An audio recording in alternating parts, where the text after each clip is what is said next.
The story held us, round the fire, sufficiently breathless, but except the obvious remark that it was gruesome, as on Christmas Eve, in an old house, a strange tale should essentially be,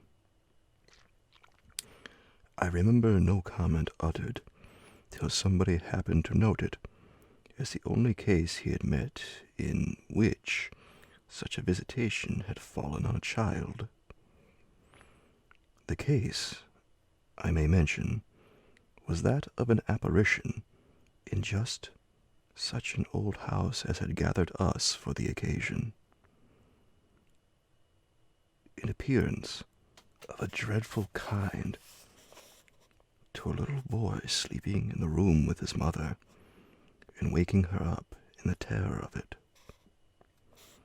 Waking her not to dissipate his dread and soothe him to sleep again, but to encounter also herself, before she had succeeded in doing so, the same sight that had shocked him. It was this observation that drew from Douglas, not immediately, but later in the evening, a reply that had the interesting consequence to which I call attention.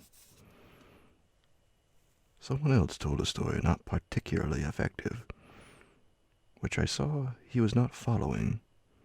This I took for a sign that he had himself something to produce, and that we should only have to wait. We waited, in fact, till 2 nights later, but that same evening, before we scattered, he brought out what was in his mind. I quite agree, in regard to Griffin's ghost, or whatever it was, that its appearing first to the little boy at so tender an age adds a particular touch. But it's not the first occurrence of its charming kind that I know to have been concerned with a child. If the child gives the effect another turn of the screw, what do you say to 2 children? We say, of course, somebody exclaimed, that 2 children give 2 turns. Also that we want to hear about them. I can see Douglas there before the fire, to which he had got up to present his back, looking down at this converser with his hands in his pockets. Nobody but me, till now, has ever heard. It's quite too horrible. This was naturally declared by several voices to give the thing the utmost price. And our friend, with quiet art, prepared his triumph by turning his eyes over the rest of us and going on. It's beyond everything. Nothing at all that I know touches it. For sheer terror? I remember asking. He seemed to say it wasn't so simple as that, to be really at a loss how to qualify it. He passed his hand over his eyes, made a little wincing grimace. For dreadfulness. Oh, how delicious, cried one of the women. He took no notice of her. He looked at me, but as if instead of me, he saw what he spoke of. For general uncanny ugliness and horror and pain. Well then, I said, just sit right down and begin. He turned round to the fire, gave a kick to a log, watched it an instant, Then, as he faced us again, "I can't begin. I shall have to send to town." There was a unanimous groan at this, and much reproach, after which, in his preoccupied way, he explained, "The story's written. It's in a locked drawer. It has not been out for years. I could write to my man and enclose the key. He could send down the packet as he finds it." It was to me in particular that he appeared to propound this, appeared almost to appeal for aid, not to hesitate. He had broken a thickness of ice, the formation of many a winter, had had his reasons for a long silence. The others resented postponement, but it was just his scruples that charmed me. I adjured him to write by the first post, and to agree with us for an early hearing. Then I asked him if the experience in question had been his own. To this his answer was prompt. "Oh, thank God, no." "And is the record yours? The thing you took down?" "Nothing but the impression. I took that here." He tapped his heart. "I've never lost it." "Then your manuscript is in old faded ink and in the most beautiful hand." He hung fire again. "A woman's. She has been dead these 20 years. She sent me the pages in question before she died."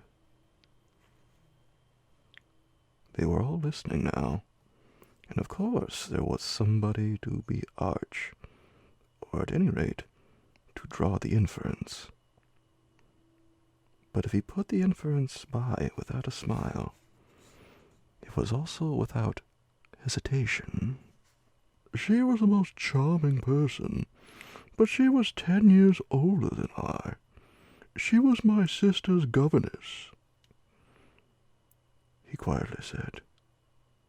"She was the most agreeable woman I've ever known in her position. She'd have been worthy of any whatever. It was long ago, and this episode was long before. I was at Trinity, and I found her at home on my coming down the second summer. I was much there that year. It was a beautiful one, and we had in her off hours some strolls and talks in the garden. Talks in which she struck me as awfully clever and nice. Oh yes, don't grin. I liked her extremely, and am glad to this day to think she liked me too. If she hadn't, she wouldn't have told me.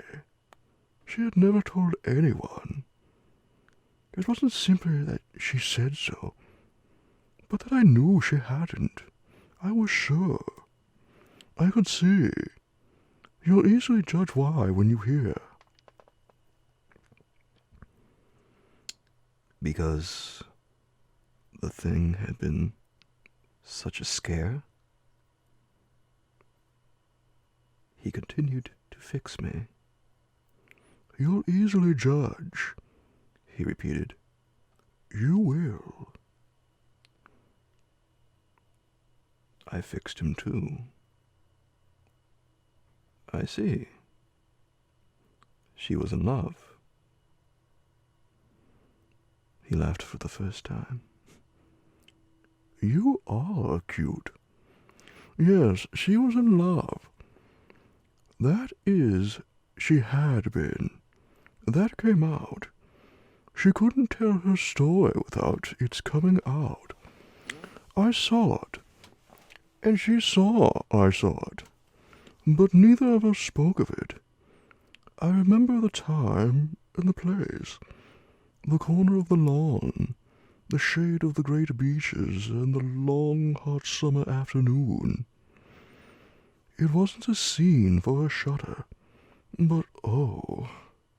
He quitted the fire and dropped back into his chair. You'll receive the packet Thursday morning? I said. Probably not till the second post. Well then, after dinner. You'll all meet me here. He looked us round again. Isn't anybody going? It was almost the tone of hope. Everybody will stay. I will, and I will, cried the ladies, whose departure had been fixed. Mrs. Griffin, however, expressed the need for a little more light. Well, who was it she was in love with? The story will tell, I took upon myself to reply. Oh, I can't wait for the story. The story won't tell, said Douglas. Not in any little vulgar way. More's the pity, then. That's the only way I ever understand. Won't you tell, Douglas? Somebody else inquired. He sprang to his feet again. Yes, tomorrow. Now I must go to bed. Good night. And quickly catching up a candlestick, he left us, slightly bewildered. From our end of the great brown hall we heard his step on the stair.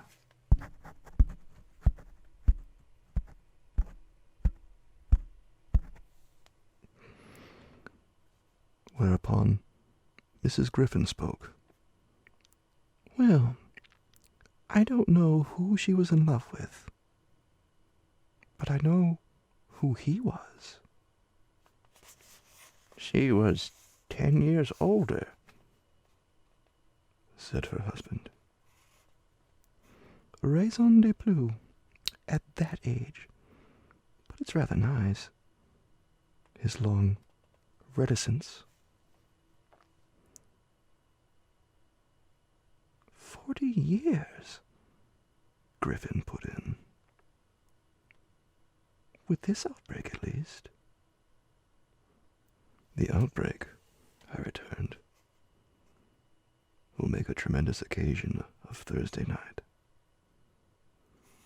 And everyone so agreed with me that in the light of it we lost all attention for everything else.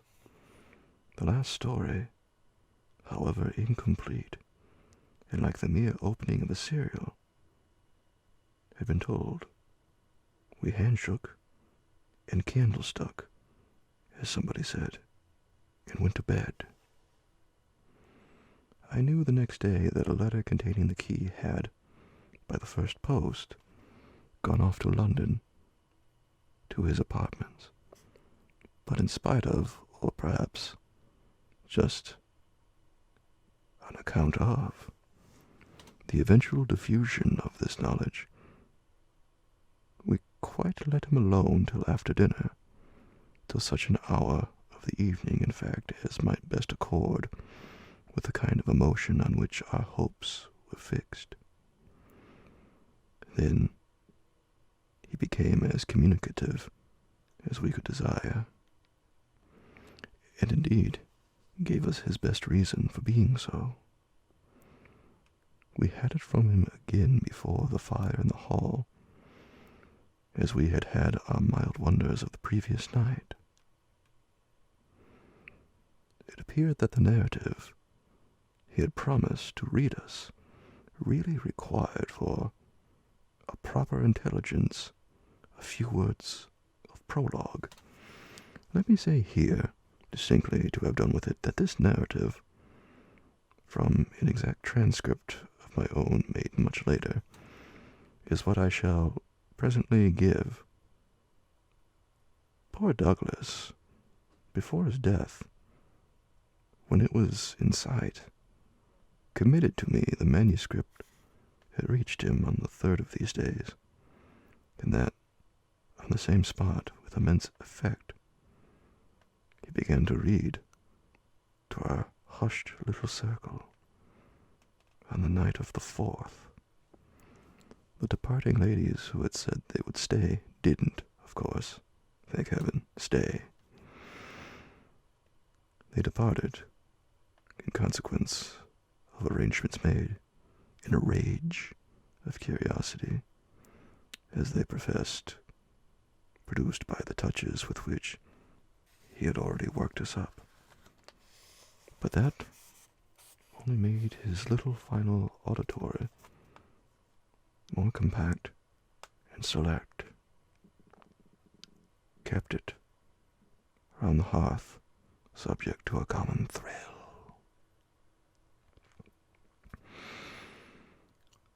The first of these touches conveyed that the written statement took up the tale at a point after it had, in a manner, begun. The fact to be in possession of was therefore that his old friend, the youngest of several daughters of a poor country parson, had, at the age of 20, on taking service for the first time in the schoolroom, come up to London in trepidation to answer in person an advertisement that had already placed her in brief correspondence with the advertiser. This person proved, under presenting herself for judgment, at a house in Harley Street that impressed her as vast and imposing. This prospective patron proved a gentleman, a bachelor, in the prime of life, such a figure as had never risen, save in a dream or an old novel, before a fluttered, anxious girl out of a Hampshire vicarage. One could easily fix his type. It never, happily, dies out. He was handsome and bold and pleasant, offhand and gay and kind.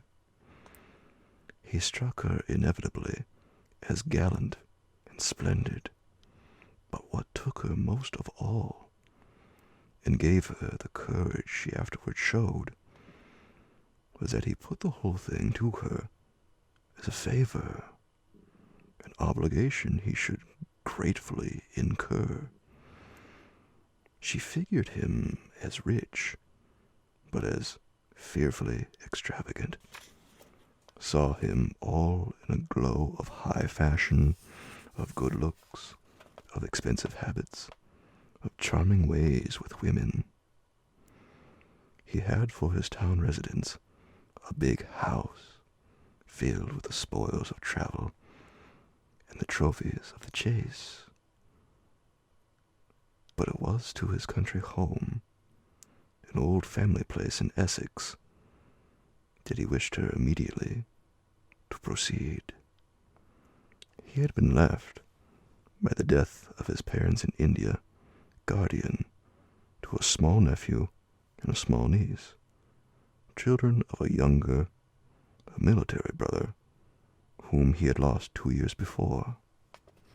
These children were, by the strangest of chances for a man in his position, a lone man, without the right sort of experience or a grain of patience, very heavy on his hands. It had all been a great worry, and on his own part, doubtless, a series of blunders. But he immensely pitied the poor chicks, and had done all he could.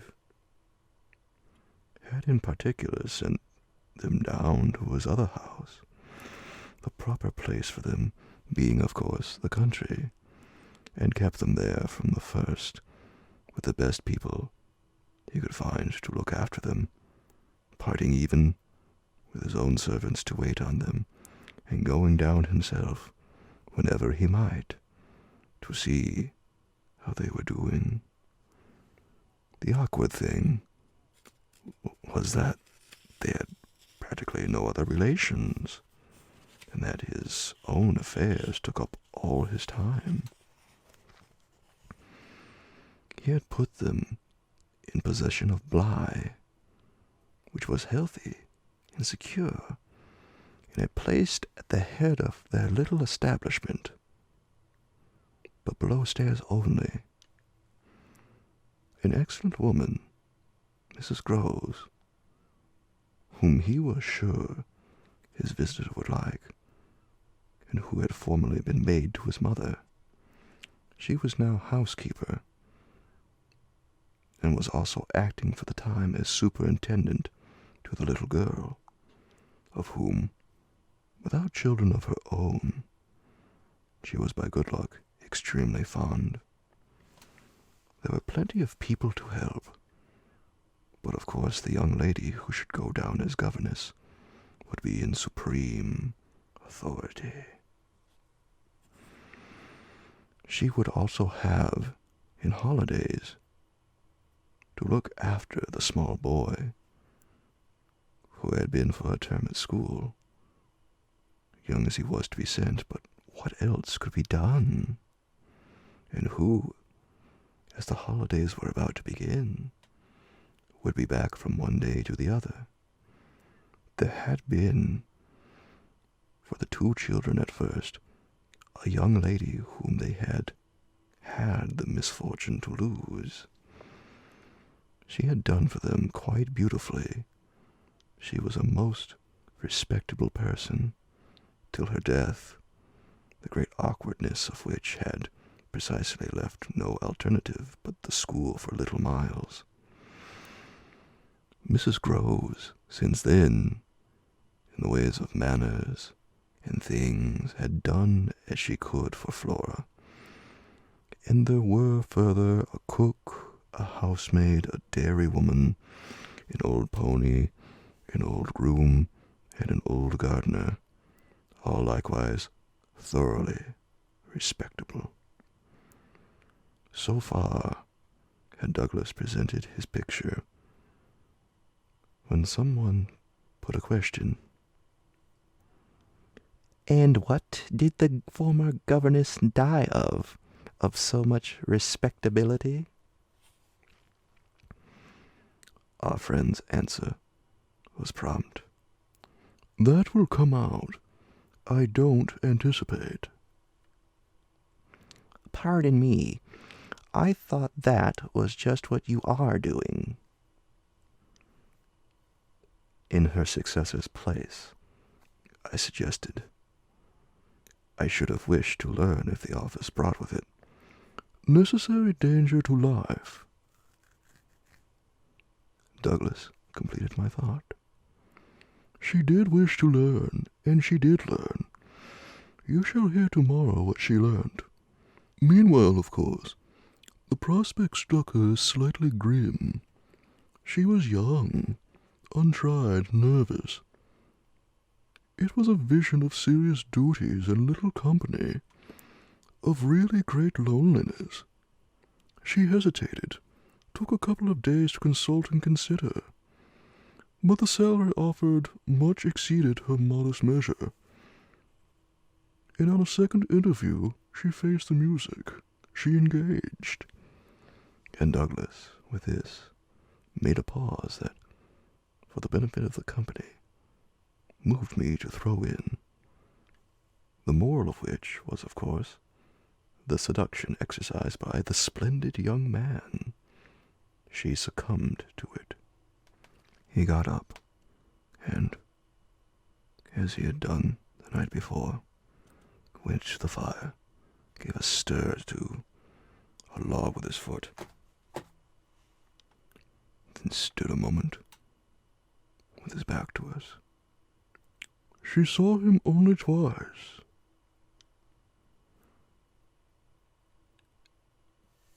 Yes, but that's just the beauty of her passion. A little to my surprise on this, Douglas turned round to me. It was the beauty of it.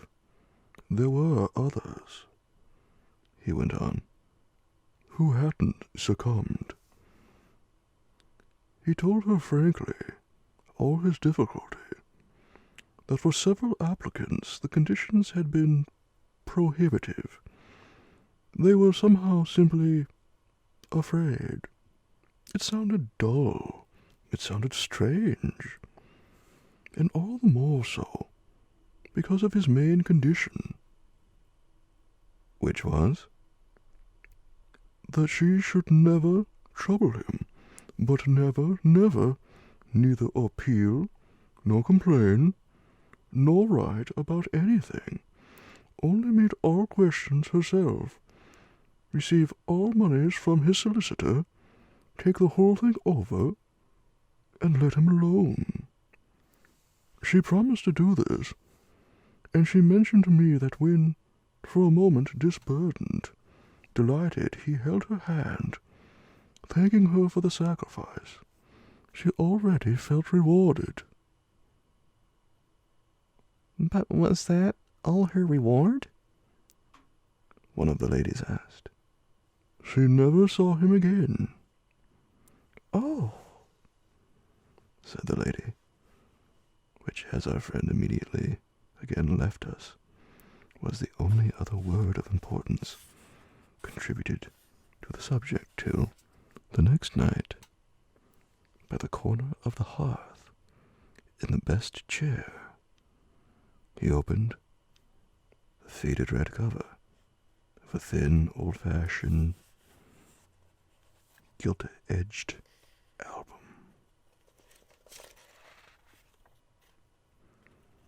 The whole thing took indeed more nights than one, but on the first occasion the same lady put another question. what's your title? I haven't one. Oh, but I have, I said. But Douglas, without heeding me, had begun to read with a fine clearness that was like a rendering to the ear of the beauty of his author's hand.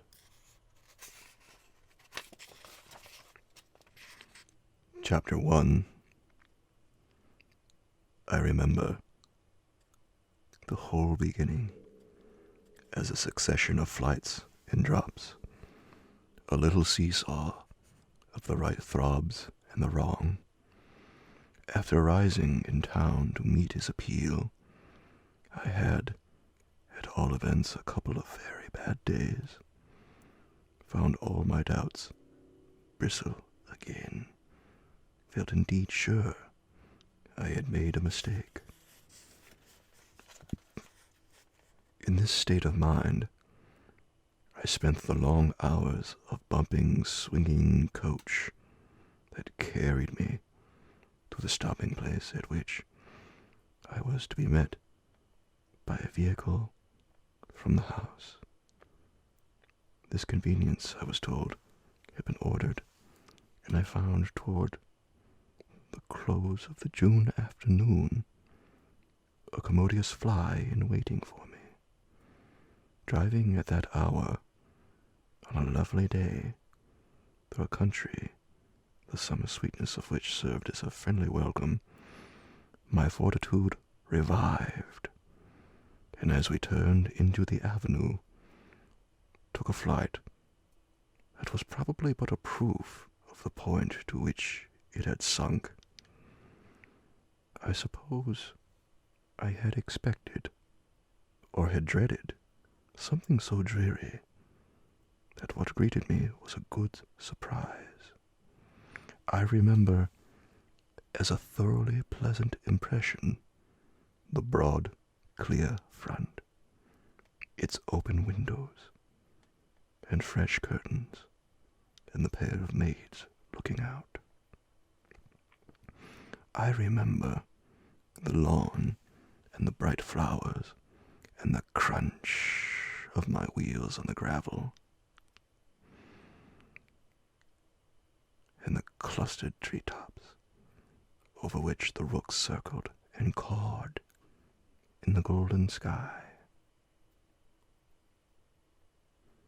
The scene had a greatness that made it a different affair from my own scant home, and there immediately appeared at the door with a little girl in her hand, a civil person who dropped me as decent a curtsy as if I had been the mistress or a distinguished visitor.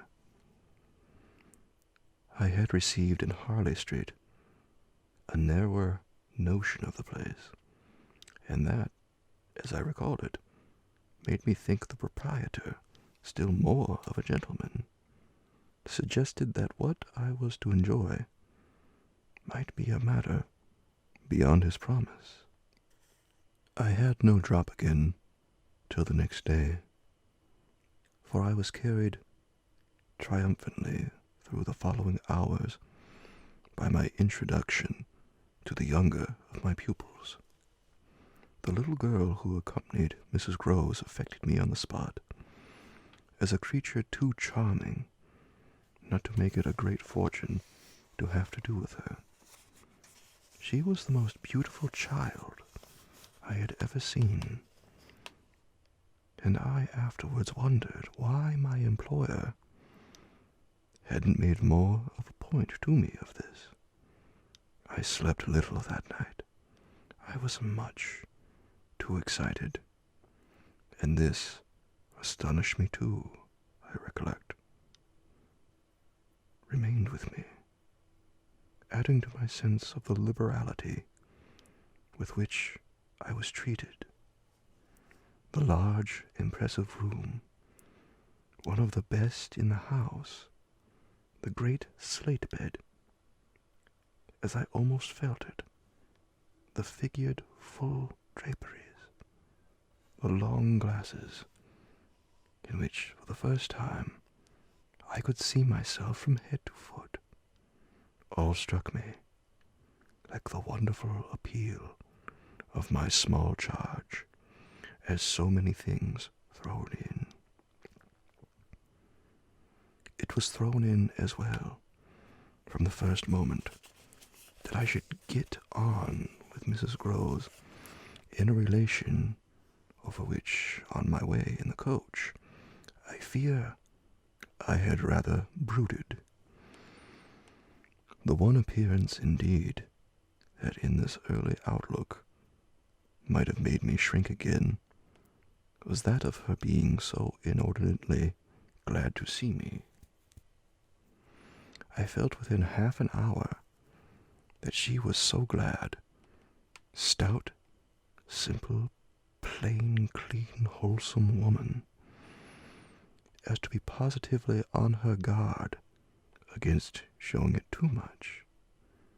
I wondered, even then, a little why she should not wish to show it, and that with reflection, with suspicion, might of course have made me uneasy.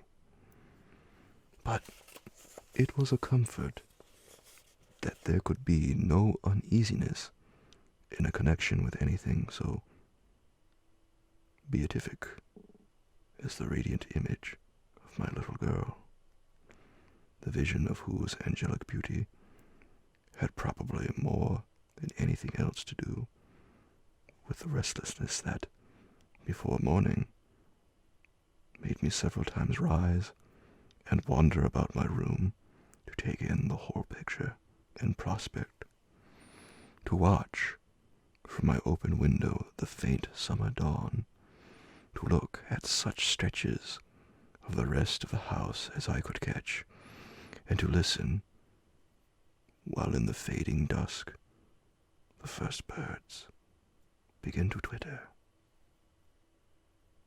for the possible recurrence of a sound or two, less natural, and not without, but within, that I had fancied I heard. There had been a moment when I believed I recognized, faint and far, the cry of a child. There had been another when I found myself just consciously starting as at the passage before my door of a light footstep.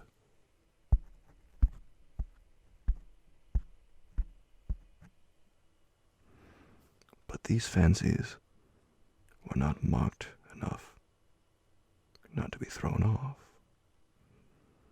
And it is only in the light, or the gloom, I should rather say, of other and subsequent matters, that they now come back to me.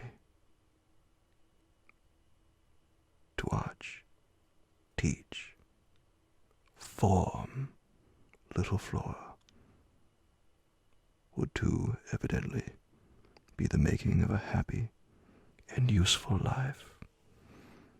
It had been agreed between us downstairs that after this first occasion I should have her, as a matter of course, at night, her small white bed being already arranged. To that end, in my room, what I had undertaken was the whole care of her, and she had remained just this last time with Mrs. Groves only as an effect of our consideration for my inevitable strangeness and her natural timidity. In spite of this timidity, which the child herself, in the oddest way in the world, had been perfectly frank and brave about, allowing it, without a sign of uncomfortable consciousness, with a deep, sweet serenity, indeed, of one of Raphael's holy infants, to be discussed, to be imputed to her, and to determine us. I felt quite sure she would presently like me. It was part of what I already liked Mrs. Groves herself for, the pleasure I could see her feel in my admiration and wonder as I sat at supper with 4 tall candles and with my pupil in a high chair and a bib brightly facing me between them over bread and milk. There were naturally things that in Flora's presence could pass between us only as prodigious and gratified looks, obscure and roundabout allusions. And the little boy, does he look like her? Is he too so very remarkable? One wouldn't, it was already conveyed between us, too grossly flatter a child. Oh, miss, most remarkable. If you think well of this one. And she stood there, with a plate in her hand, beaming at our companion, who looked from one of us to the other, with placid, heavenly eyes that contained nothing to check us.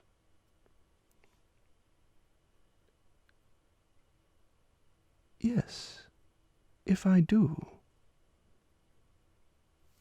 you will be carried away by the little gentleman. Well, I think that is what I came for, to be carried away. I'm afraid, however,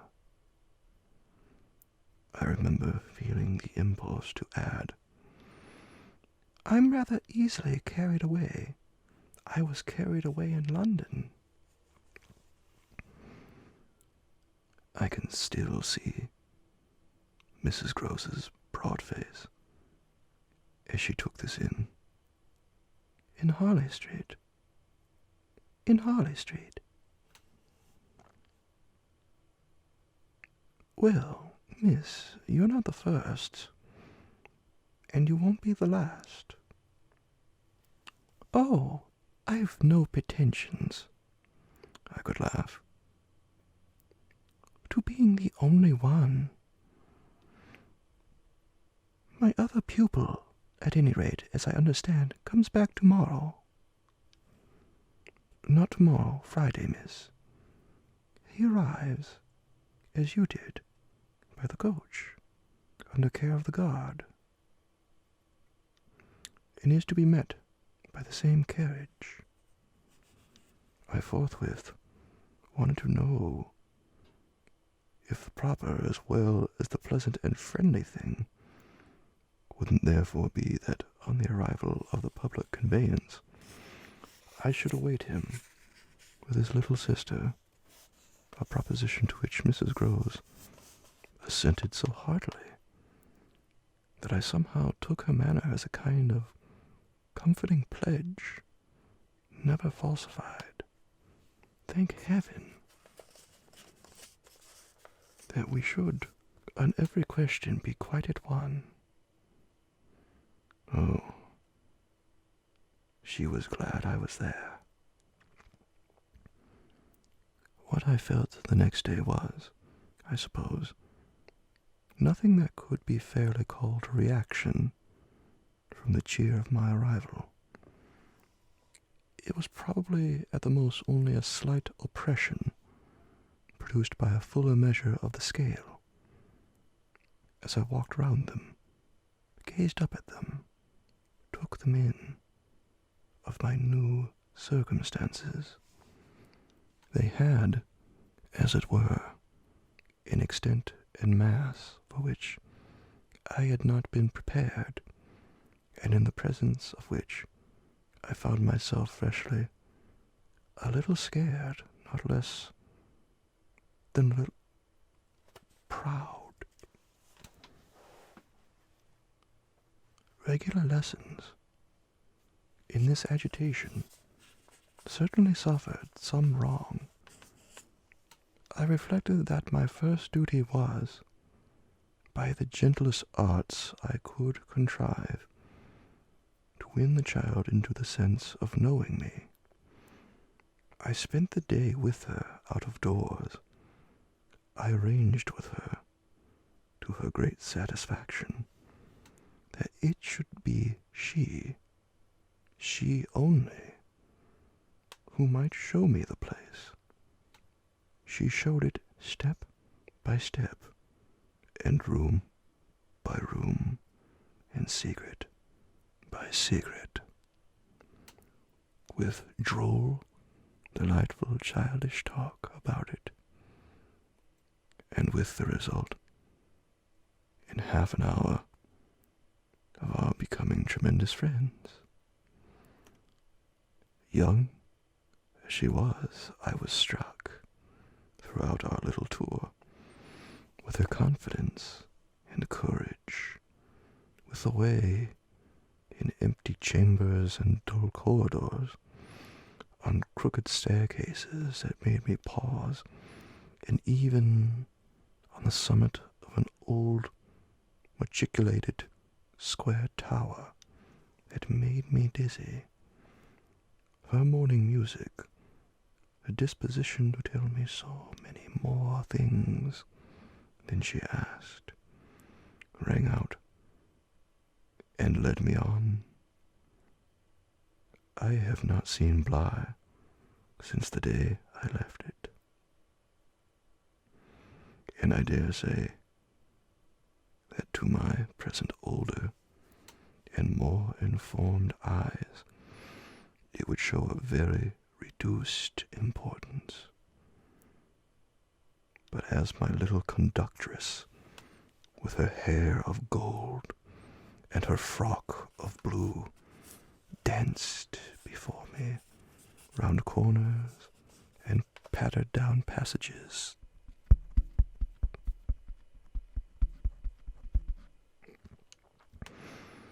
I had the view of a castle of romance, inhabited by a rosy sprite, such a place as would somehow, for diversion of the young idea, take all color out of storybooks and fairy tales. Wasn't it just a storybook over which I had fallen a doze and a dream? No. It was a big, ugly, antique, but convenient house, embodying a few features of a building still older, half displaced and half utilized, in which I had the fancy of our being almost as lost as a handful of passengers in a great drifting ship. Well, I was strangely at the helm.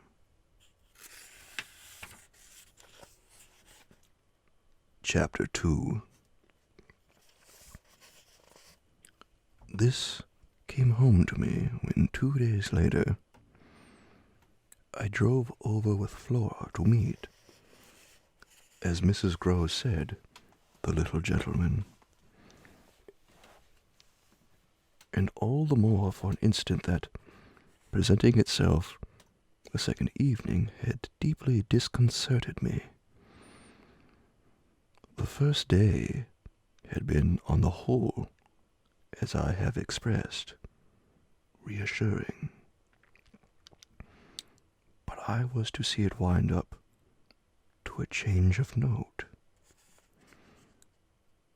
The post bag that evening, it came late, contained a letter for me, which, however, in the hand of my employer, I found to be composed but of a few words enclosing another, addressed to himself, with a seal still unbroken.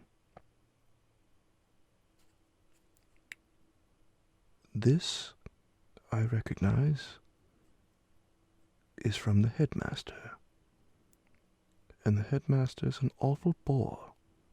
Read him, please. Deal with him. But mind you, don't report. Not a word. I'm off.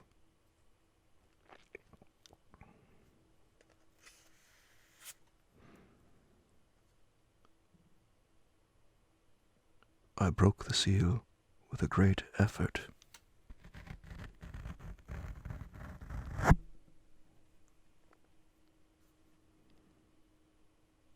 So great a one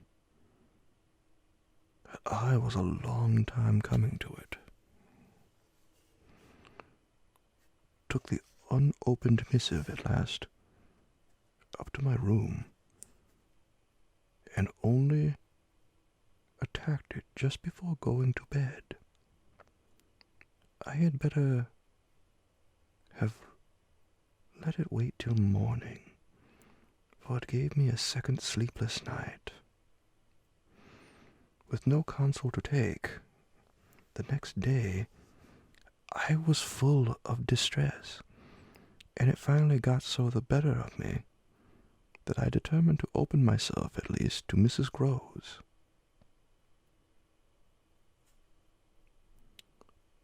What does it mean? The child's dismissed his school. She gave me a look that I remarked at the moment, then visibly, with a quick blankness, seemed to try to take it back.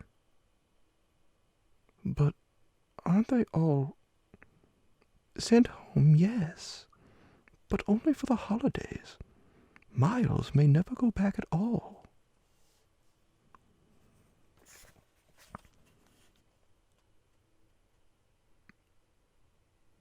Consciously, Under my attention, she reddened. They won't take him? They absolutely decline. At this, she raised her eyes, which she had turned from me. I saw them fill with good tears. What has he done? I cast about.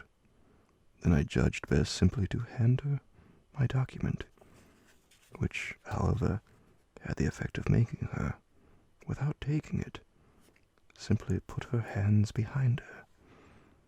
She shook her head sadly. Such things are not for me, miss. My counselor couldn't read.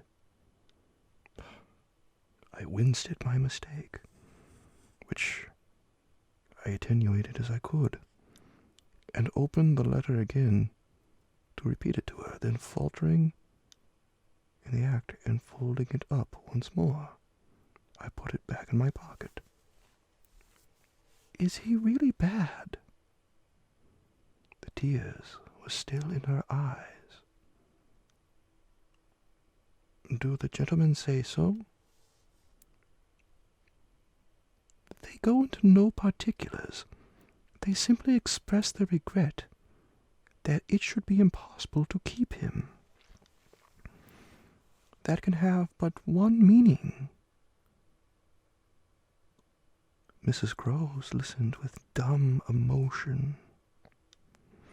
She forbore to ask me what this meaning might be, so that presently, to put the thing with some coherence and with the mere aid of her presence to my own mind, I went on.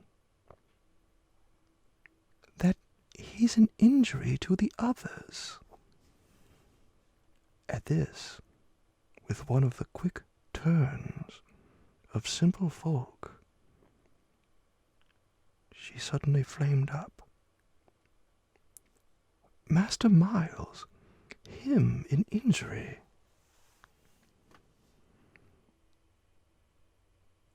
There was such a flood of good faith in it that though I had not yet seen the child, my very fears made me jump to the absurdity of the idea.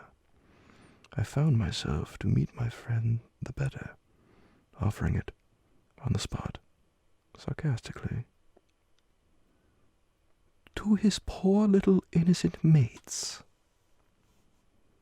It's too dreadful, cried Mrs. Groves, to say such cruel things.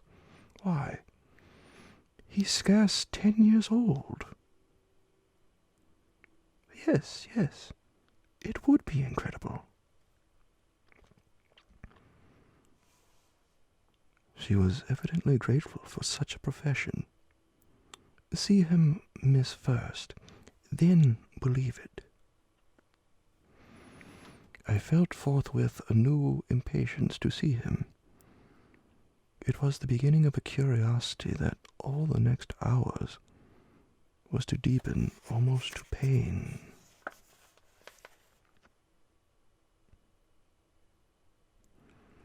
Mrs. Groves was aware, I could judge, of what she had produced in me,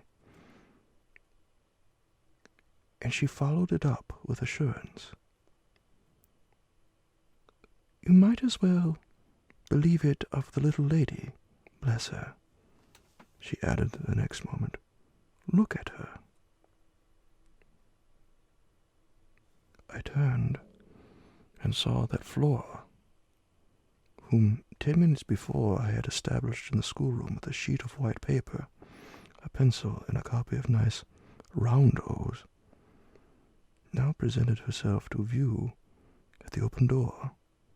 She expressed in her little way an extraordinary detachment from disagreeable duties, looking at me, however, with a great childish light that seemed to offer it as a mere result of the affection she had conceived for my person. which had rendered necessary that she should follow me. I needed nothing more than this to feel the full force of Mrs. Grove's comparison, and catching my pupil in my arms, covered her with kisses.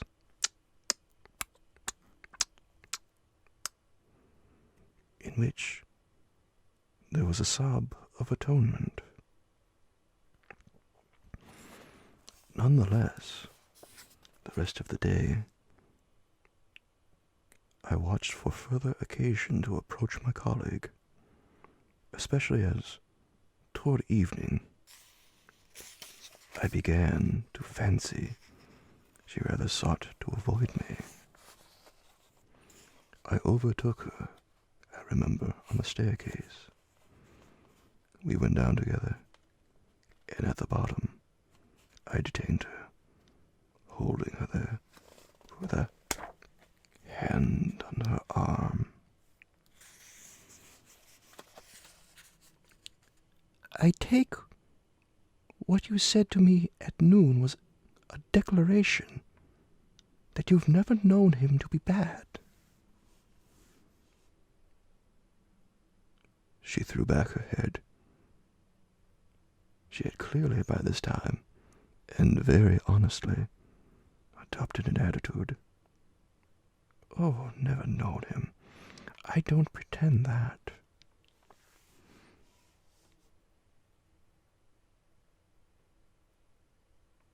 I was upset again.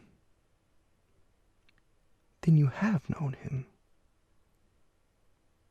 Oh, indeed, yes. Miss, thank God. On reflection, I accepted this. You mean that a boy who never is no boy for me? I held her tighter. You like them with the spirit to be naughty? Then, keeping pace with her answer, so do I eagerly brought out. But not to the degree to contaminate. To contaminate? My big word left her at a loss. I explained it. To corrupt. She stared, taking my meaning in, but it produced in her an odd laugh. Are you afraid he'll corrupt you? He put the question with such a fine, bold humor that, with a laugh, a little silly doubtless to match her own, I gave way for the time to the apprehension of ridicule. But the next day, as the hour for my drive approached, I cropped up in another place.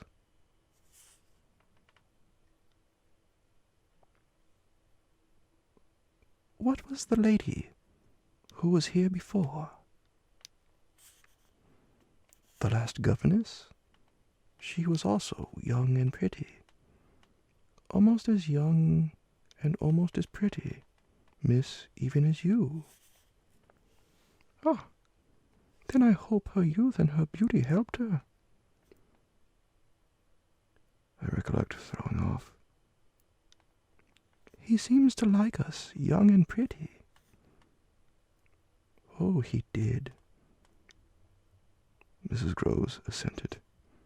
It was the way he liked everyone. She had no sooner spoken, indeed, than she caught herself up. I mean, that's his way, the master's.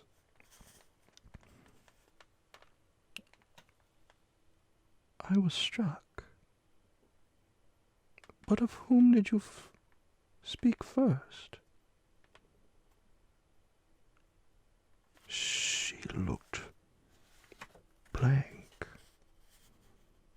but she colored. Why, of him. Of the master? Of who else? There was so obviously no one else that the next moment I had lost my impression of her having accidentally said more than she meant, and I merely asked what I wanted to know. Did she see anything in the boy? That wasn't right. She never told me. I had a scruple, but I overcame it. Was she careful? Particular? Mrs. Groves tried to appear to be conscientious. About some things, yes, but not about all. Again she considered. Well, miss, she's gone. I won't tell tales. I quite understand your feeling, I hastened to reply, but I thought it after an instant not opposed to this concession to pursue. Did she die here? No, she went off. I don't know what there was in this brevity of Mrs. Groves's that struck me as ambiguous. Went off to die. Mrs. Groves looked straight out of the window, but I felt that hypothetically I had a right to know what young persons engaged for Bly were expecting to do. She was taken ill, you mean, and went home? She was not taken ill so far as appeared in this house.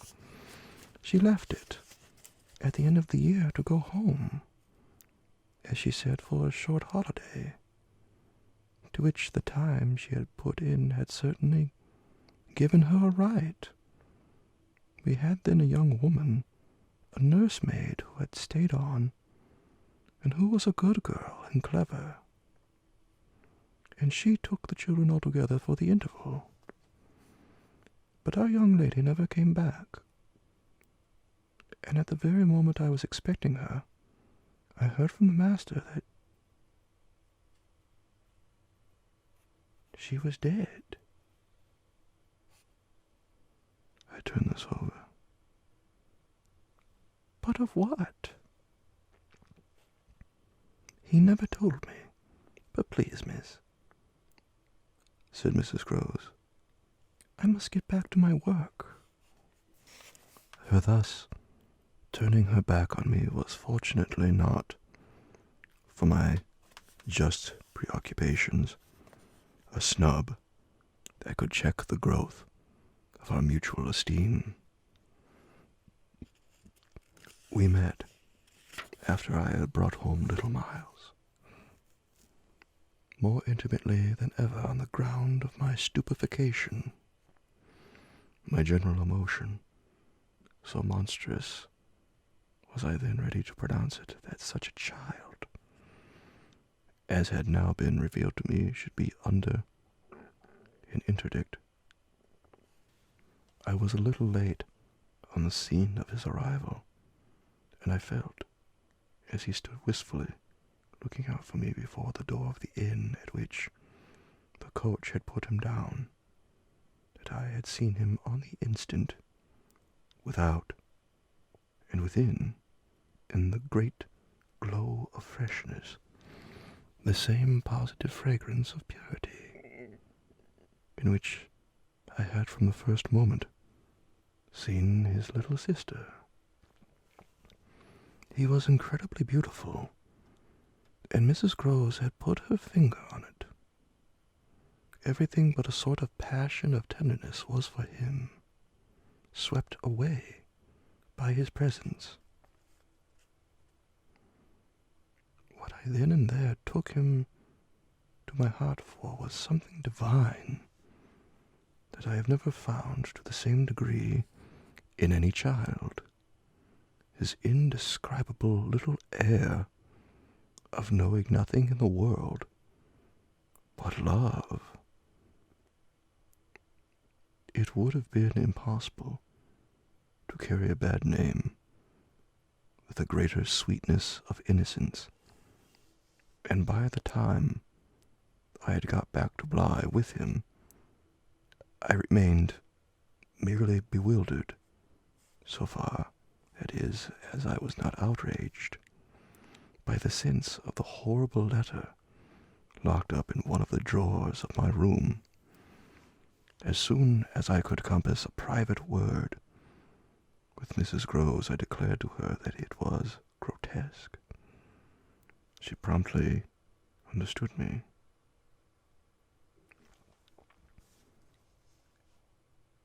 You mean the cruel charge? It doesn't live in instant. My dear woman, look at him. She smiled at my pretension to have discovered his charm. I assure you, miss, I do nothing else. What will you say, then?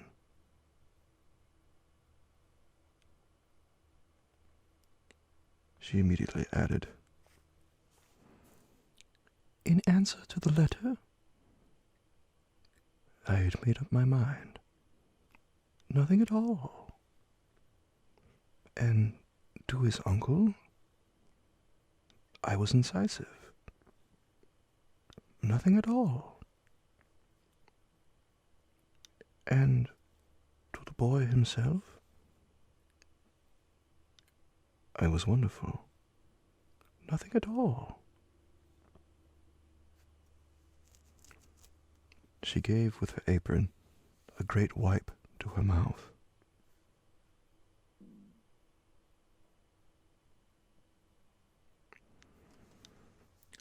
Then I'll stand by you. We'll see it out. We'll see it out, I ardently echoed, giving her my hand to make it a vow. She held me there a moment, then whisked up her apron again with her detached hand. Would you mind, miss, if I use the freedom to kiss me? No. I took the good creature in my arms, and after we had embraced like sisters, felt still more fortified and indignant. This, at all events, was for the time, a time so full that as I recall it, the way it went, it reminds me of all the art I now need to make it a little distinct. What I look back at with amazement is the situation I accepted. I had undertaken with my companion to see it out, and I was under a charm apparently that could smooth away the extent and the far and difficult connections of such an effort. I was lifted aloft on a great wave of infatuation and pity. I found it simple in my ignorance, my confusion, and perhaps my conceit, to assume that I could deal with a boy whose education for the world was all on the point of beginning. I am unable even to remember at this day what proposal I framed for the end of his holidays and the resumption of his studies. Lessons with me, indeed, that charming summer, we all had a theory that he was to have. But I now feel that for weeks the lessons must have been rather my own. I learnt something, at first certainly, that had not been one of the teachings of my small, smothered life. Learnt to be amused, and even amusing, and not to think for the morrow. It was the first time, in a manner, that I had known space and air and freedom, all the music of summer, and all the mystery of nature. And then there was consideration, and consideration was sweet.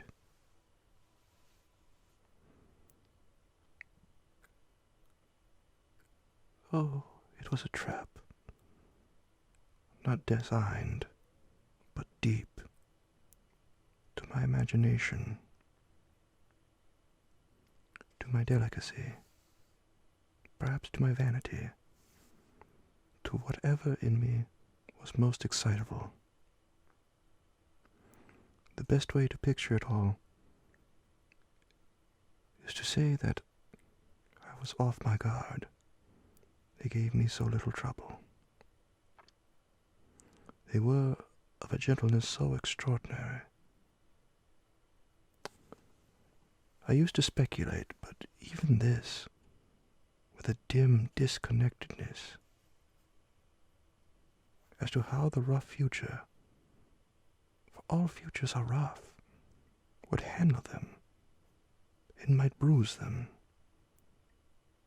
They had the bloom of health and happiness, and yet, as if I had been in charge of a pair of little grandees, of princes of the blood, for whom everything, to be right, would have to be fenced about, and ordered, and arranged. The only form that in my fancy the after years could take for them was that of a romantic, a really royal extension of the garden and the park. It may be, of course, above all, that what suddenly broke into this gives the previous time a charm of stillness, that hush in which something gathers or crouches. The change was actually like the spring of a beast. In the first weeks the days were long. They often, at their finest, gave me what I used to call my own hour, the hour when, for my pupils, tea time and bedtime having come and gone, I had before my final retirement a small interval alone. Much as I liked my companions, this hour was the thing in the day I liked most. And I liked it best of all when, as the light faded, or rather, I should say, the day lingered, and the last calls of the last birds sounded in a flushed sky from the old trees, I could take a turn into the grounds and enjoy almost, with a sense of property that amused and flattered me, the beauty and dignity of the place. It was a pleasure at these moments to feel myself tranquil and justified, doubtless perhaps also to reflect that by my discretion, my quiet good sense, and general high propriety, I was giving pleasure, if he ever thought of it, to the person to whose pressure I had yielded. What I was doing was what he had earnestly hoped and directly asked of me, and that I could, after all, do it proved even a greater joy than I had expected. I dare say I fancied myself, in short, a remarkable young woman, and took comfort in the faith that this would more publicly appear. Well, I needed to be remarkable to offer a front to the remarkable things that presently gave the first sign. It was plump. One afternoon, in the middle of my very hour, the children were tucked away, and I had come out for my stroll. One of the thoughts that, as I don't in the least shrink now from noting, used to be with me in these wanderings was that it would be as charming as a charming story suddenly to meet someone someone would appear there at the turn of a path and would stand before me and smile and approve. I didn't ask more than that. I only asked that he should know. And the only way to be sure he knew would be to see it, and the kind light of it in his handsome face. That was exactly present to me, by which I mean the face was when, on the first of these occasions, at the end of a long June day, I stopped short on emerging from one of the plantations and coming into view of the house, what arrested me on the spot, and with a shock much greater than any vision had allowed for, was the sense that my imagination had, in a flash, turned real. He did stand there, but high up, beyond the lawn, and at the very top of the tower to which, on that first morning, little Flora had conducted me. This tower was one of a pair, square, incongruous, crenellated structures that were distinguished, for some reason, though I could see little difference, as the new and the old. They flanked opposite ends of the house, and were probably architectural absurdities redeemed in a measure, indeed, by not being wholly disengaged, nor of a height too pretentious, dating in their gingerbread antiquity from a romantic revival that was already a respectable past. I admired them, had fancies about them, for we could all profit in a degree, especially when they loomed through the dusk by the grandeur of their actual battlements. Yet it was not at such an elevation that the figure I had so often invoked seemed most in place. It produced in me, this figure, in the clear twilight, I remember, two distinct gasps of emotion which were, sharply, the shock of my first, and that of my second surprise. My second was a violent perception of the mistake of my first. The man who met my eyes was not the person I had precipitately supposed. There came to me thus a bewilderment of vision, of which, after these years, there is no living view that I can hope to give. An unknown man, in a lonely place, is a permitted object of fear to a young woman privately bred, and the figure that faced me was, a few more seconds assured me, as little anyone else I knew as it was the image that had been in my mind. I had not seen it in Harley Street. I had not seen it anywhere. The place, moreover, in the strangest way in the world, had on the instant, and by the very fact of its appearance, become a solitude, to me at least, making my statement here with a deliberation with which I have never made it. The whole feeling of the moment returns. It was as if, while I took in what I did take in, all the rest of the scene had been stricken with death.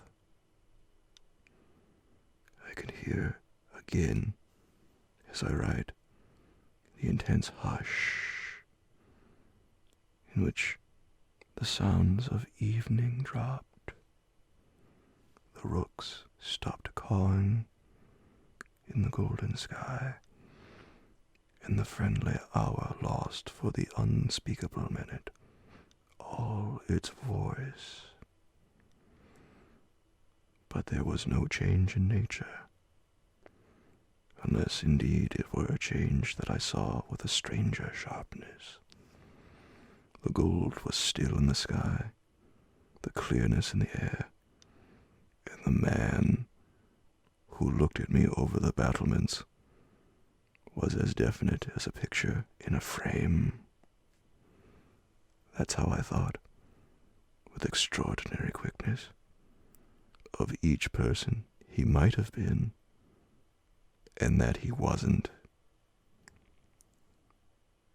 We were confronted across our distance quite long enough for me to ask myself with intensity who then he was, and to feel, as an effect of my inability to say, a wonder that in a few seconds more became intense. The great question, or one of these, is afterwards. I know with regard to certain matters, the question of how long they have lasted. Well, this matter of mine, think what you will of it, lasted while I caught at a dozen possibilities, none of which made a difference for the better that I could see in their having been in the house, and for how long. Above all, a person of whom I was in ignorance. It lasted while I just bridled a little with the sense of how my office seemed to require that there should be no such ignorance and no such person.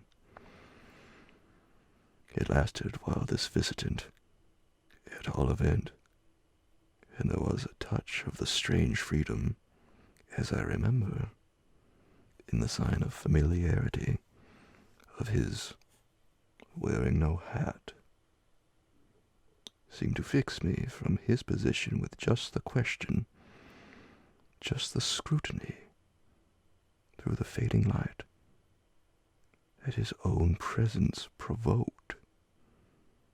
We were too far apart to call to each other, but there was a moment at which, at shorter range, some challenges between us, breaking the hush, would have been the right result of our straight, mutual stare. He was in one of the angles, the one away from the house, very erect as it struck me, and with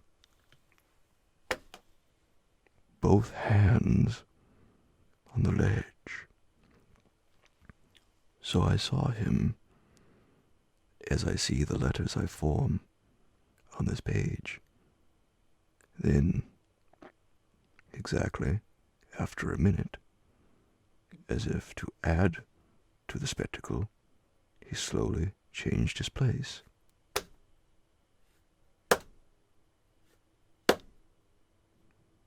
Passed, looking at me hard all the while, to the opposite corner of the platform.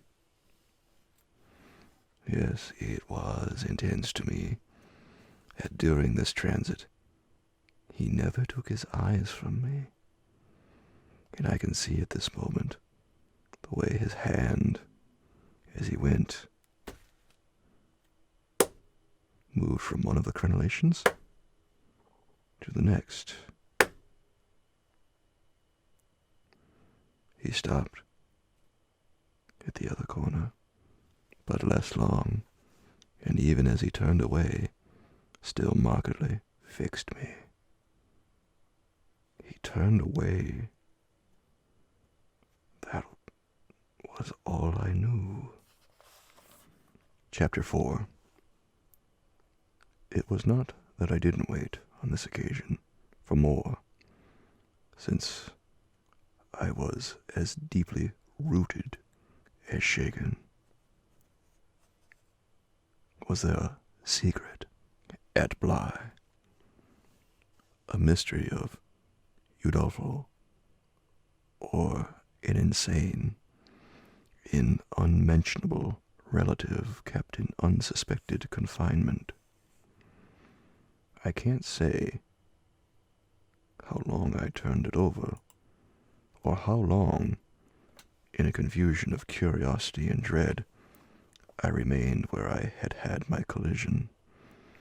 I only recall that when I re-entered the house, darkness had quite closed in. Agitation, in the interval, certainly had held me and driven me, for I must, in circling about the place, have walked 3 miles. But I was to be later on so much more overwhelmed that this mere dawn of alarm was a comparatively human chill.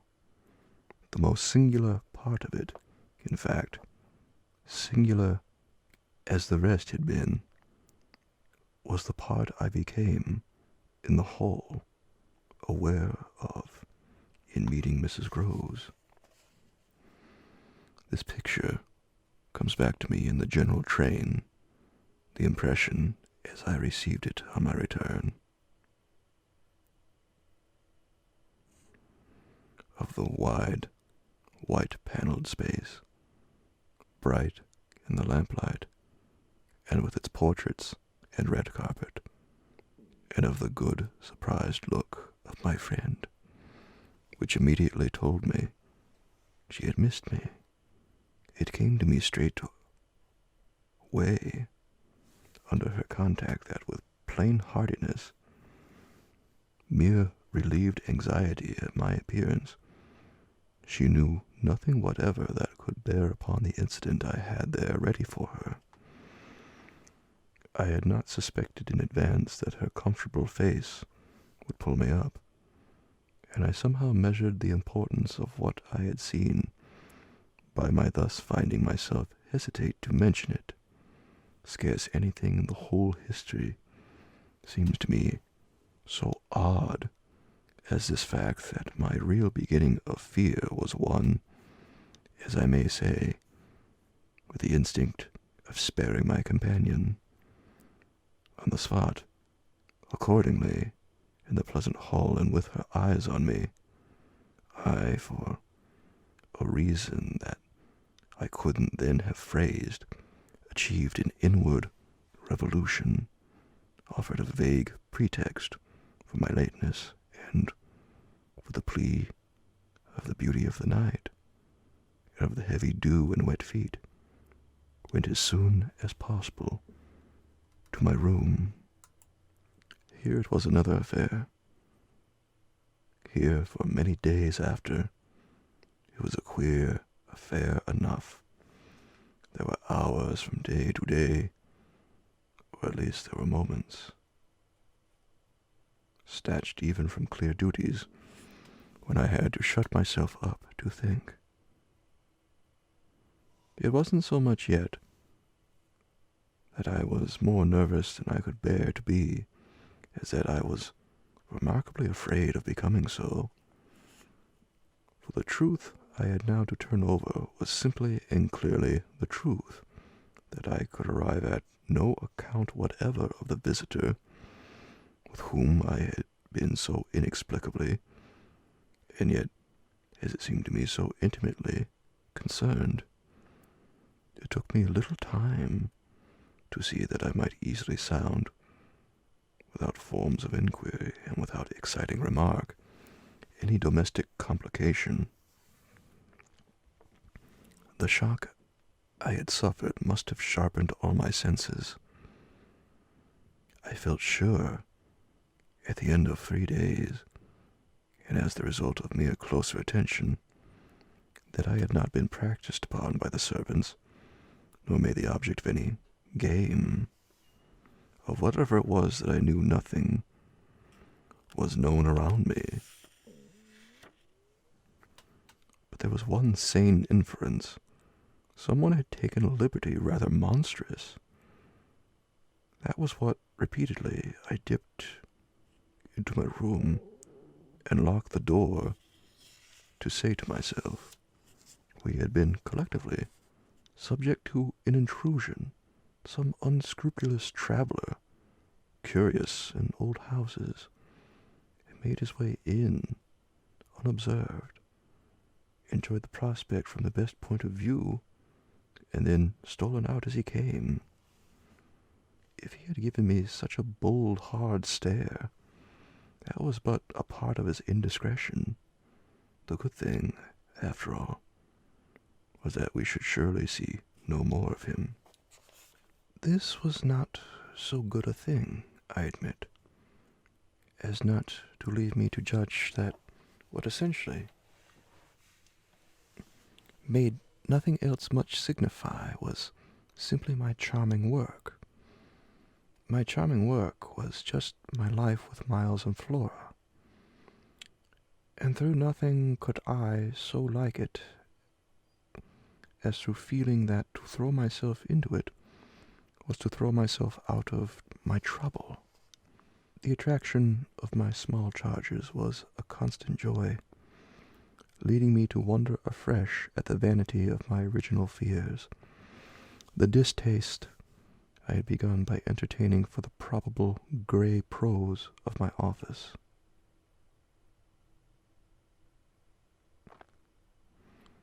There was to be no gray prose, it appeared, and no long grind.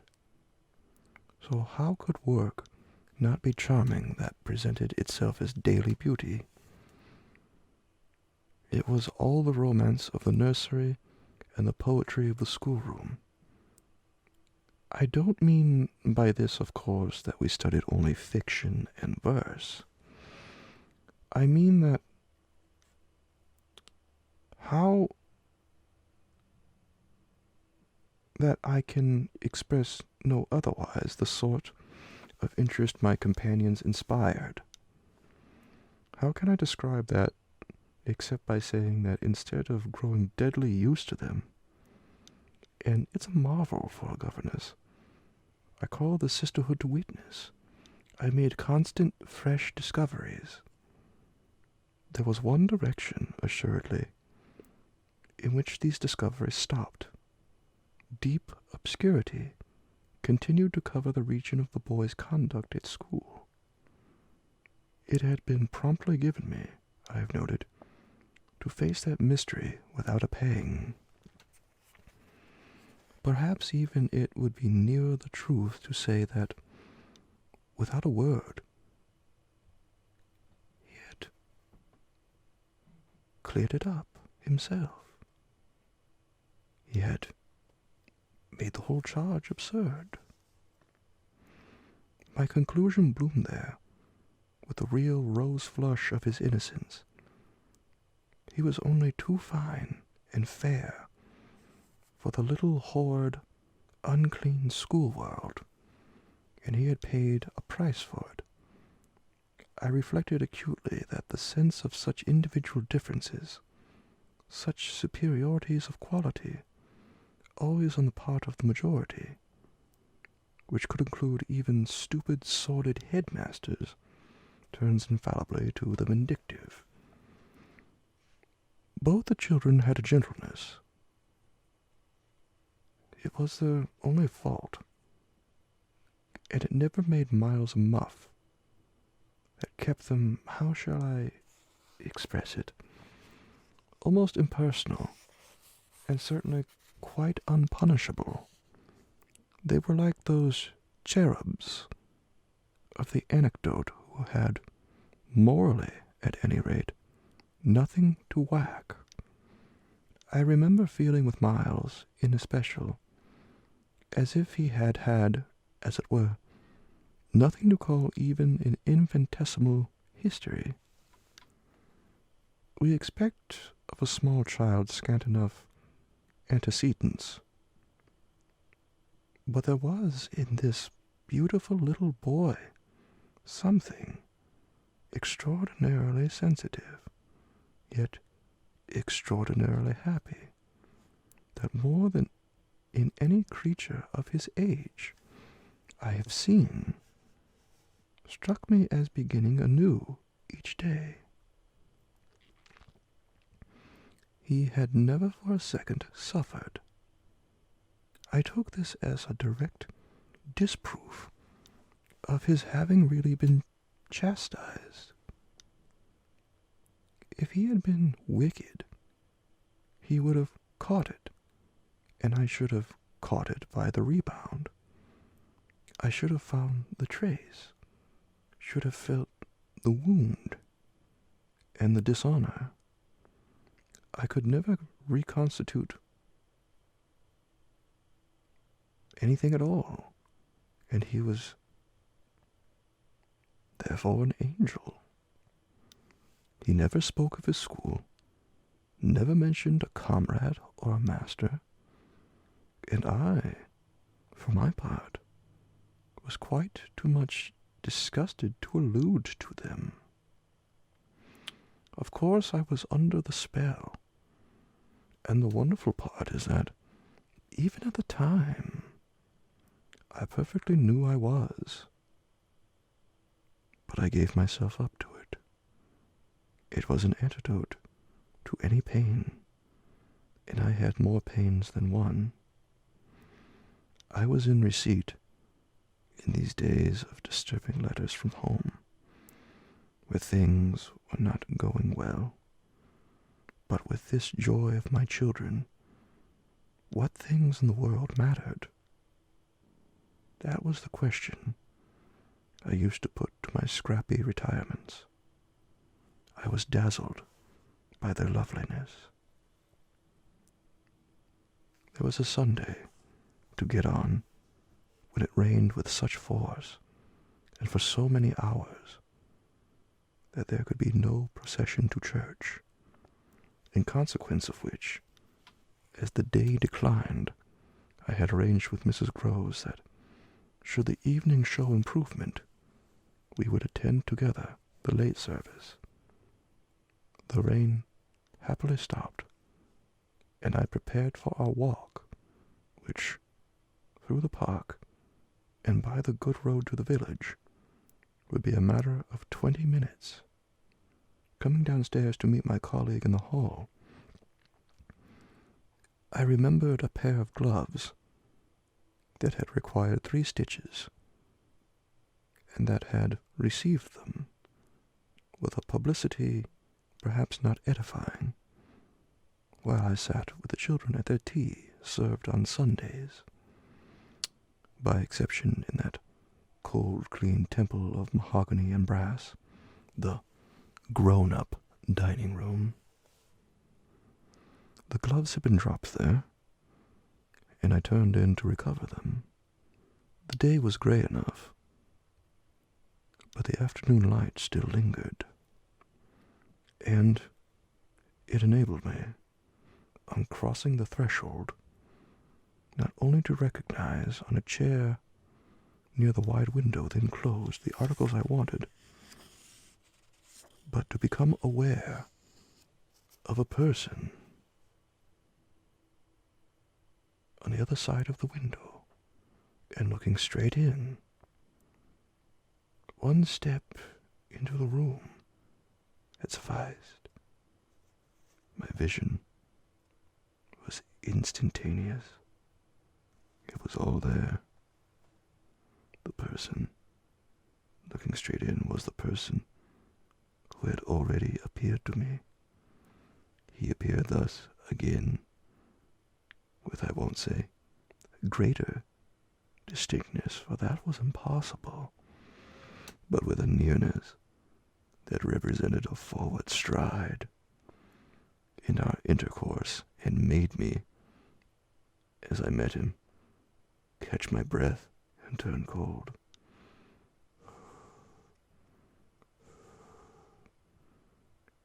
He was the same. He was the same, and seen this time, as he had been seen before, from the waist up. The window, though the dining room was on the ground floor, not going down to the terrace on which he stood. His face was close to the glass, yet the effect of this better view was strangely just to show me how intense the former had been. He remained but a few seconds, long enough to convince me he also saw and recognized, but it was as if I had been looking at and had known him always. Something, however, happened this time that had not happened before. His stare into my face through the glass and across the room was as deep and hard as then, but it quitted me for a moment, during which I could still watch it, see it, fix successively several other things. On the spot, there came to me the added shock of a certitude that it was not for me he had come. He had come for someone else. The flash of this knowledge, for it was knowledge in the midst of dread, produced in me the most extraordinary effect. Starting as I stood there, a sudden vibration of duty and courage. I say courage because I was beyond all doubt, already far gone.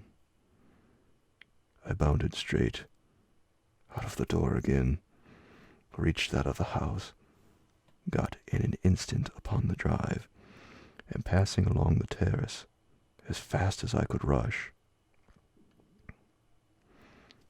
turned a corner and came full in sight. But it was in sight of nothing new. My visitor had vanished.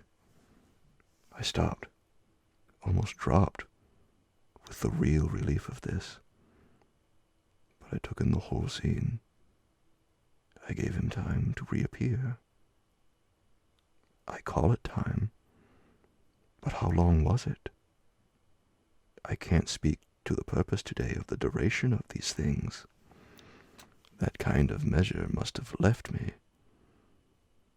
They couldn't have lasted, as they actually appeared to me to last. The terrace and the whole place, the lawn and the garden beyond it, all I could see of the park, were empty, with a great emptiness.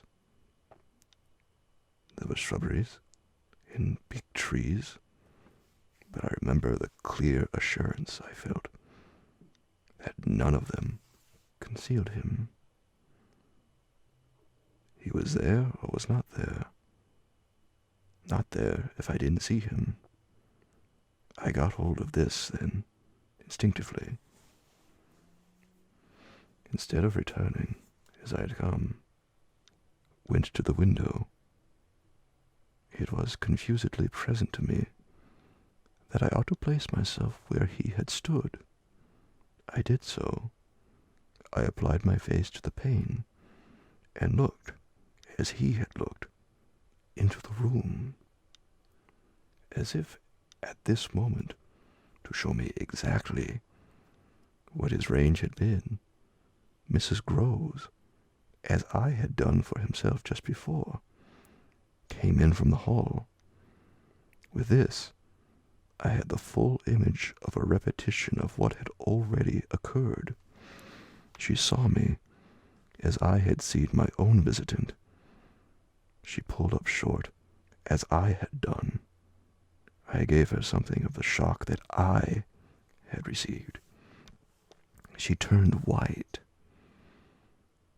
and this made me ask myself if I had blanched as much. She stared in short, and retreated just on my lines, and I knew she had then passed out and come round to me, and that I should presently meet her. I remained where I was, and while I waited, I thought of more things than one. But there's only one I take space to mention. I wondered why she should be scared. Chapter 5. Oh, she let me know as soon as, round the corner of the house, she loomed again into view. What in the name of goodness is the matter? She was now flushed and out of breath. I said nothing till she came quite near. With me? I must have made a wonderful face. Do I show it? You're as white as a sheet. You look awful. I considered. I could meet on this without scruple any degree of innocence. My need to respect the bloom of Mrs. Grove's had dropped without a rustle from my shoulders, and if I wavered for the instant, it was not with what I kept back. I put out of my hand to her, and she took it. I held her hard a little,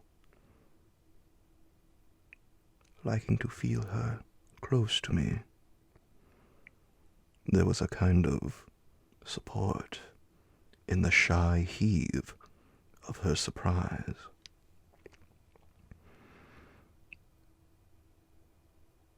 You came for me for church, of course, but I can't go. Has anything happened? Yes. You must know now. Did I look very queer? Through this window? Dreadful. Well, I said, I've been frightened. Mrs. Grove's eyes expressed plainly that she had no wish to be, yet also that she knew too well her place not to be ready to share with me any marked inconvenience. Oh, it was quite settled that she must share.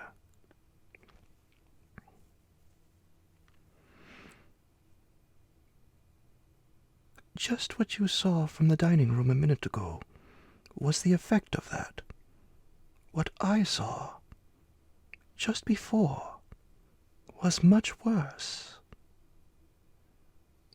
Her hand tightened. What was it? An extraordinary man looking in. What extraordinary man? I haven't the least idea. Mrs. Groves gazed round us in vain. Then where is he gone? I know still less.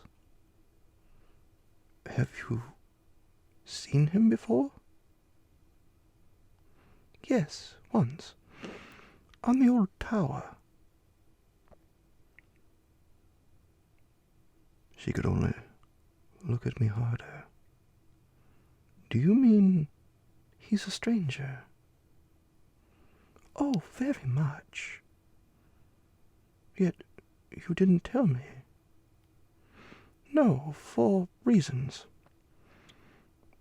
But now that you've guessed, Mrs. Grove's round eyes encountered this charge. Ah, I haven't guessed, she said very simply. How can I? if you don't imagine. I don't in the very least. You've seen him nowhere but on the tower, and on this spot just now. Mrs. Groves looked round again. What was he doing on the tower? Only standing there and looking down at me.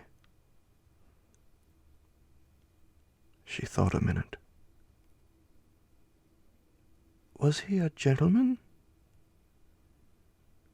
I found I had no need to think. No. She gazed in deeper wonder. No.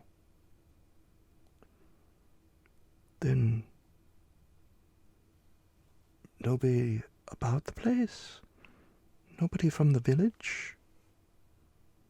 Nobody. Nobody. I didn't tell you, but I made sure. She breathed a vague relief. This was, oddly, so much to the good.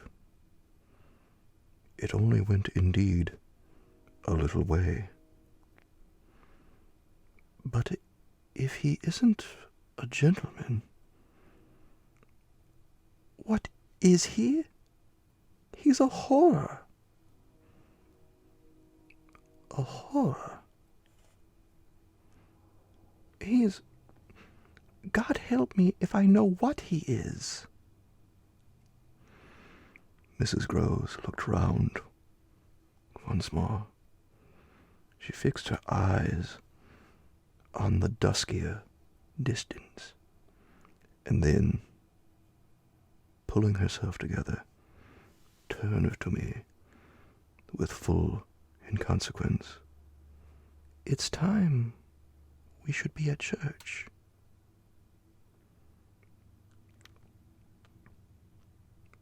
Oh, I'm not fit for church. Won't it do you good? It won't do them. I nodded at the house. The children? I can't leave them now. You're afraid. I spoke boldly. I'm afraid of him. Mrs. Groves's large face showed me, at this, for the first time, the faraway, faint glimmer of a consciousness more acute.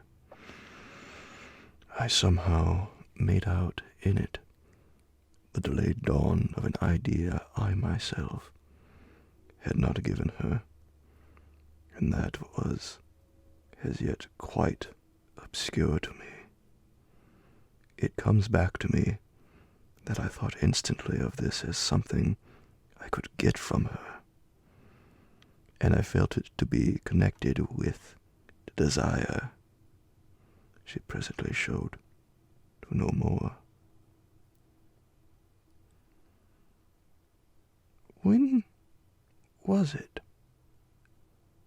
On the tower? About the middle of the month, at this same hour, almost at dark, said Mrs. Groves. Oh, no, not nearly. I saw him as I see you. Then how did he get in? And how did he get out? I laughed. I had no opportunity to ask him. This evening, you see, I pursued. He has not been able to get in. He only peeps. I hope it will be confined to that. She had now let go my hand. She turned away a little I waited an instant. Then I brought out, "Go to church. Goodbye. I must watch." Slowly, she faced me again. "Do you fear for them?" We met in another long look. "Don't you?" Instead of answering, she came nearer to the window and, for a minute, applied her face to the glass. "You see how he could see," I meanwhile went on. She didn't move. "How long was he here?" "Till I came out. I came to meet him." Mrs. Groves at last turned round, and there was still more in her face. "I couldn't have come out." "Neither could I," I laughed again. "But I did come. It's my duty." "So have I mine," she replied, after which she added, "What's he like?" "I've been dying to tell you, but he's like nobody." "Nobody?" she echoed. "He has no hat." Then, seeing in her face that she already, in this with a deeper dismay, found a touch of picture, I quickly added stroke to stroke. "He has red hair, very red, close curling, and a pale face, long in shape, with straight, good features, and little rather queer whiskers that are as red as his hair. His eyebrows are somehow darker. They look particularly arched, and as if they might move a good deal. His eyes are sharp, strange, awfully, but I only know clearly that they're rather small and very fixed. His mouth's wide, and his lips are thin, and except for his little whiskers, he's quite clean-shaven. He gives me a sort of sense of looking like an actor. An actor." It was impossible to resemble one less, at least, than Mrs. Groves at that moment. "I've never seen one, but I suppose them. He's tall, active, erect," I continued. "But never, no, never, a gentleman." My companion's face had blanched as I went on. Her round eyes started, and her mild mouth gaped. "A gentleman," she gasped, confounded, stupefied. "A gentleman? He... You know him, then?" She visibly tried to hold herself. "But he is handsome." I saw the way to help her. "Remarkably. And dressed in somebody's clothes. They're smart, but they're not his own." She broke into a breathless, affirmative groan. "They're the master's." I caught it up.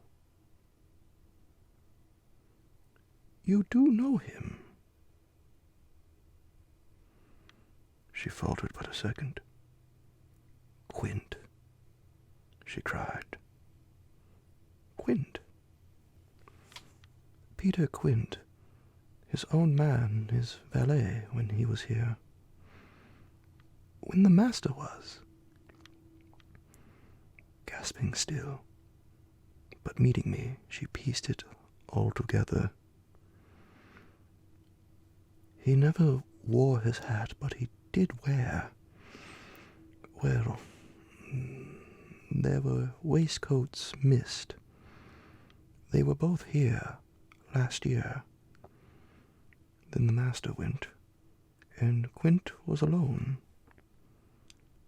I followed, but halting a little. Alone. Alone with us.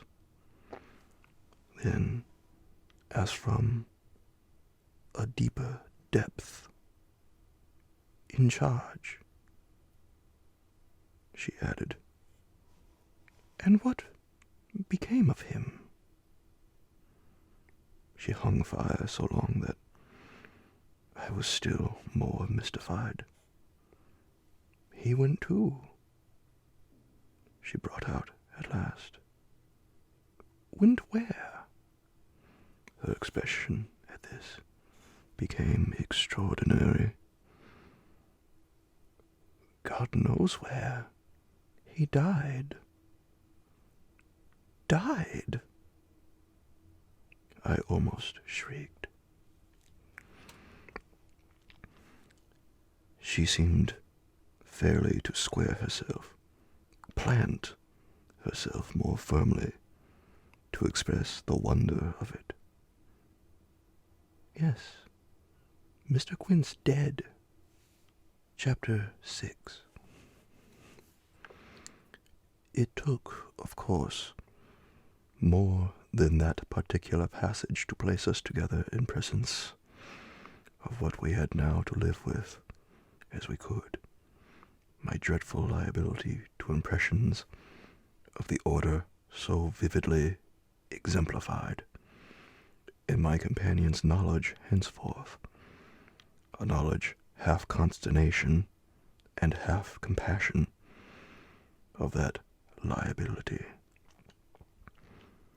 There had been this evening, after the revelation that left me for an hour so prostrate, there had been for either of us no attendance on any service, but a little service of tears and vows, of prayers and promises, a climax to the series of mutual challenges and pledges that had straightway ensued on our retreating together to the schoolroom and shutting ourselves up there to have everything out.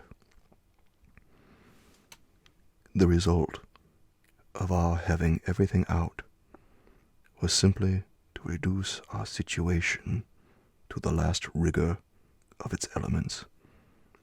She herself had seen nothing, not the shadow of a shadow, and nobody in the house but the governess was in the governess's plight.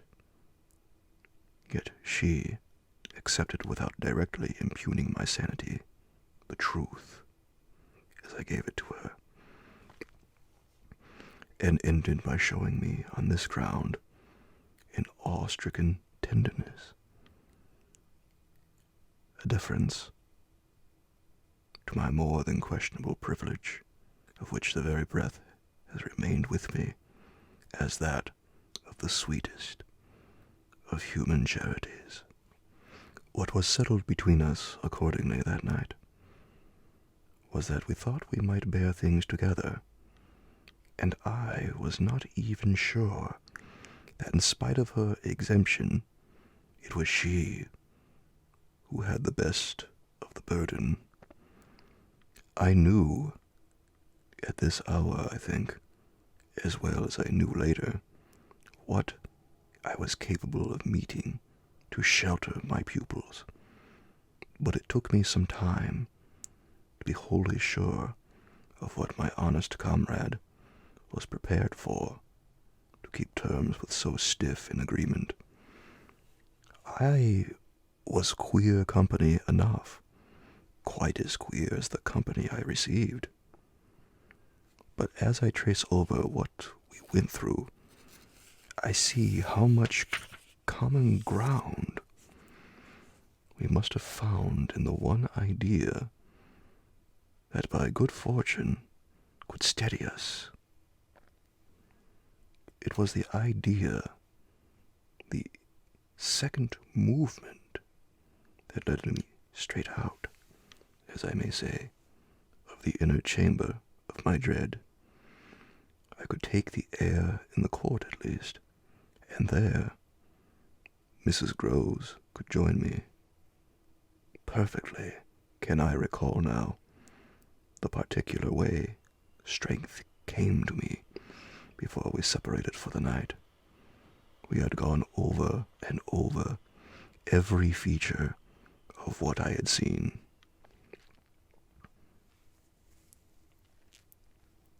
He was looking for someone else, you say? Someone who was not you? He was looking for little Miles. A portentous clearness now possessed me. That's whom he was looking for. But how do you know? I know. My exultation grew. And you know, my dear. She didn't deny this, but I felt, not even so much telling as that.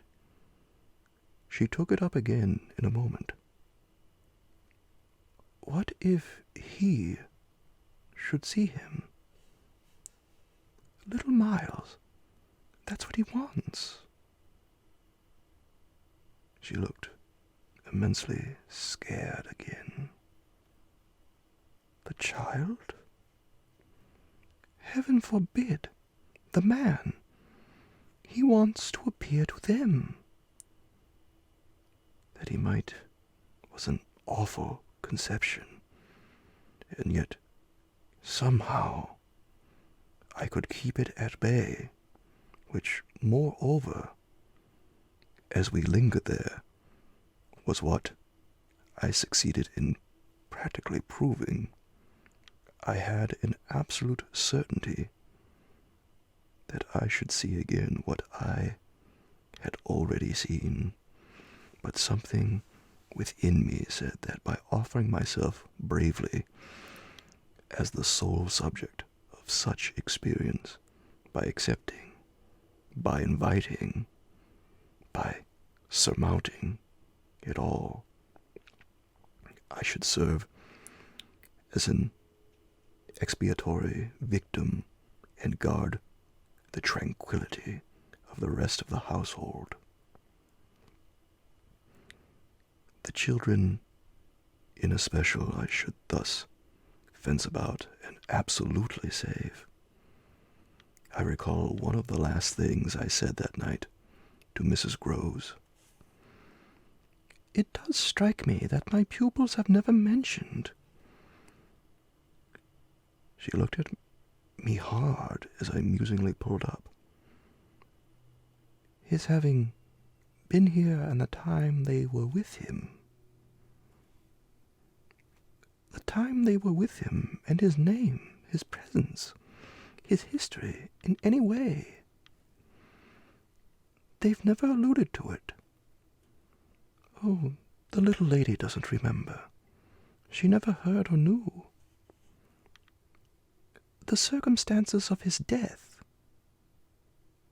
I thought with some intensity. Perhaps not, but Miles would remember. Miles would know. Don't try him, broke from Mrs. Groves. I returned her the look she had given me. Don't be afraid, I continued to think. It is rather odd that he has never spoken of him. Never by the least reference. And you tell me They were great friends. Oh, it wasn't him, Mrs. Groves with emphasis added. It was Quint's own fancy. To play with him, I mean, to spoil him. She paused a moment. Then she added,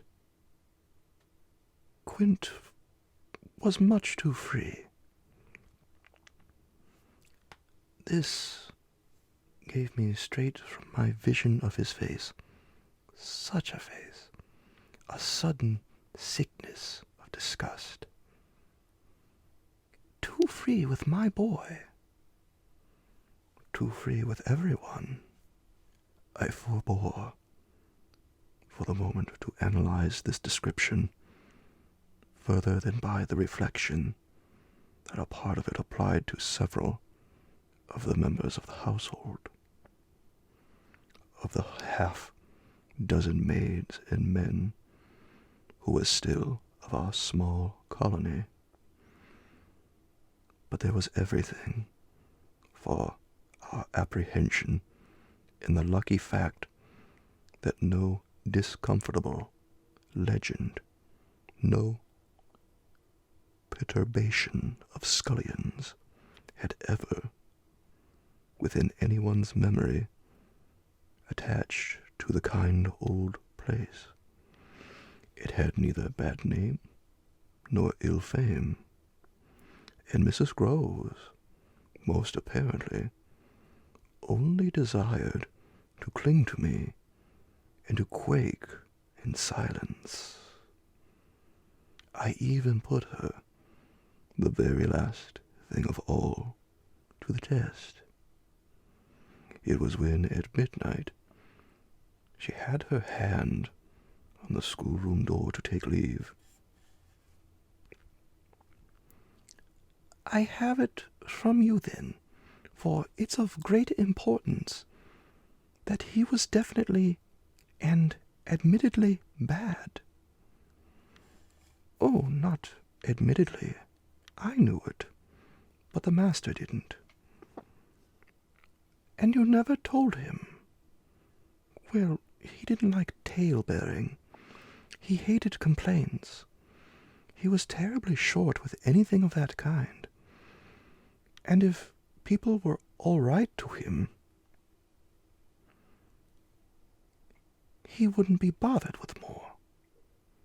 This squared well enough with my impression of him. He was not a trouble-loving gentleman, nor so very particular, perhaps, about some of the company he himself kept.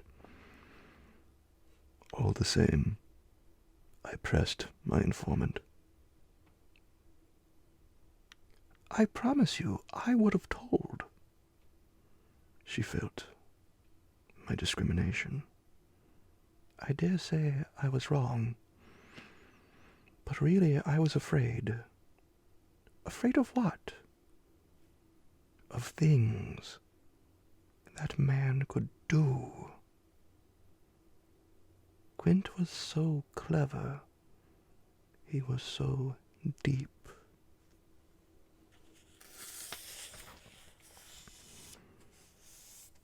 I took this in still more than I probably showed. You weren't afraid of anything else? Not of his effect? His effect?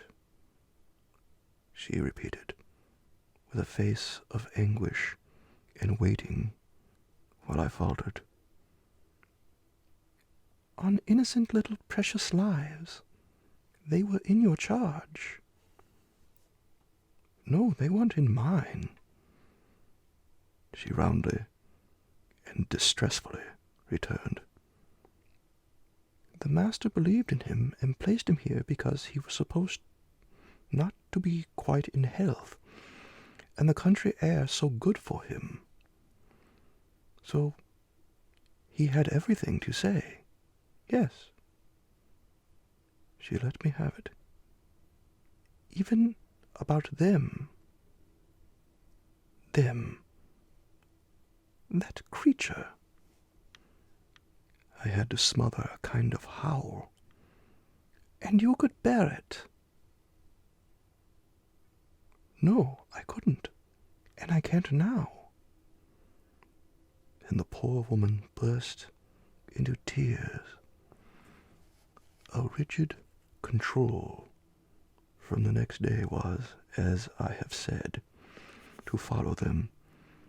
Yet how often and how passionately for a week we came back together to the subject, much as we had discussed it that Sunday night. I was, in the immediate later hours in especial, for it may be imagined whether I slept, still haunted with the shadow of something she had not told me. I myself had kept back nothing, but there was a word Mrs. Groves had kept back, I was sure.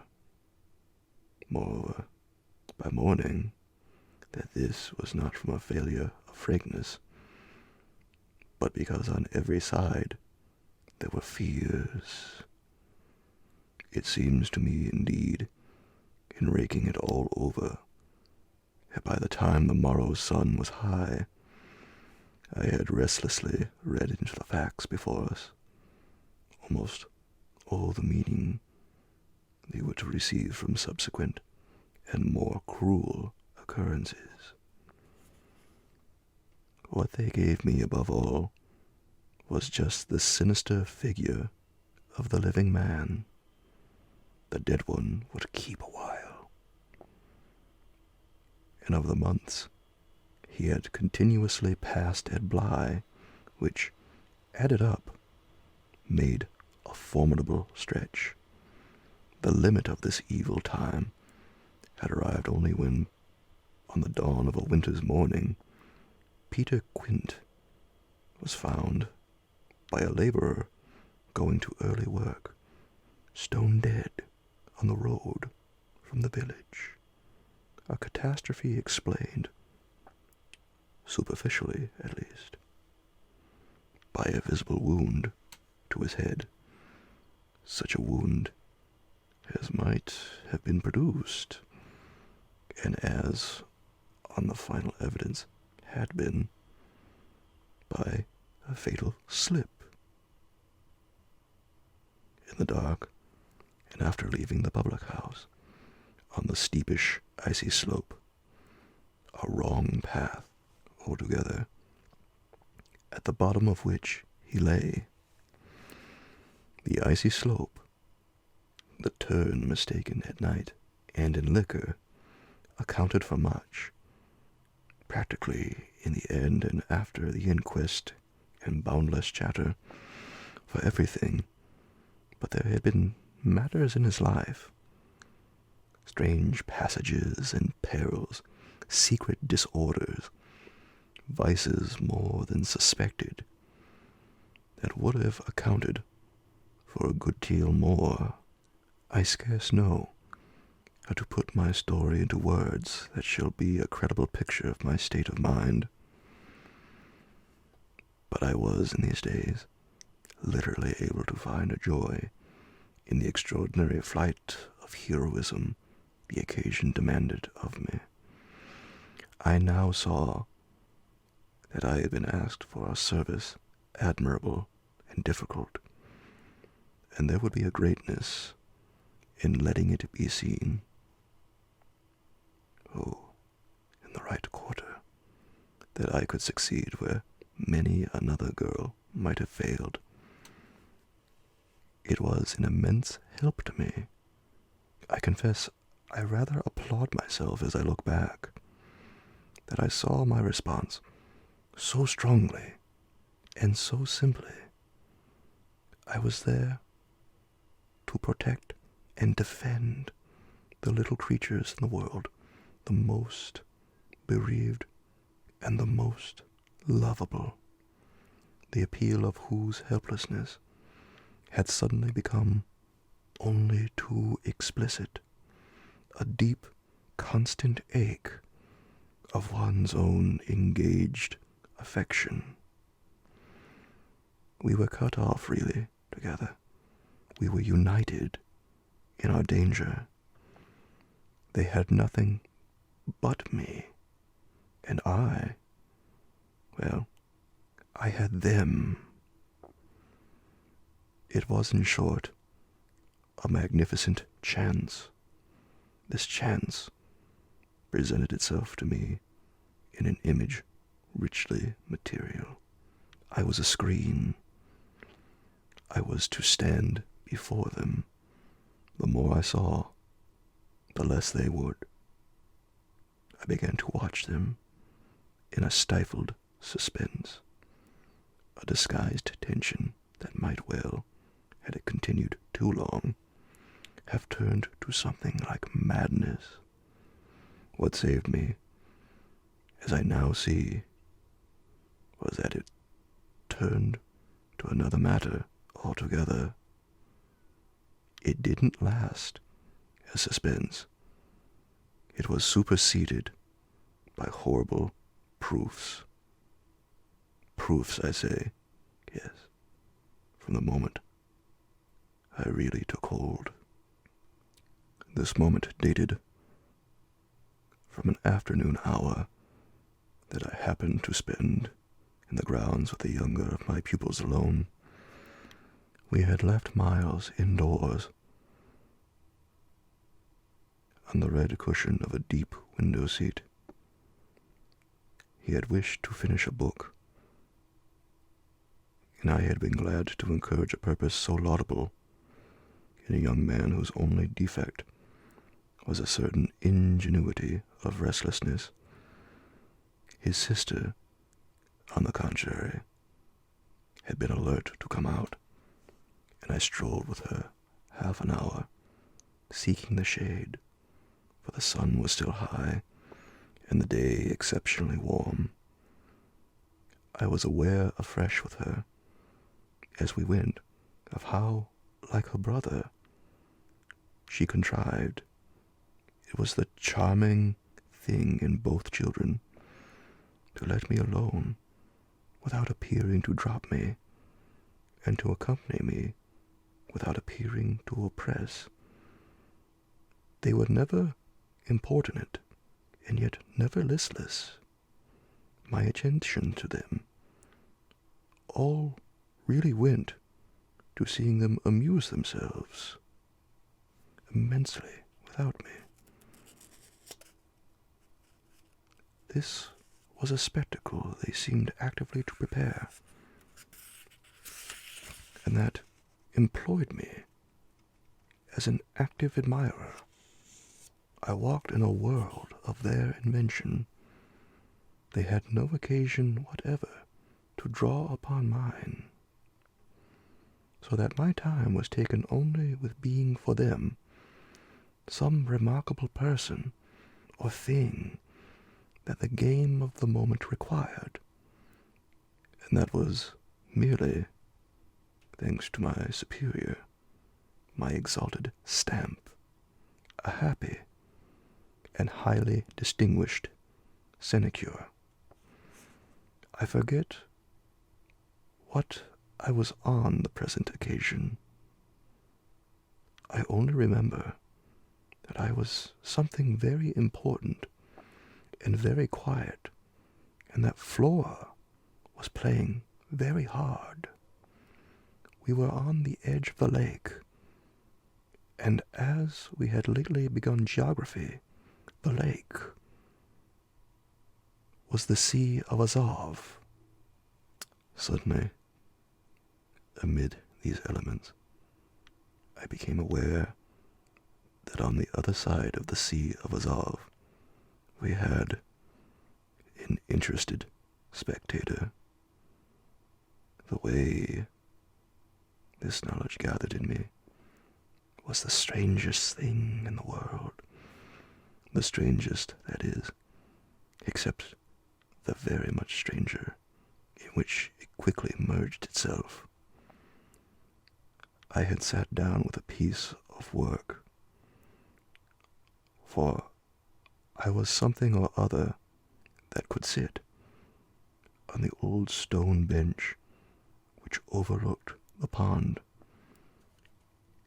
And in this position, I began to take in with certitude, and yet without direct vision, the presence, a good way off, of a third person. The old trees, the thick shrubbery, made a great and pleasant shade, but it was all suffused with the brightness of the hot, still hour. There was no ambiguity in anything, none whatever, at least in the conviction I, from one moment to another, found myself forming as to what I should see straight before me and across the lake as a consequence of raising my eyes. They were attached at this juncture to the stitching in which I was engaged, and I can feel once more the spasm of my effort not to move them till I should so have steadied myself as to be able to make up my mind what to do. There was an alien object in view, a figure whose right of presence I instantly and passionately questioned. I recollect counting over perfectly the possibilities, reminding myself that nothing was more natural, for instance, than the appearance of one of the men about the place, or even of a messenger, a postman, or a tradesman's boy from the village.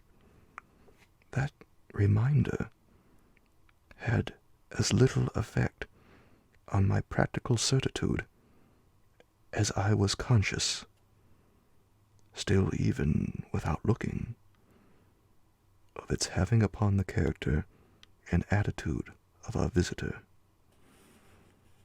Nothing was more natural than that these things should be the other things they absolutely were not.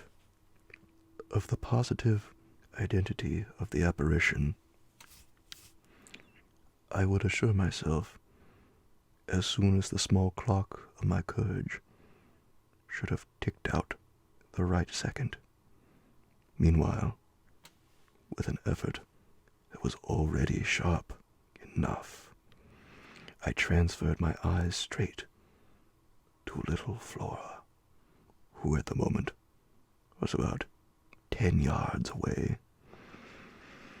My heart had stood still for an instant, with the wonder and terror of the question whether she too would see.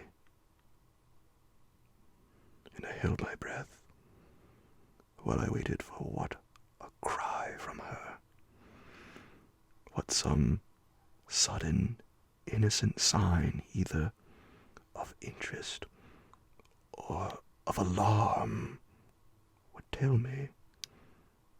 I waited, but nothing came. Then, in the first place, and there is something more dire in this, I feel, than in anything I have to relate, I was determined by a sense that within a minute all spontaneous sounds from her had dropped, and in the second, by the circumstance that also within the minute she had in her play turned her back to the water. This was her attitude when I at last looked at her, looked with the confirmed conviction that we were still together under direct personal notice.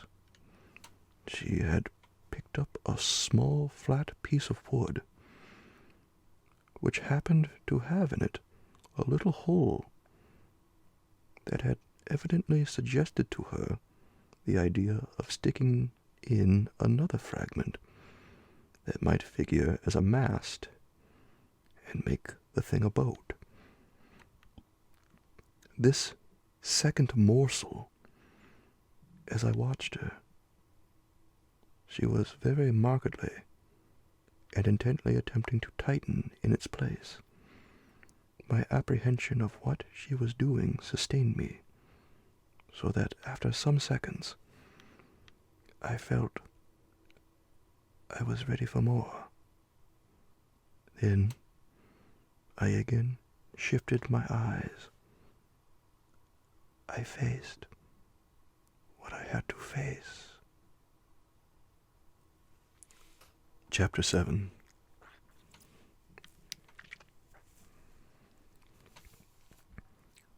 I got hold of Mrs. Groves as soon after this as I could, and I can give no intelligible account of how I fought out the interval, yet I still hear myself cry as I fairly threw myself into her arms. They know. It's too monstrous. They know. They know. And what on earth? I felt her incredulity as she held me.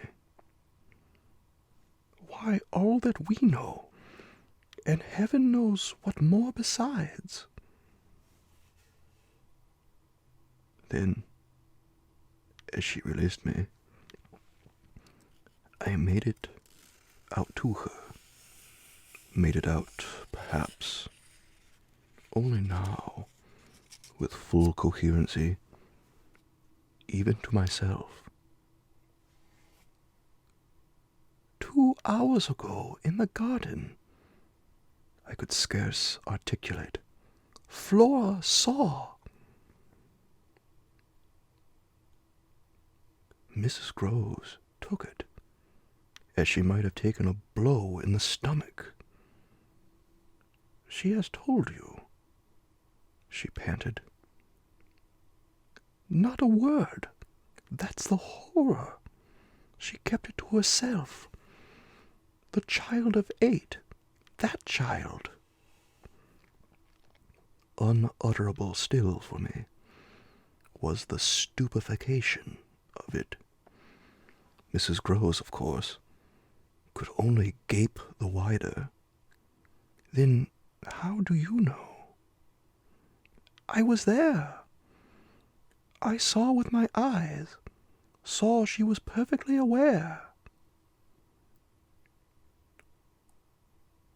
Do you mean aware of him? No, of her. I was conscious as I spoke that I looked prodigious things, for I got the slow reflection of them in my companion's face. Another person this time, but a figure of quite as unmistakable horror and evil. A woman in black, pale and dreadful, with such an air also, and such a face. On the other side of the lake, I was there with a child, quiet for the hour, and in the midst of it, she came. Came how? From where? From where they come from. She just appeared and stood there, but not so near. And without coming nearer. Oh, for the effect and the feeling, she might have been as close as you. My friend, with an odd impulse, fell back a step. Was she someone you've never seen? Never. But someone the child has. Someone you have. Then, to show how I had thought it all out. My predecessor, the one who died, Miss Jessel. Miss Jessel, you don't believe me? I pressed. She turned right and left in her distress. How can you be sure? This drew from me, in the state of my nerves, a flash of impatience. Then ask Flora. She's sure. But I had no sooner spoken than I caught myself up. No, for God's sake, don't. She'll say she isn't. She'll lie. Mrs. Groves was not too bewildered instinctively to protest. How can you? Because I'm clear. Flora doesn't want me to know. It's only then to spare you. No. There are depths. The more I go over it, the more I see in it. And the more I see in it, the more I fear. I don't know what I don't see, what I don't fear. Mrs. Groves tried to keep up with me. You mean you're afraid of seeing her again? Oh, no, that's nothing now. Then I explained. It's of not seeing her. But my companion only looked wan. I don't understand. Why, it's that the child may keep it up, and that the child assuredly will, without my knowing it.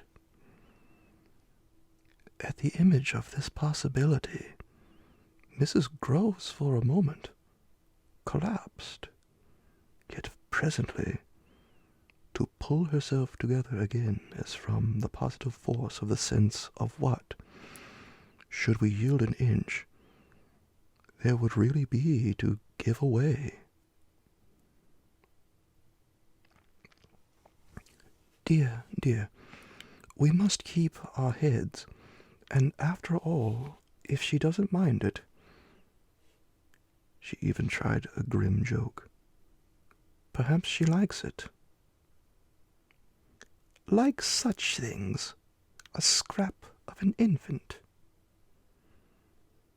Isn't it just a proof of her blessed innocence? My friend bravely inquired. She brought me, for the instant, almost round. Oh, what we must clutch at that. We must cling to it. If it isn't a proof of what you say, it's a proof of God knows what. For the woman's a horror of horrors. Mrs. Groves, at this, fixed her eyes a minute on the ground, then at last, raising them.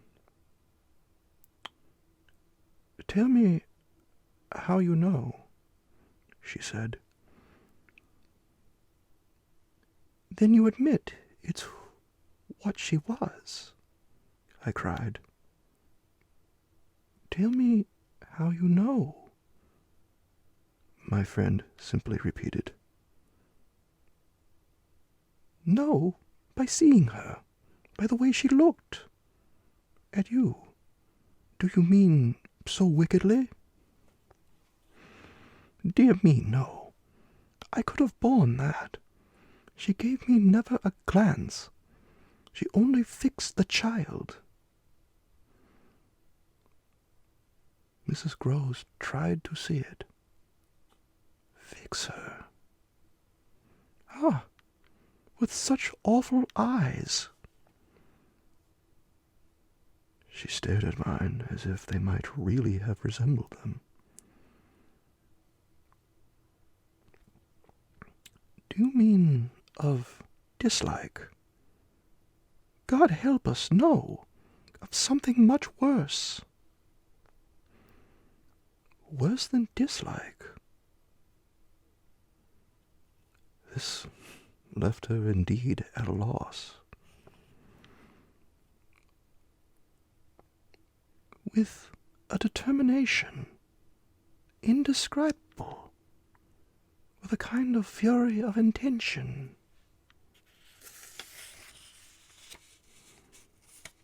I made her turn pale. "Intention? To get hold of her." Mrs. Groves, her eyes just lingering on mine, gave a shudder and walked to the window. And while she stood there looking out, I completed my statement. "That's what Flora knows." After a little, she turned round. "The person was in black, you say?" "In mourning. Rather poor, almost shabby, but yes, with extraordinary beauty." I now recognized to what I had at last, stroke by stroke, brought the victim of my confidence, for she quite visibly weighed this. "Oh, handsome, very, very," I insisted. "Wonderfully handsome, but infamous." She slowly came back to me. "Miss Jessel was infamous." She once more took my hand in both her own, holding it as tight as if to fortify me against the increase of alarm I might draw from this disclosure. "They were both infamous," she finally said. So, for a little we faced it once more together, and I found absolutely a degree of help in seeing it now so straight. "I appreciate," I said, "the great decency of your not having hitherto spoken. But the time has certainly come to give me the whole thing." She appeared to assent to this, but still only in silence, seeing which I went on. "I must have it now. Of what did she die? Come, there was something between them." There was everything. "In spite of their difference." "Oh, of their rank, their condition." She brought it woefully out. "She was a lady." I turned it over. I again saw. "Yes, she was a lady." "And he, so dreadfully below," said Mrs. Groves. I felt that I doubtless needn't press too hard in such company on the place of a servant in the scale, but there was nothing to prevent an acceptance of my companion's own measure of my predecessor's abasement.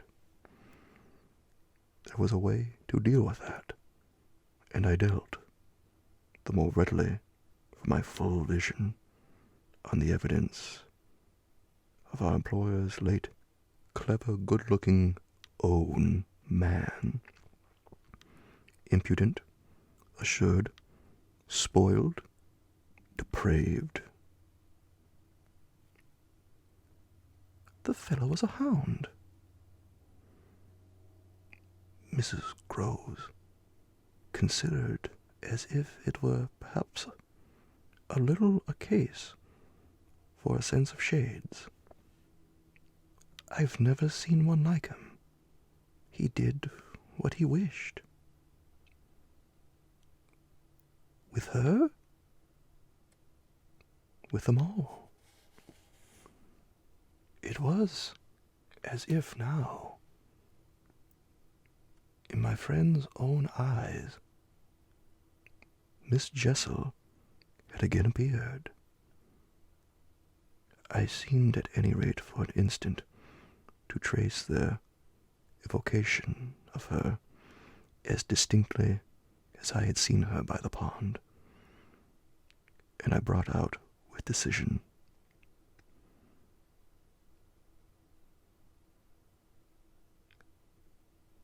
"It must have been also what she wished." Mrs. Grove's face signified that it had been indeed, but she said at the same time, "Poor woman, she paid for it." "Then you do know what she died of?" I asked. "No, I know nothing. I wanted not to know. I was glad enough I didn't, and I thanked heaven she was well out of this." "Yet you had then your idea of her real reason for leaving?" "Oh, yes. As to that, she couldn't have stayed. Fancy it here for a governess. And afterwards I imagined, and I still imagine, and what I imagine is dreadful." "Not so dreadful as what I do," I replied, on which I must have shown her, as I was indeed but too conscious, a front of miserable defeat. It brought out again all her compassion for me, and at the renewed touch of her kindness my power to resist broke down. I burst, as I had the other time made her burst, into tears. She took me to her motherly breast, where my lamentation overflowed. "I don't do it," I sobbed in despair. "I don't save or shield them. It's far worse than I dreamed. They're lost." Chapter 8. What I had said to Mrs. Groves was true enough. There were in the matter, I had to put before her, depths and possibilities that I lacked resolution to sound, so that when we met once more in the wonder of it, we were of a common mind about the duty of resistance to extravagant fancies. We were to keep our heads, if we should keep nothing else. Difficult, indeed, as that might be, in the face of all that, in our prodigious experience, seemed least to be questioned. Late that night, while the house slept, we had another talk in my room, when she went all the way with me, as to its being beyond doubt that I had seen exactly what I had seen. I found that to keep her thoroughly in the grip of this, I had only to ask her how, if I had made it up, I came to be able to give, in each of the persons appearing to me, a picture disclosing to the last detail the special marks, a portrait on the exhibition of which she had instantly recognized and named them. She wished, of course, small blame to her, to sink the whole subject, and I was quick to assure her that my own interest in it had now violently taken the form of a search for the way to escape it. I closed with her cordially on the article of the likelihood that with recurrence, for recurrence we took for granted, I should get used to my danger, distinctly professing that my personal exposure had suddenly become the least of my discomforts. It was my new suspicion that was intolerable, and yet even to this complication, the later hours of the day had brought a little ease.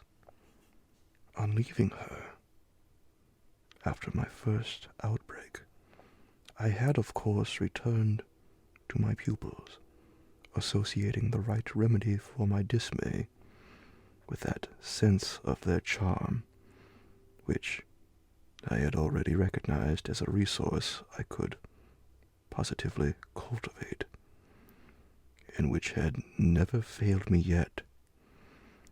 I had simply, in other words, plunged afresh into Flora's special society, and there became aware it was almost a luxury that she could put her little conscious hand straight upon the spot that she ached.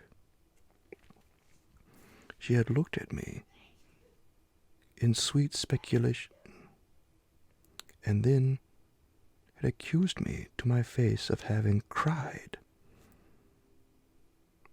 I had supposed the ugly signs of it brushed away, but I could literally, for the time at all event, rejoice under this fathomless charity that they had not entirely disappeared, to gaze into the depths of blue of the child's eyes and pronounce their loveliness a trick of premature cunning, was to be guilty of a cynicism in preference to which I naturally preferred to abjure my judgment, and so far as might be, my agitation.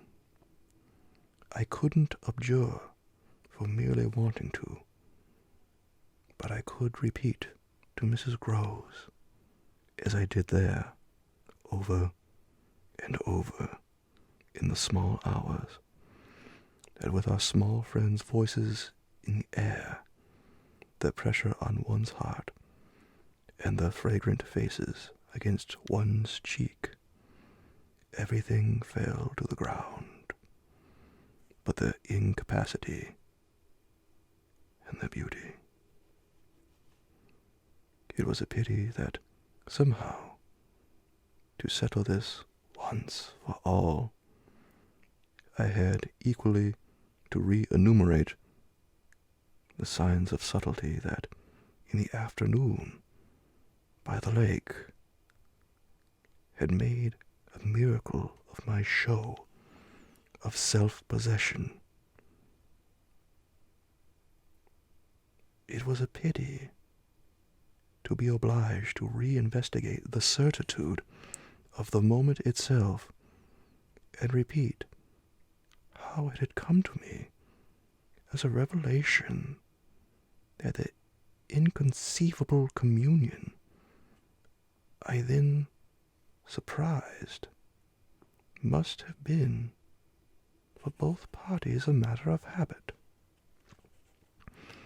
It was a pity I should have had to quaver out again the reasons for my not having, in my delusion, so much as questioned that the little girl saw our visitant even as I actually saw Mrs. Groves herself, and that she wanted, by just so much as she did thus see, to make me suppose she didn't, and at the same time, without showing anything, arrive at a guess as to whether I myself did. It was a pity I needed to recapitulate the portentous little activities by which she sought to divert my attention. The perceptible increase of movement, the greater intensity of play, the singing, the grabbling of nonsense, and the invitation to romp. Yet, if I had not indulged to prove there was nothing in it, in this review, I should have missed the 2 or 3 dim elements of comfort that still remain to me. I shouldn't, for instance, have been able to asseverate to my friend that I was certain, which was so much to the good, that I, at least, had not betrayed myself. I shouldn't have been prompted by stress of need, by desperation of mind, I scarce know what to call it, to invoke such further aid to intelligence as might spring from pushing my colleague fairly to the wall. She had told me, bit by bit, under pressure, a great deal. But a small, shifty spot on the wrong side of it all still sometimes brushed my brow like the wing of a bat, and I remember how, on this occasion, for the sleeping house and the concentration alike of our danger and our watch seemed to help, I felt the importance of giving the last jerk to the curtain. "I don't believe anything so horrible," I recollect saying. "No, let us put it definitely, my dear, that I don't. But if I did, you know, there's a thing I should require now, just without sparing you the least bit more, oh, not a scrap, come, to get out of you. What was it you had in mind in our distress, before Miles came back over the letter from his school? You said, under my insistence, that you didn't pretend for him he hadn't literally ever been bad. He has not truly ever, in these weeks that I myself have lived with him and so closely watched him. He has been an imperturbable little prodigy of delightful, lovable goodness. Therefore, you might perfectly have made the claim for him, if you had not, as it happened, seen an exception to take. What was your exception? And to what passage in your personal observation of him did you refer?"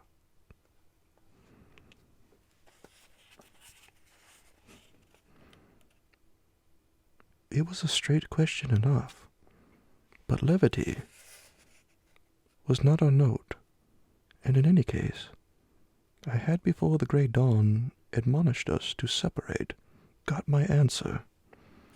What my friend had had in mind proved immensely to the purpose.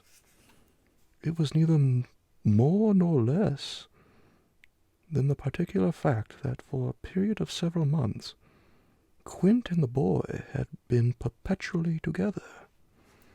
It was indeed the very appropriate item of evidence of her having ventured to criticize the propriety, to hint at the incongruity of so close an alliance, and even to go so far on the subject as a frank overture to Miss Jessel would take her. Miss Jessel had, with a very high manner about it, requested her to mind her business, and the good woman had on this directly approached little Miles. What she had said to him, since I pressed, was that she liked to see young gentlemen not forget their station. I pressed again, of course, the closer for that. You reminded him that Quint was only a base menial, as you might say, and it was his answer for one thing that was bad. And for another thing. I waited. He repeated your words to Quint. No, not that. It's just what he wouldn't. She could still impress on me. I was sure, at any rate, she added, that he didn't. But he denied certain occasions. What occasions?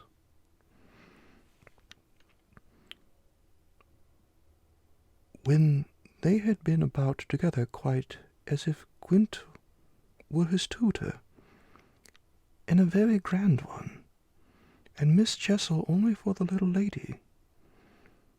When he had gone off with a fellow, I mean, and spent hours with him.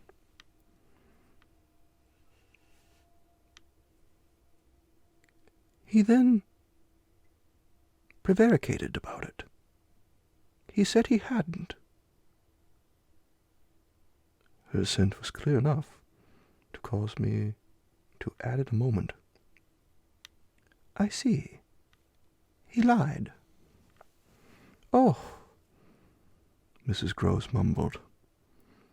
This was a suggestion that it didn't matter, which indeed she backed up by a further remark. You see, after all, Mrs. Jessel didn't mind. She didn't forbid him.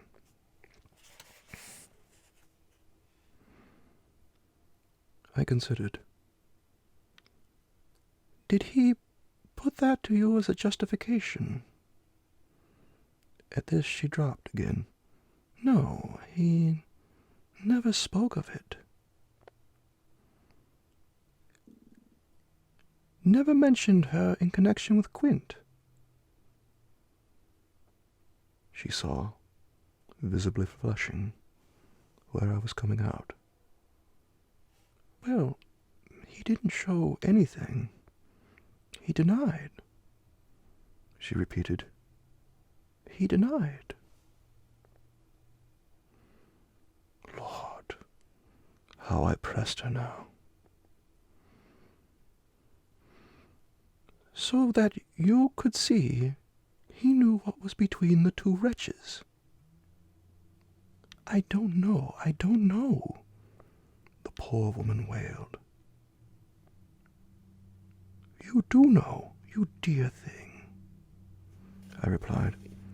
Only you haven't my dreadful boldness of mind, and you keep back, out of timidity and modesty and delicacy, even the impression that in the past, when you had, without my aid, to flounder about in silence, most of all made you miserable. But I shall get it out of you yet. There was something in the boy that suggested to you, I continued, his covering and concealing the relation. Oh, he couldn't prevent your learning the truth. I dare say, but heavens! I fell with vehemence a thinking.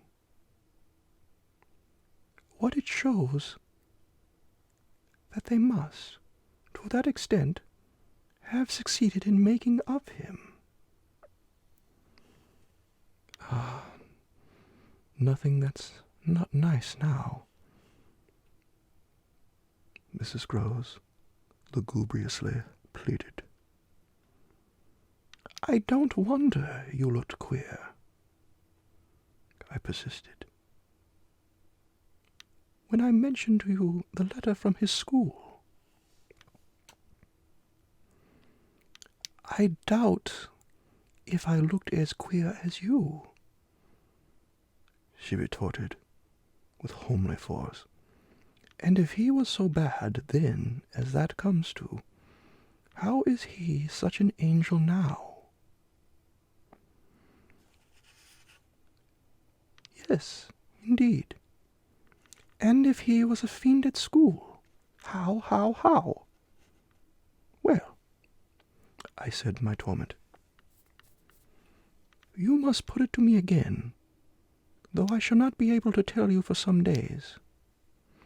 Only put it to me again. I cried in a way that made my friend stare.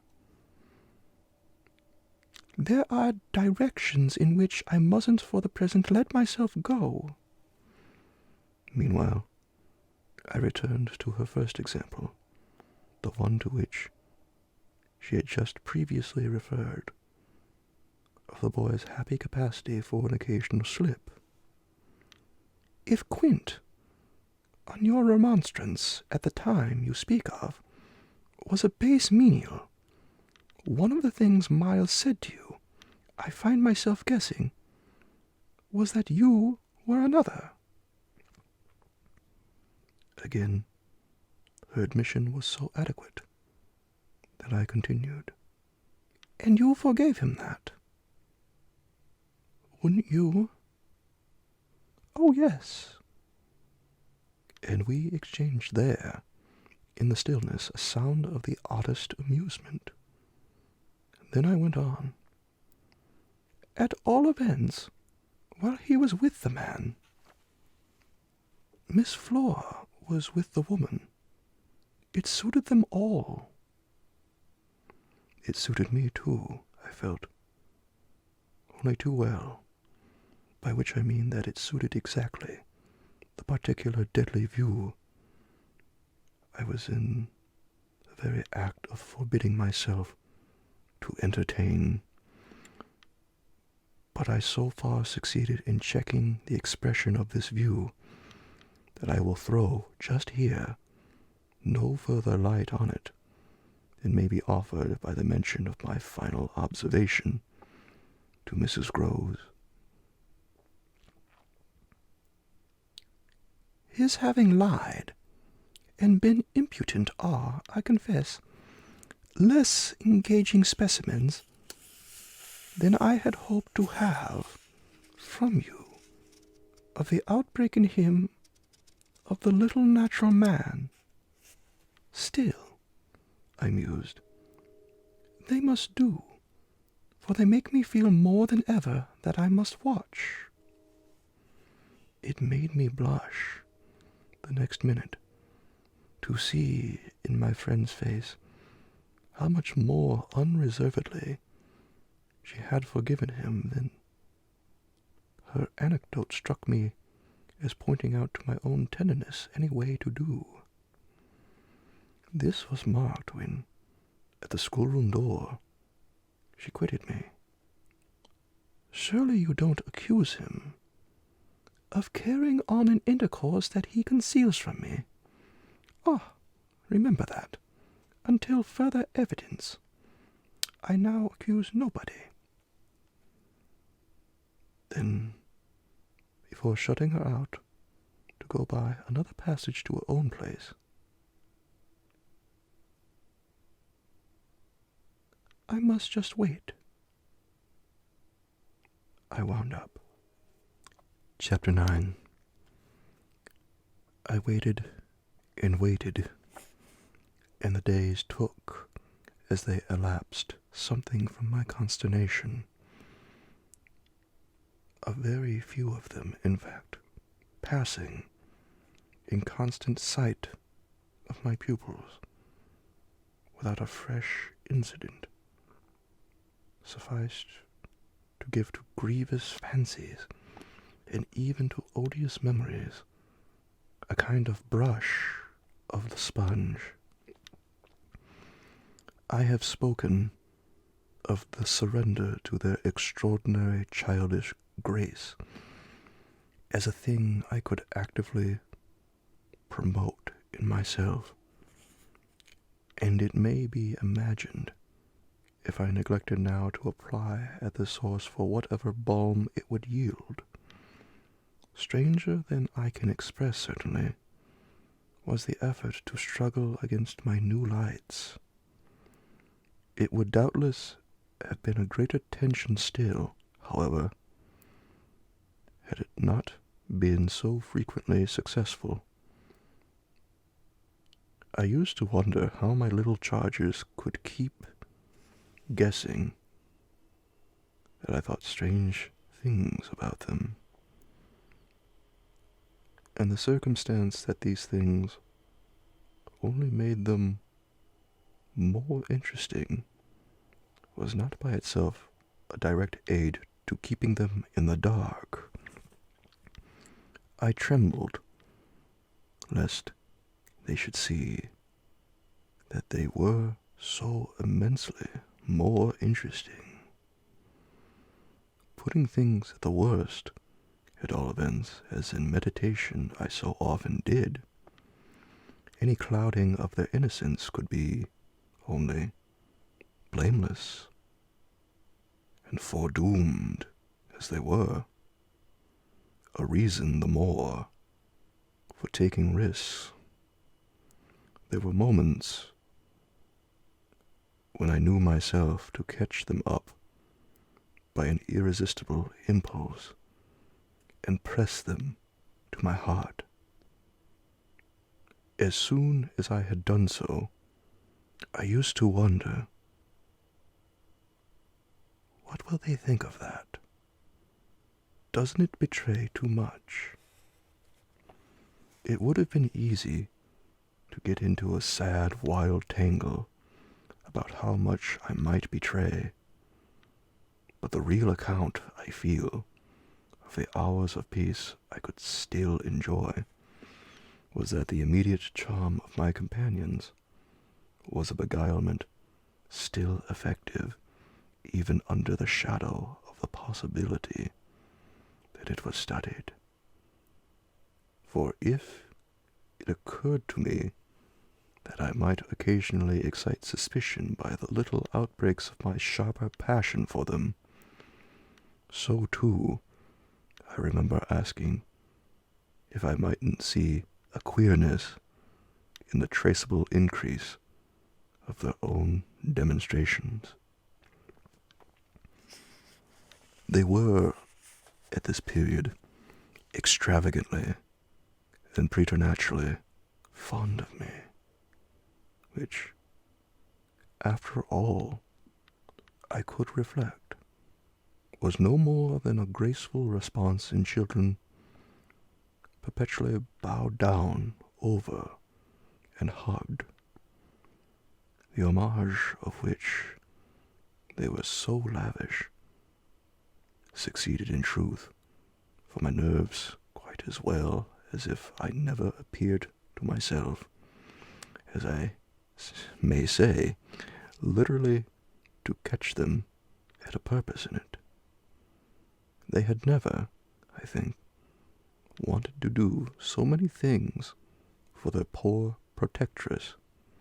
I mean, though they got their lessons better and better, which was naturally what would please her most, in the way of diverting, entertaining, surprising her, reading her passages, telling her stories, acting her charades, pouncing out at her in disguises as animals and historical characters, and above all, astonishing her by the pieces they had secretly got by heart and could interminably recite. I should never get to the bottom were I to let myself go even now, of the prodigious private commentary, all under still more private correction, with which I, in these days, overscored their full hours.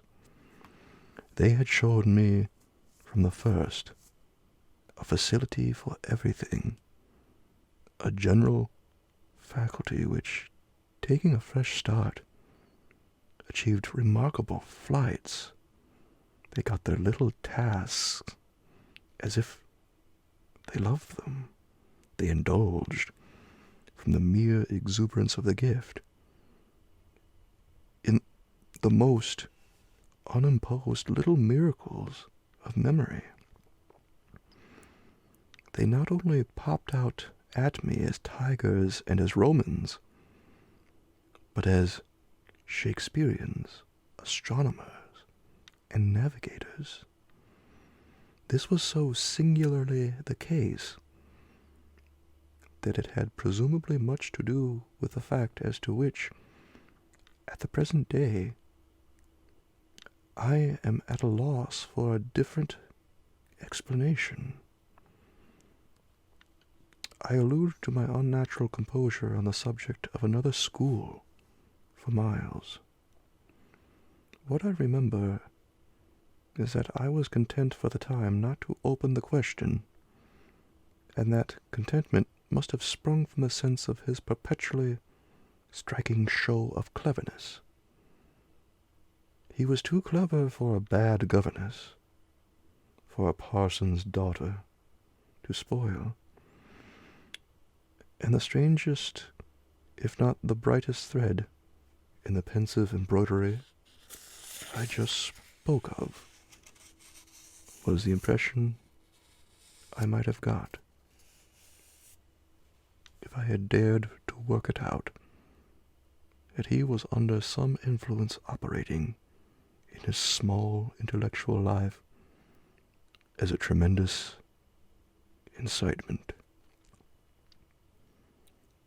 If it was easy to reflect, however, that such a boy could postpone school, it was at least as marked that for such a boy to have been kicked out by a schoolmaster was a mystification without end. Let me add that in the company now, and I was careful almost never to be out of it, I could follow no scent very far. We lived in a cloud of music and affection and success and private theatricals. The musical sense in each of the children was of the quickest, but the elder in especial had a marvelous knack of catching and repeating. The schoolroom piano broke into all gruesome fancies, and when that failed, there were confabulations in corners, with a sequel of one of them going out in the highest spirits in order to come in as something new.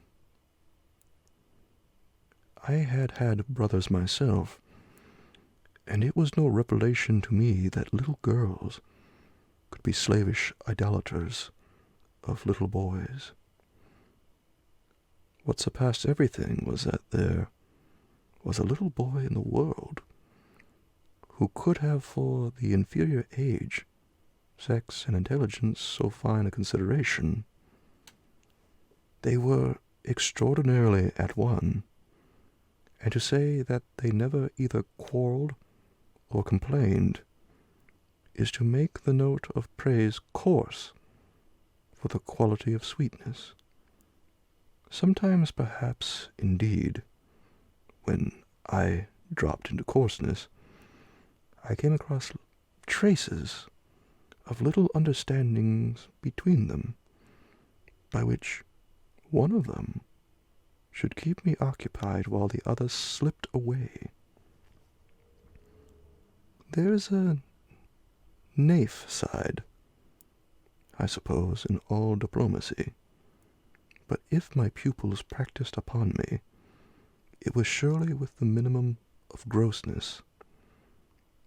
It was all in the other quarter that, after a lull, the grossness broke out. I find that I really hang back, but I must take my horrid plunge.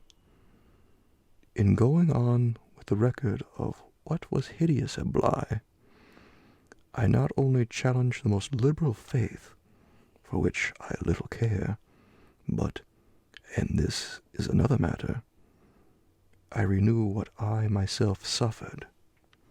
I again push my dreadful way through it to the end. There came suddenly an hour after which, as I look back, the business seems to me to have been all pure suffering. But I have at least reached the heart of it, and the straightest road out is doubtless to advance. One evening, with nothing to lead up or prepare it, I felt the cold touch of the impression that had breathed on me the night of my arrival, and which, much lighter than, as I have mentioned, I should probably have made little of in memory had my subsequent sojourn been less agitated. I had not gone to bed. I sat reading by a couple of candles.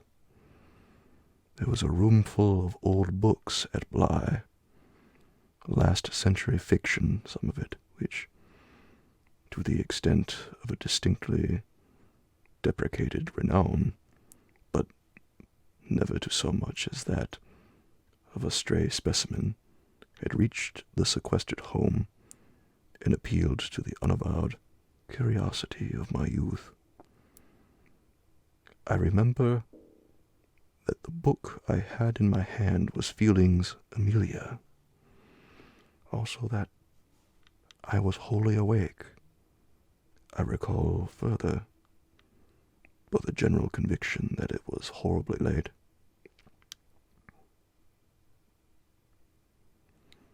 And a particular objection to looking at my watch. I figure finally that the white curtain draping, in the fashion of those days, the head of Flora's little bed shrouded, as I had assured myself long before, the perfection of childish rest. I recollect, in short, that though I was deeply interested in my author, I found myself, at the turn of a page, and with his spell all scattered, looking straight up at him, and hard at the door of my room. There was a moment during which I listened, reminded of the faint sense I had had the first night of there being something undefinably astir in the house, and noted the soft breath of the open casement just move the half-drawn blind.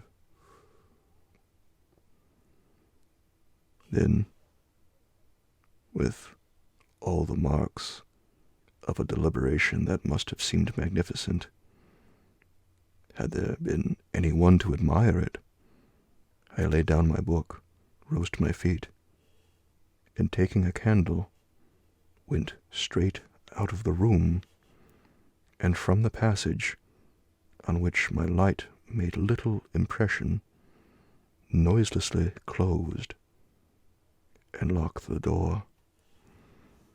I can say now neither what determined nor what guided me,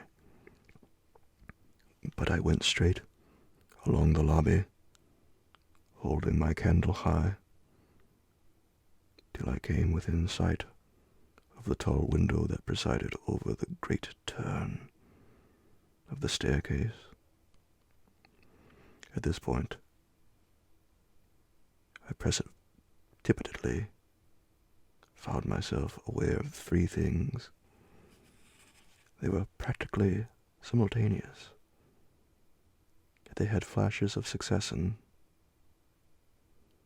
My candle, under a bold flourish, went out, and I perceived, by the uncovered window, that the yielding dusk of earliest morning rendered it unnecessary. Without it, the next instant, I knew that there was a figure on the stair. I speak of sequences, but I required no lapse of seconds to stiffen myself for a third encounter with Quint. The apparition had reached the landing halfway up, and was therefore on the spot nearest the window, where, at sight of me, it stopped short and fixed me exactly as it had fixed me from the tower and from the garden. He knew me as well as I knew him, and so, in the cold, faint twilight, with a glimmer in the high glass, and another on the polish of the oak stair below, we faced each other in our common intensity. He was absolutely, on this occasion, a living, detestable, dangerous presence. But that was not the wonder of wonders. I reserve this distinction for quite another circumstance. The circumstance that dread had unmistakably quitted me, and that there was nothing in me unable to meet and measure him. I had plenty of anguish after that extraordinary moment, but I had, thank God, no terror, and he knew I hadn't. I felt myself, at the end of an instant, magnificently aware of this. I felt, in a fierce rigor of confidence, that if I stood my ground a minute, I should cease, for the time at least, to have him to reckon with. And during the minute, accordingly, the thing was as human and hideous as a real interview. Hideous just because it was human. As human as to have met alone in the small hours in a sleeping house some enemy, some adventurer, some criminal. It was the dead silence of our long gaze at such close quarters that gave the whole horror, huge as it was, its only note of the unnatural. If I had met a murderer in such a place, and at such an hour, we still, at least, would have spoken. Something would have passed in life between us. If nothing had passed, one of us would have moved. The moment was so prolonged that it would have taken but little more to make me doubt if even I were in life. I can't express what followed it, save by saying that the silence itself, which was indeed in a manner an attestation of my strength, became the element into which I saw the figure disappear, in which I definitely saw it turn, as I might have seen the low wretch to which it had once belonged turn on receipt of an order and pass with my eyes on the villainous back that no hunch would have more disfigured, straight down the staircase and into the darkness in which the next bend was lost. Chapter 10. I remained a while at the top of the stair, but with the effect presently of understanding that when my visitor had gone, he had gone. Then I returned to my room. The foremost thing I saw there by the light of the candle I had left burning was that Flora's little bed was empty. And on this I caught my breath with all the terror that 5 minutes before I had been able to resist. I dashed at the place in which I had left her lying, and over which, for the small silk counterpane and the sheets were disarranged, the white curtains had been deceivingly pulled forward. Then my step, to my unutterable relief, produced an answering sound. I noticed an agitation of the window blind, and the child, ducking down, emerged rosily from the other side of it. She stood there, in so much of her candor and so little of her nightgown, with her pink bare feet and the golden glow of her curls.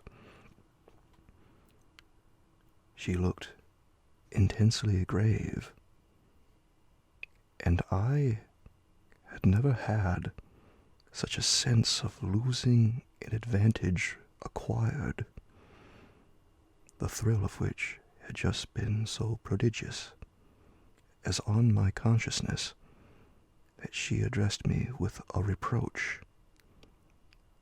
"You naughty! Where have you been?"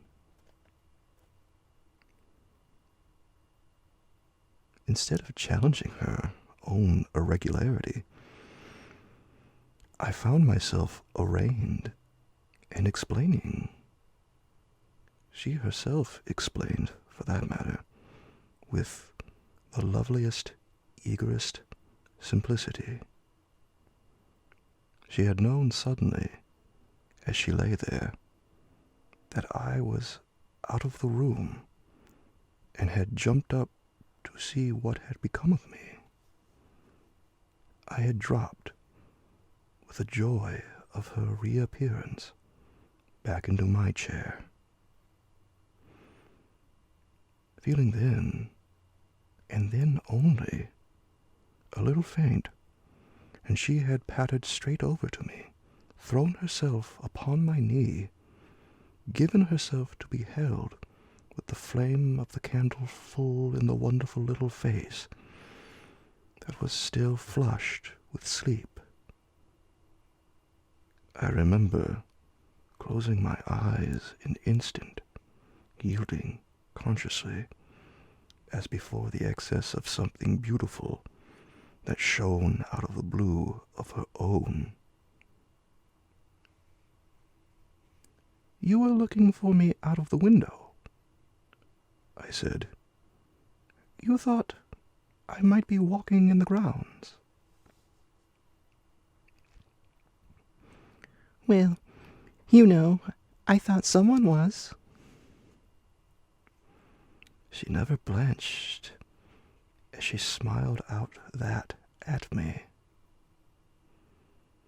Oh, how I looked at her now. And did you see anyone? Ah, no, she returned almost, with the full privilege of childish inconsequence, resentfully, though with a long sweetness in her little drawl of the negative. At that moment, in the state of my nerves, I absolutely believed she lied. And if I once more closed my eyes, it was before the dazzle of the 3 or 4 possible ways in which I might take this up. One of these, for a moment, tempted me with such singular force that, to resist it, I must have gripped my little girl with a spasm that, wonderfully, she submitted to, without a cry or a sign of fright. Why not break out at her on the spot and have it all over? Give it to her straight in her lovely little lighted face.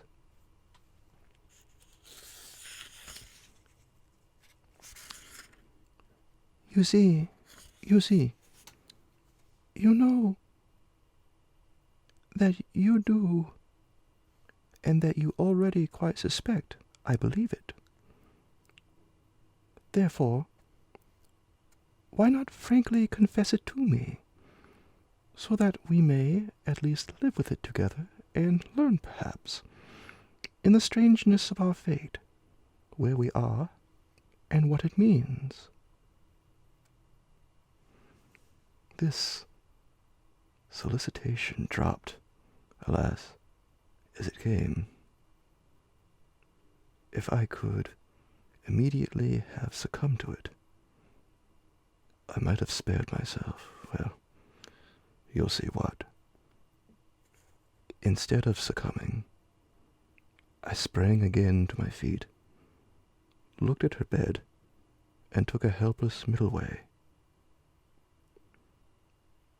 Why did you pull the curtain over the place to make me think you were still here?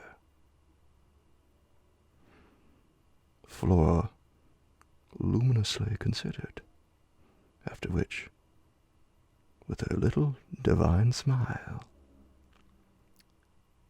Because I don't like to frighten you.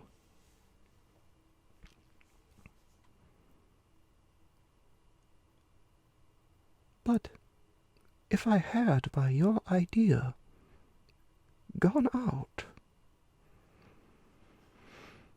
She absolutely declined to be puzzled. She turned her eyes to the flame of the candle, as if the question were as irrelevant, or, at any rate, as impersonal as Mrs. Marset, or 9 times 9. Oh, you know. She quite adequately answered. That you might come back, you dear, and that you have.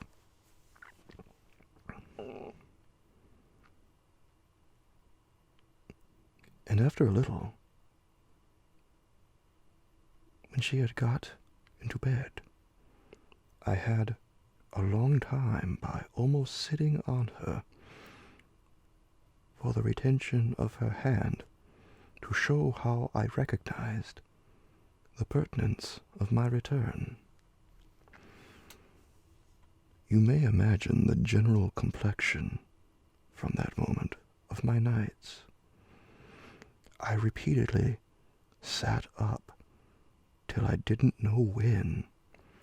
I selected moments when my roommate unmistakably slept, and stealing out, took noiseless turns in the passage. I even pushed as far as to where I had last met Quint. But I never met him there again, and I may as well say at once that I on no other occasion saw him in the house. I just missed, on the staircase, nevertheless, a different adventure.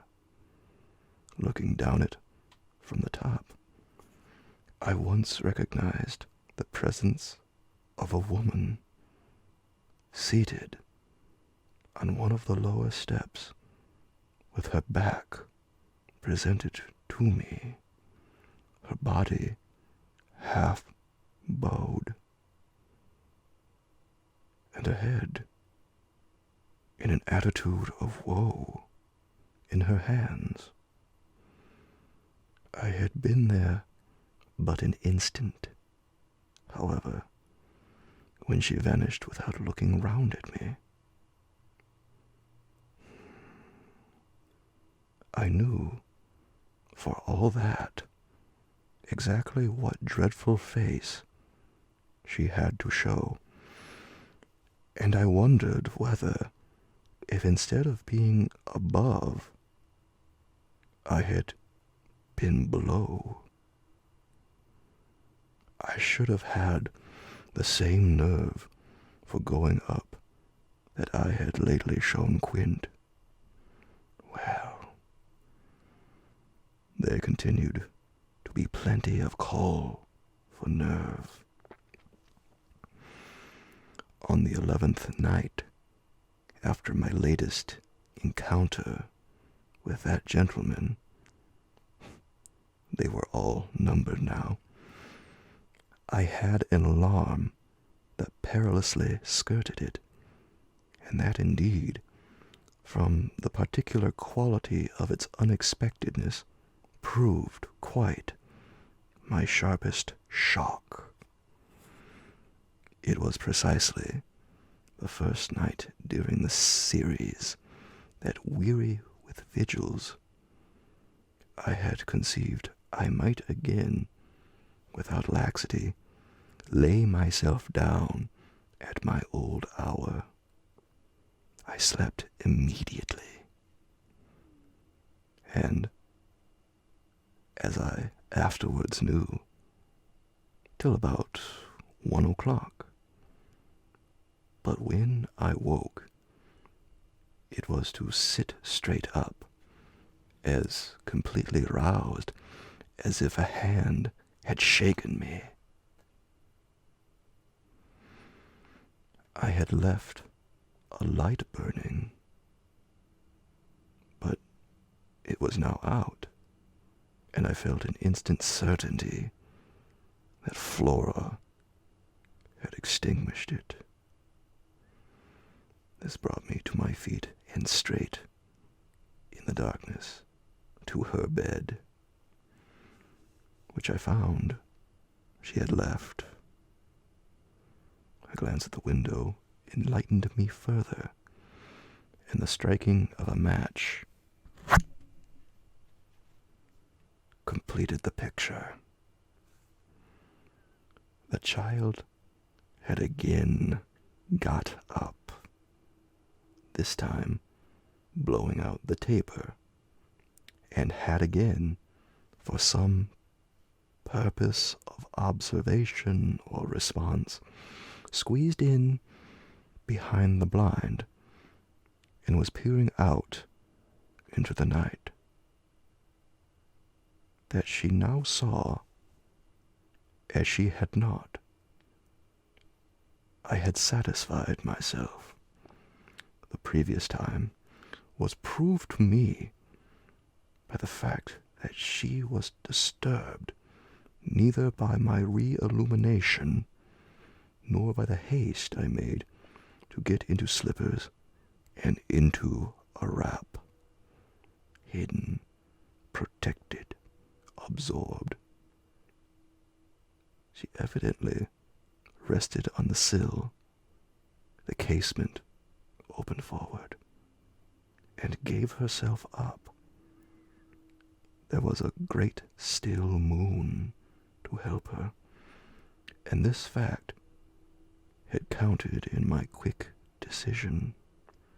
She was face to face with the apparition we had met at the lake, and could now communicate with it as she had not then been able to do.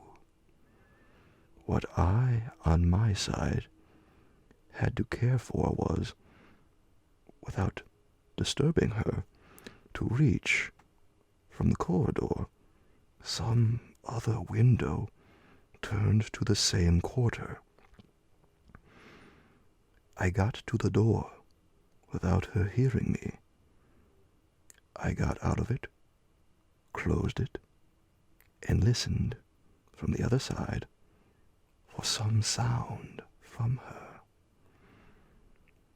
While I stood in the passage, I had my eyes on her brother's door, which was but 10 steps off, and which, indescribably, produced in me a renewal of the strange impulse that I lately spoke of as my temptation. What if I should go straight in and march to his window? What if, by risking to his boyish bewilderment a revelation of my motive, I should throw across the rest of the mystery the long halter of my boldness? This thought held me sufficiently to make me cross to his threshold and pause again. I preternaturally listened. I figured to myself what might portentously be. I wondered if his bed were also empty, and he also secretly at watch. It was a deep, soundless minute, at the end of which my impulse failed. He was quiet. He might be innocent. The risk was hideous. I turned away. There was a figure in the grounds, a figure prowling for a sight. The visitor with whom Flora was engaged. But it wasn't the visitor most concerned with my boy. I hesitated afresh, but on other grounds, and only a few seconds, then I had made my choice. There were empty rooms enough at Bly, and it was only a question of choosing the right one. The right one suddenly presented itself to me as the lower one, though high above the gardens, in the solid corner of the house that I have spoken of as the old tower. This was a large, square chamber, arranged with some state as a bedroom, the extravagant size of which made it so inconvenient that it had not for years, though kept by Mrs. Groves in exemplary order, been occupied. I had often admired it, and I knew my way about in it. I had only, after just faltering at the first chill gloom of its disuse, to pass across it and unbolt in all quietness one of the shutters. Achieving this transit, I uncovered the glass without a sound, and applying my face to the pane, was able, in the darkness without being much less than within, to see that I commanded the right direction. Then I saw something more. The moon made the night extraordinarily penetrable, and showed me on the lawn a person, diminished by distance, who stood there motionless, and as if fascinated, looking up to where I had appeared, looking, that is, not so much straight at me as at something that was apparently above me. There was clearly another person above me. There was a person on the tower, but the presence on the lawn was not in the least what I had conceived and had confidently hurried to meet. The presence on the lawn, I felt sick as I made it out, was poor little Miles himself. Chapter 11. It was not till late next day that I spoke to Mrs. Groves. The rigor with which I kept my pupils in sight, making it often difficult to meet her privately. The more as we each felt the importance of not provoking, on the part of the servants quite as much as on that of the children, any suspicion of a secret flurry or of a discussion of mysteries. I drew a great security in this particular from her mere smooth aspect. There was nothing in her fresh face to pass on to others the least of my horrible confidences. She believed me, I was sure, absolutely. If she hadn't, I don't know what would have become of me, for I couldn't have borne the strain alone. But she was a magnificent monument to the blessing of a want of imagination. And if she could see in our little charges nothing but their beauty and amiability, the happiness and cleverness, she had no direct communication with the sources of my troubles. If they had been at all visibly blighted or battered, she would doubtless have grown on tracing it back, haggard enough to match them. As matters stood, however, I could feel her when she surveyed them with her large white arms folded, and the habit of serenity in all her look. Thank the Lord's mercy that, if they were ruined, the pieces would still serve. Flights of fancy gave place, in her mind, to a steady fireside glow, and I had already begun to perceive how, with the development of the conviction that, as time went on, without a public accident, our young things could, after all, look out for themselves, she addressed her greatest solicitude to the sad case presented by the deputy guardian, that for myself was a sound simplification. I could engage that to the world.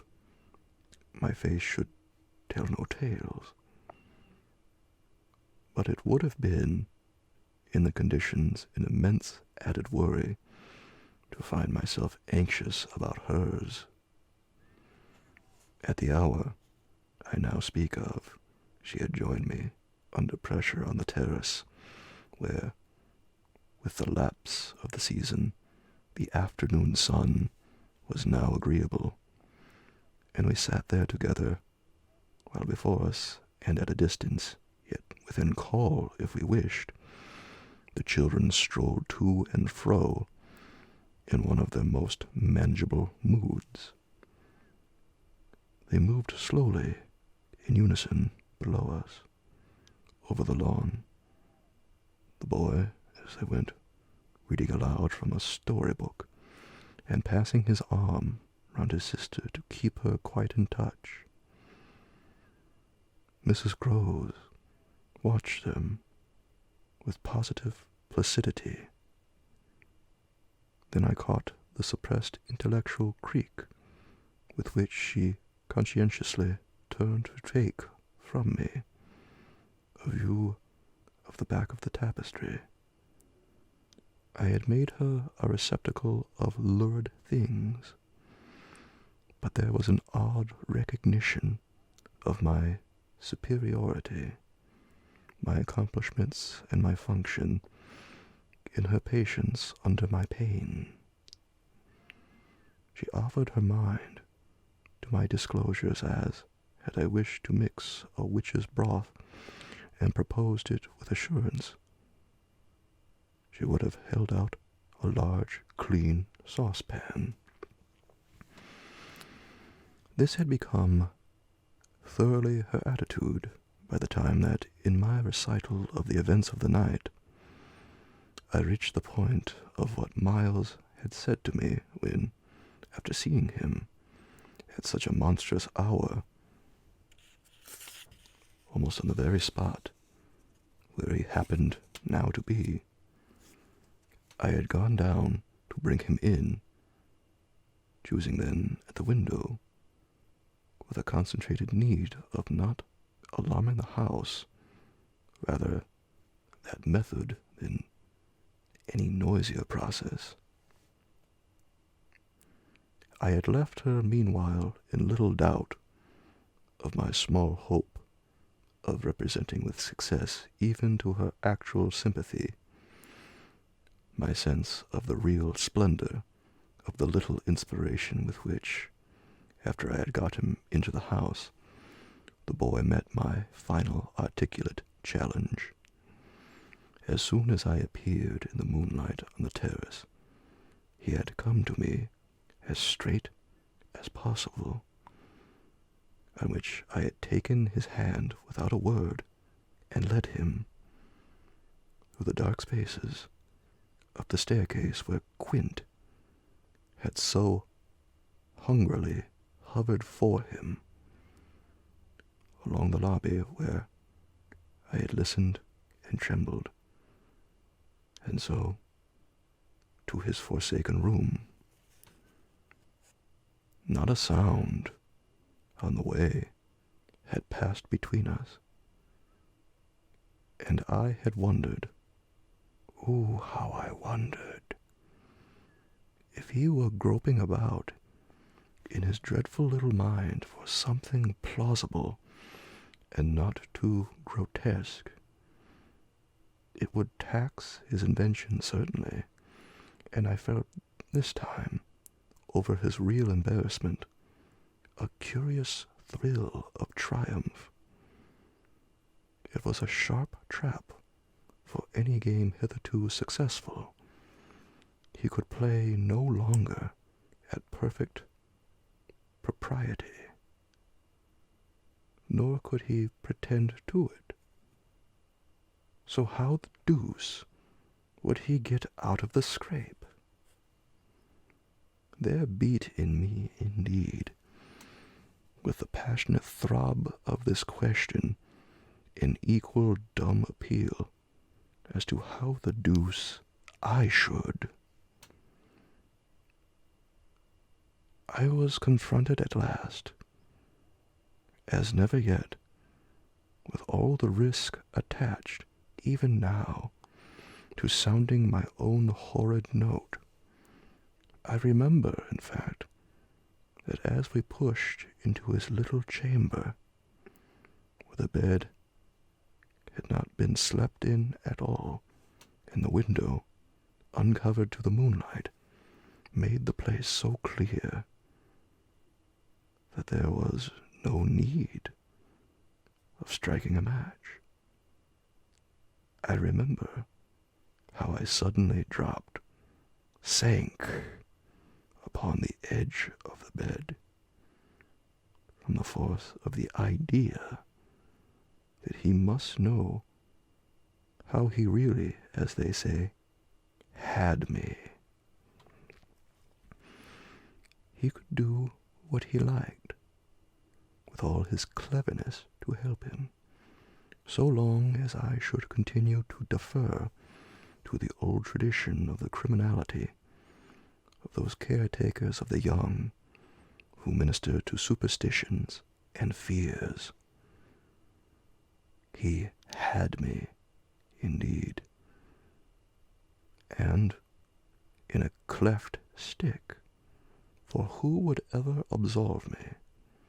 Who would consent that I should go unhung if by the faintest tremor of an overture I were the first to introduce into our perfect intercourse an element so dire? No, no. It was useless to attempt to convey to Mrs. Groves, just as it is scarcely less so to attempt to suggest here how, during our short, stiff brush there in the dark, he fairly shook me with admiration. I was, of course, thoroughly kind and merciful. Never, never yet had I placed on his small shoulders hands of such tenderness as those with which, while I rested against the bed, I held him there well under fire. I had no alternative but, in form at least, to put it to him. You must tell me now, and all the truth. What did you go out for? What were you doing there? I can still see his wonderful smile, the whites of his beautiful eyes, and the uncovering of his clear teeth shine to me in the dusk. If I tell you why, would you understand? My heart, at this, leaped into my mouth. Would he tell me why? I found no sound on my lips to press it, and I was aware of answering only with a vague, repeated, grimacing nod. He was gentleness itself, and while I wagged my head at him, he stood there, more than ever a little fairy prince. It was his brightness, indeed, that gave me a respite. Would it be so great if he were really going to tell me? Well, he said at last, just exactly in order that you should do this. Do what? Think me, for a change, bad. I shall never forget the sweetness and gaiety with which he brought out the word, nor how,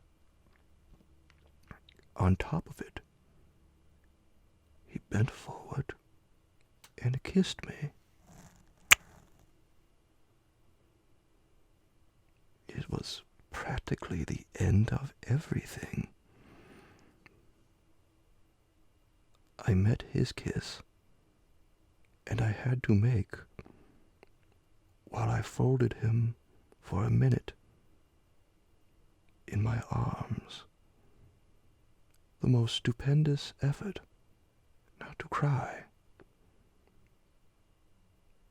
He had given exactly the account of himself that permitted least my going behind it. And it was only with the effect of confirming my acceptance of it that, as I presently glanced about the room, I could say, "Then you didn't undress at all?" He fairly glittered in the gloom. "Not at all. I sat up and read."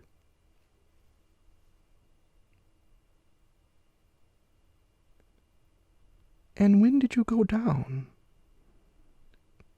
"At midnight. When I'm bad.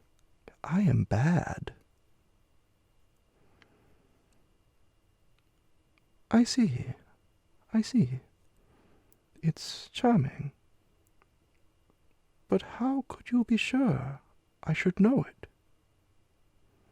"Oh, I arranged that with Flora." His answers rang out with a readiness. She was to get up and look out.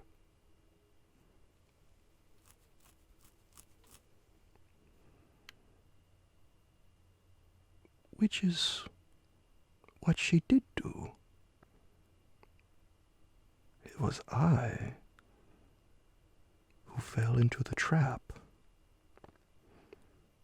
So she disturbed you, and to see what she was looking at, you also looked. You saw. While you, I concurred, caught your death in the night air.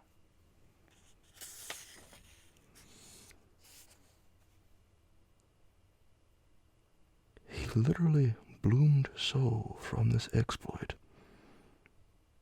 that he could afford radiantly to assent.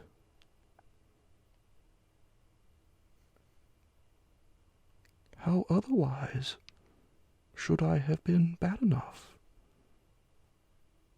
He asked. Then, after another embrace, the incident and our interview closed on my recognition of all the reserves of goodness that, for his joke, he had been able to draw upon.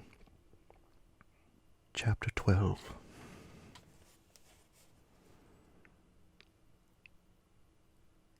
The particular impression I had received proved in the morning light, I repeat, not quite successfully presentable to Mrs. Groves, though I reinforced it with the mention of still another remark that he had made before we separated. "It all lies in half a dozen words," I said to her. "Words that really settle the matter."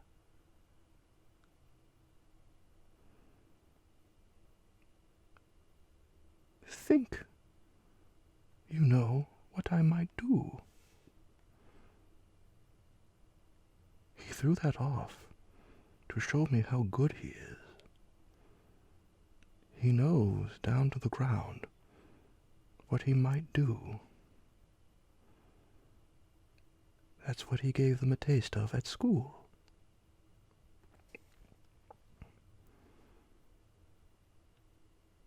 Lord, you do change, cried my friend. I don't change. I simply make it out. The four, depend upon it, perpetually meet. If on either of these things, these last nights, you have been with either child, you'd clearly have understood. The more I've watched and waited, the more I felt that if there was nothing else to make it sure, it would be made so by the systematic silence of each.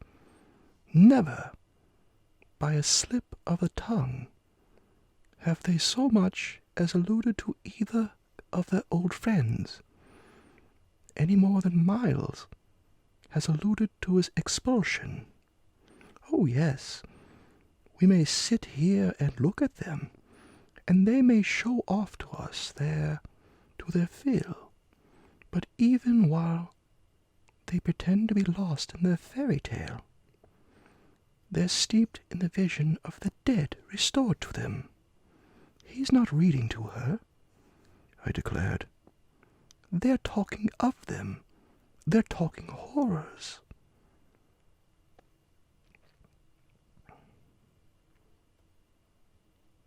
I go on, I know, as if I were crazy, and it's a wonder I'm not. What I've seen would have made you so, but it has only made me more lucid, made me get hold of still other things. My lucidity must have seemed awful, but the charming creatures who were victims of it, passing and repassing in their interlocked sweetness, gave my colleague something to hold on by, and I felt how tight she held as, without stirring in the breath of my passion, she covered them still with her eyes. Of what other things have you got hold? Why, of the very things that have delighted, fascinated, and yet, at bottom, as I now so strangely see, mystified and troubled me. Their more than earthly beauty, their absolutely unnatural goodness. It's a game, I went on. It's a policy and a fraud. On the part of little darlings, as yet mere lovely babies, yes, mad as that seems. The very act of bringing it out really helped me to trace it, follow it all up, and piece it all together. They haven't been good. They've only been absent. It has been easy to live with them because they're simply leading a life of their own. They're not mine, they're not ours.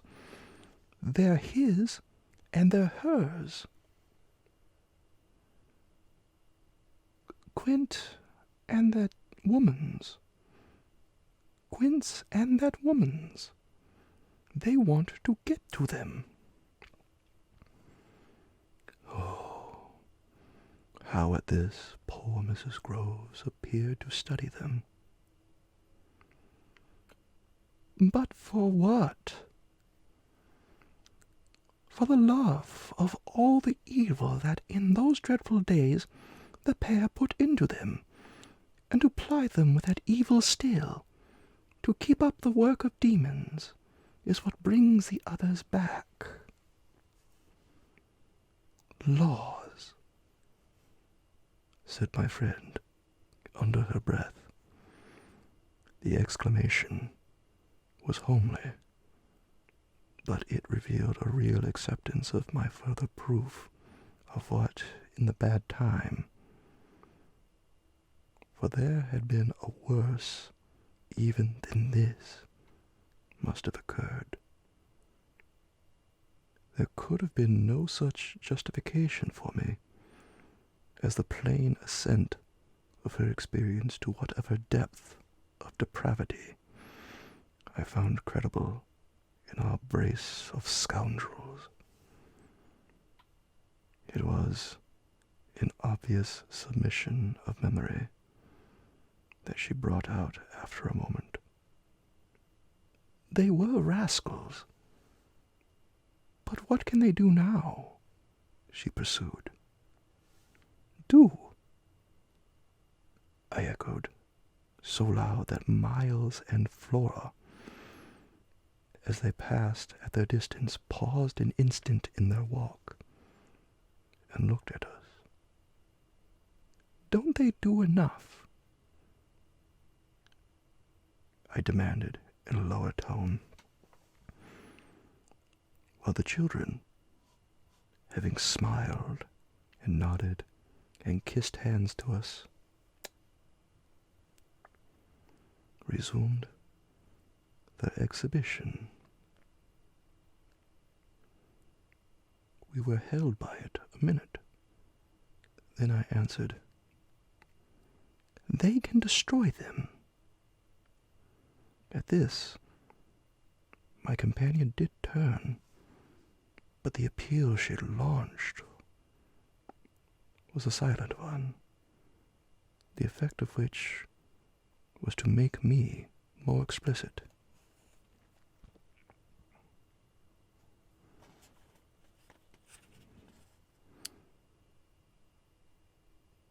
They don't know as yet quite how, but they're trying hard. They're seen only across, as it were, and beyond, in strange places, and on high places, the top of towers, the roof of houses, the outside of windows, the further edge of pools. But there's a deep design on either side to shorten the distance and overcome the obstacle. So the success of the tempters is only a question of time. They've only to keep the suggestions of danger for the children to come and perish in the attempt. Mrs. Groves slowly got up, and I scrupulously added, "Unless, of course, we can prevent." Standing there before me, while I kept my seat, she visibly turned things over. Their uncle must do the preventing. He must take them away. And who's to make him? She had been scanning this distance, but she now dropped on me a foolish face. "You, miss. By writing to him that his house is poisoned, and his little nephew and niece mad. But if they are, miss, and if I am myself, you mean, that's charming news to be sent him by a person enjoying his confidence, and whose prime undertaking was to give him no worry." Mrs. Groves considered, following the children again. "Yes, he does hate worry. That was the great reason why those fiends took him in so long, no doubt, though his indifference must have been awful. As I'm not a fiend, at any rate, I shouldn't take him in. My companion, after an instant, and for all answer, sat down again and grasped my arm. Make him, at any rate, come to you. I stared. To me? I had a sudden fear of what she might do. Him. He ought to be here. He ought to help. I quickly rose, and I think I must have shown her a queerer face than ever yet. You see me asking him for a visit? No. With her eyes on my face, she evidently couldn't. Instead of it even, as a woman reads another, she could see what I myself saw. His derision, his amusement, his contempt for the breakdown of my resignation at being left alone, and for the fine machinery I had set in motion to attract his attention to my slighted charms. She didn't know, no one knew, how proud I had been to serve him and to stick to our terms. Yet she none the less took the measure, I think, of the warning I now gave her.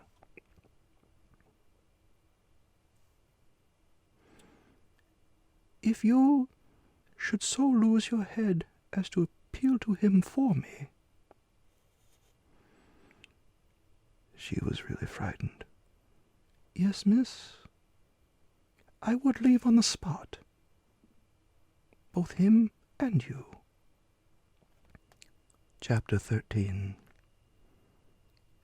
It was all very well to join them, but speaking to them proved quite as much as ever an effort beyond my strength, offered in close quarters difficulties as insurmountable as ever. This situation continued a month, and with new aggravations and particular notes. The note, above all, sharper and sharper, of the small, ironic consciousness on the part of my pupils. It was not, I am as sure today as I was sure then, my mere infernal imagination. It was absolutely traceable that they were aware of my predicament, and that this strange relation made, in a manner, for a long time, the air in which we moved. I don't mean that they had their tongues in their cheeks, or did anything vulgar, for that was not one of their dangers. I do mean, on the other hand, that the element of the unnamed and untouched became, between us, greater than any other, and that so much avoidance couldn't have been made successful without a great deal of tacit arrangement. It was as if, at moments, we were perpetually coming into sight of subjects before which we must stop short, turning suddenly out of alleys that we perceived to be blind, closing with a little bang that made us look at each other for like all bangs, it was something louder than we had intended. The doors we had indiscreetly opened. All roads lead to Rome,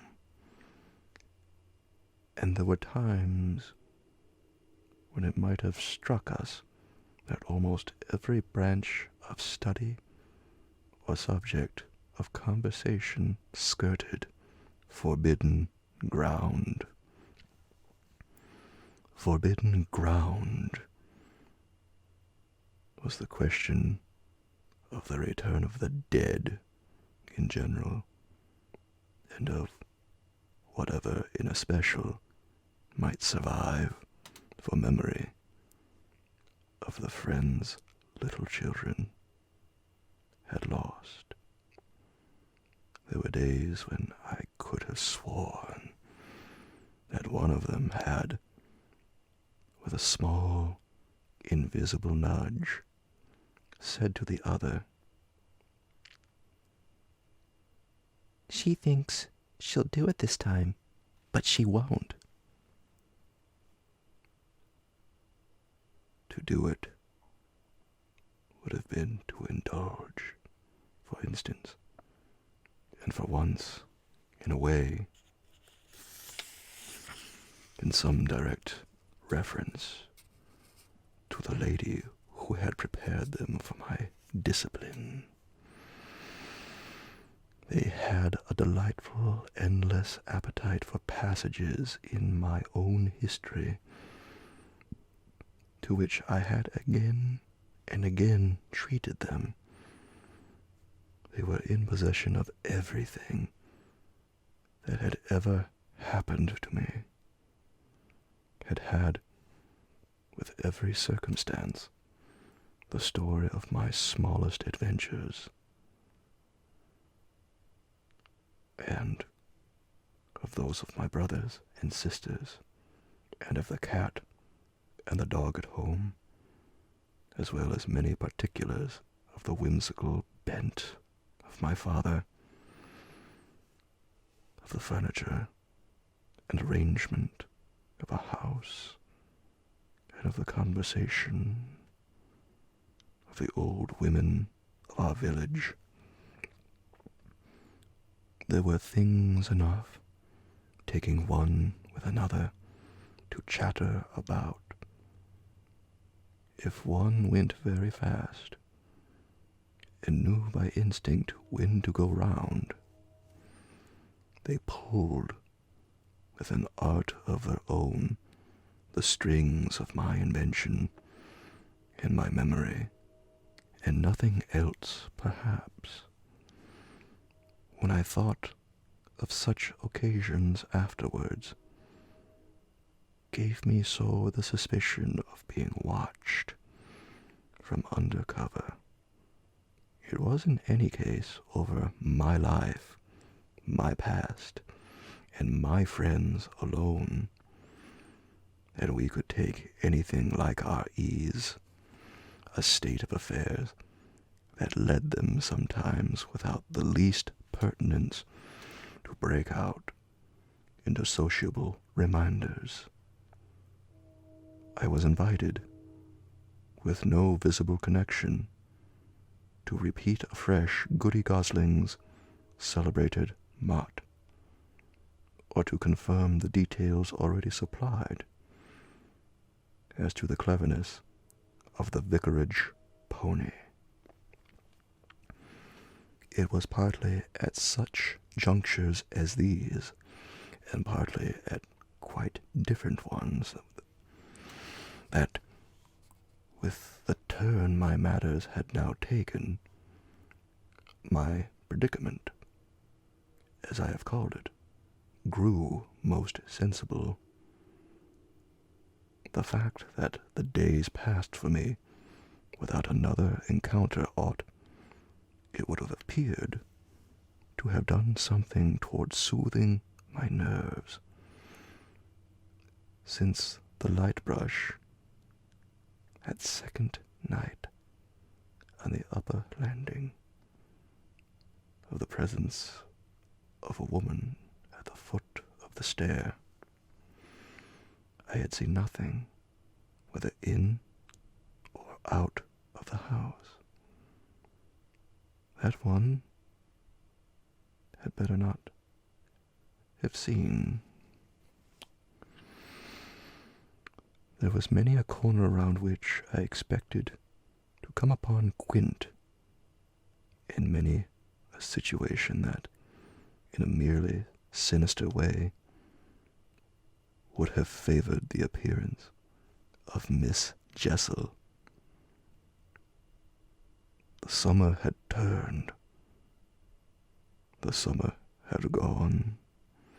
The autumn had dropped upon Bly, and had blown out half our lights.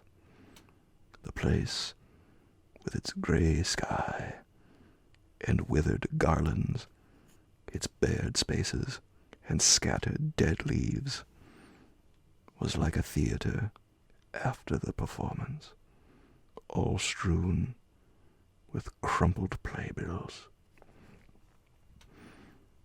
There were exactly states of the air, conditions of sound and of stillness, unspeakable impressions of the kind of ministering moment that brought back to me, long enough to catch it, the feeling of the medium in which, that June evening out of doors, I had had my first sight of Quint, and in which, too, at those other instants, I had, after seeing him through the window, looked for him in vain in the circle of shrubbery.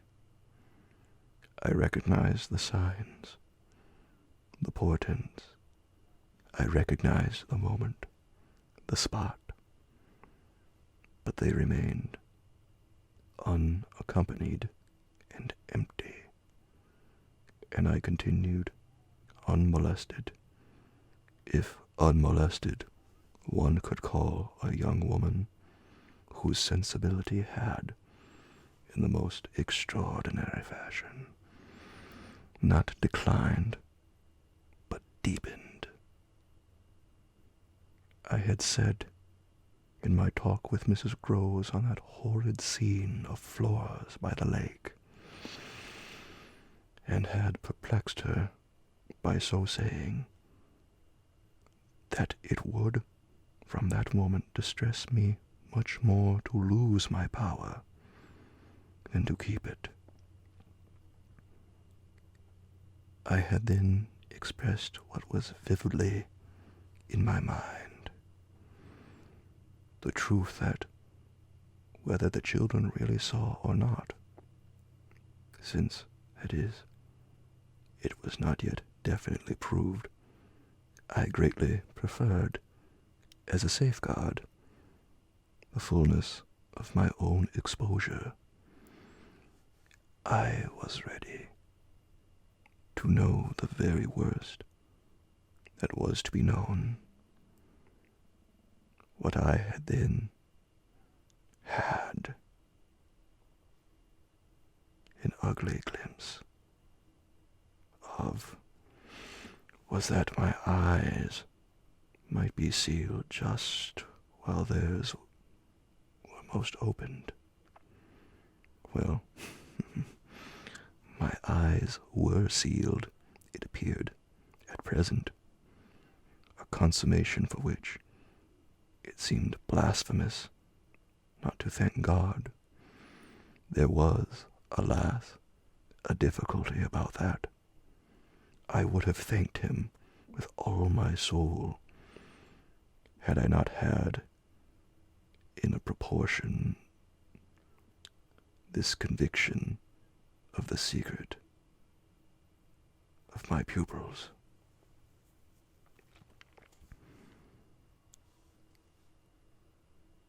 How can I retrace today the strange steps of my obsession?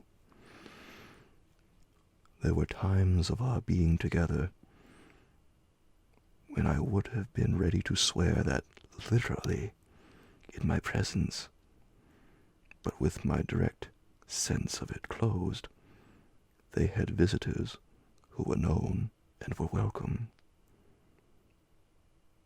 Then it was that, had I not been deterred by the very chance that such an injury might prove greater than the injury to be averted, my exultation would have broken out. "They're here! They're here, you little wretches!" I would have cried. "And you can't deny it now." The little wretches denied it,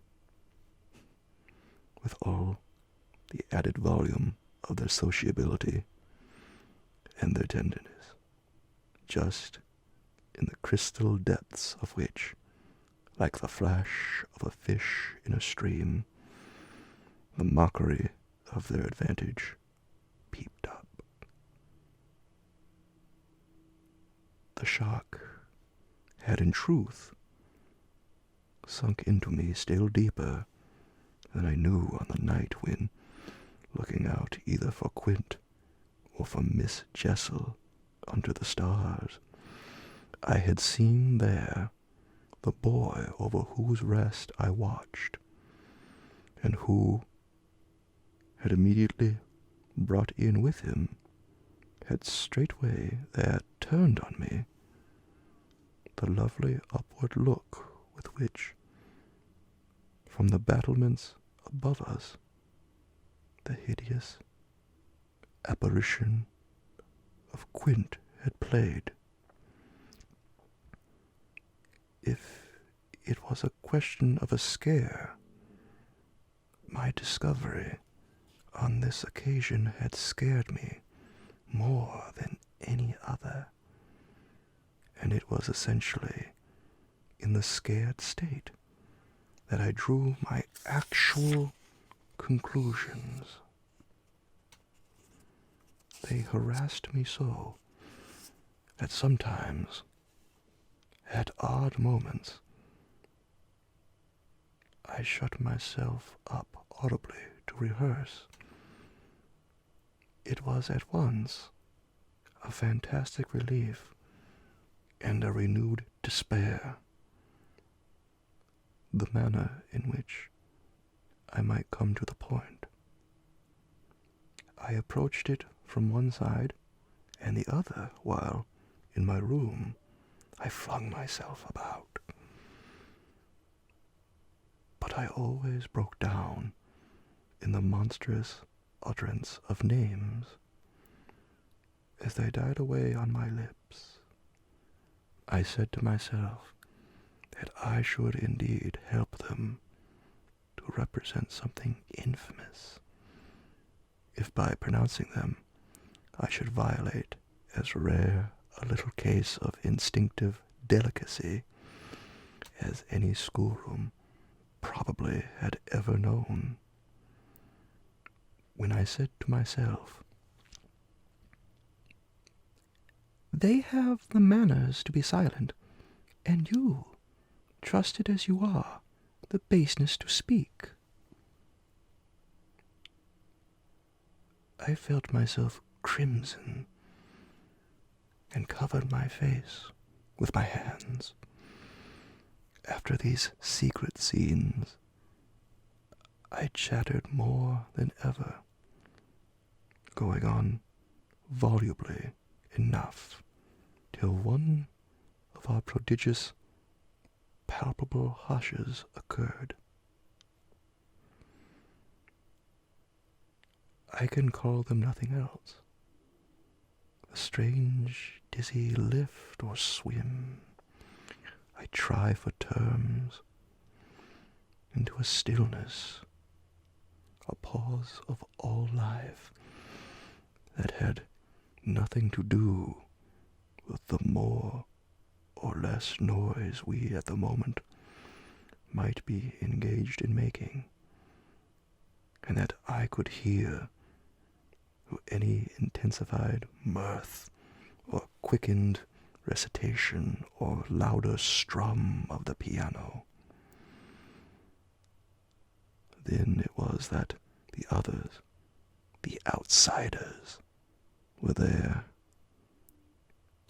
Though they were not angels, they passed, as the French say, causing me, well, they stayed, to tremble with the fear of their addressing to their younger victims some yet more infernal message, or more vivid image than they had thought good enough for myself. What it was least possible to get rid of was the cruel idea that whatever I had seen, Miles and Flora saw more. Things terrible and unguessable, and that sprang from dreadful passages of intercourse in the past. Such things naturally left on the surface, for the time, a chill that we vociferously denied we felt. And we had all three, with repetition, got into such splendid training that we went each time to mark the close of the instant, almost automatically, through the very same movements. It was striking of the children, at all events, to kiss me inveterately, with a wild irrelevance, and never to fail, one or the other, of the precious question that had helped us through many a peril. When do you think he will come? Don't you think we ought to write? There was nothing like that inquiry, we found by experience, for carrying off in awkwardness. He, of course, was their uncle in Harley Street, and we lived in much profusion of theory that he might at any moment arrive to mingle in our circle. It was impossible to have given less encouragement than he had administered to such a doctrine. But if we had not had the doctrine to fall back upon, we should have deprived each other of some of our finest exhibitions. He never wrote to them. That may have been selfish, but it was a part of the flattery of his trust of myself. For the way in which a man pays his highest tribute to a woman is apt to be but by the more festal celebration of one of the sacred laws of his comfort. So I held that I carried out the spirit of the pledge given not to appeal to him when I let our young friends understand that their own letters were but charming literary exercises. They were too beautiful to be posted. I kept them myself. I have them all to this hour. This was a rule indeed, which only added to the satiric effect of my being plied with the supposition that he might at any moment be among us. It was exactly as if our young friends knew how almost more awkward than anything else that might be for me. There appears to me, moreover, as I look back, no note in all this more extraordinary than the mere fact that, in spite of my tension and of their triumph, I never lost patience with them. Adorable they must, in truth, have been, I now feel, since I didn't in these days hate them. Would exasperation, however, if relief had longer been postponed, finally have betrayed me? It little matters, for relief arrived. I call it relief, though it was only the relief that a snap brings to a strain, or the burst of a thunderstorm to a day of suffocation. It was at least change, and it came with a rush. Chapter 14. Walking to church a certain Sunday morning,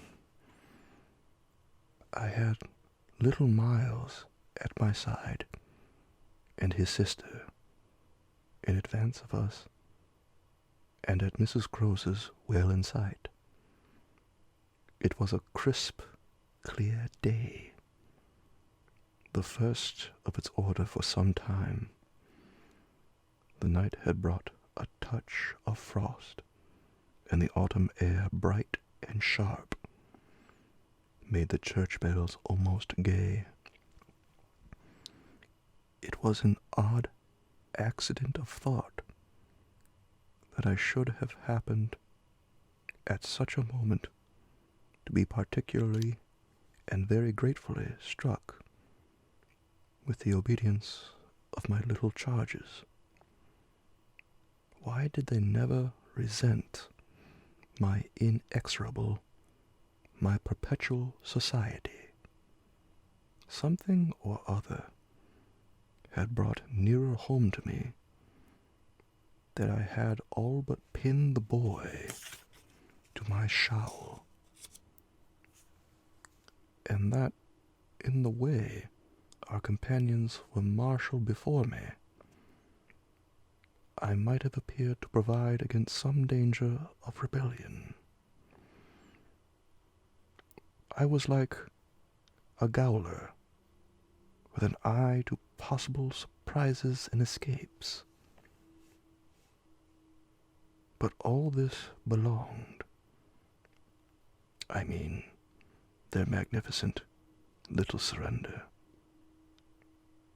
just to the special array of the facts that were most abysmal. Turned out for Sunday by his uncle's tailor, who had had a free hand and a notion of pretty waistcoats, and of his grand little air, Miles' whole title to independence, the rights of his sex and situation, were so stamped upon him that if he had suddenly struck for freedom, I should have had nothing to say. I was by the strangest of chances wondering how I should meet him when the revolution unmistakably occurred. I call it a revolution because I now see how, with the word he spoke, the curtain rose on the last act of my dreadful drama, and the catastrophe was precipitated. "Look here, my dear, you know," he charmingly said, "when in the world, please, am I going back to school?"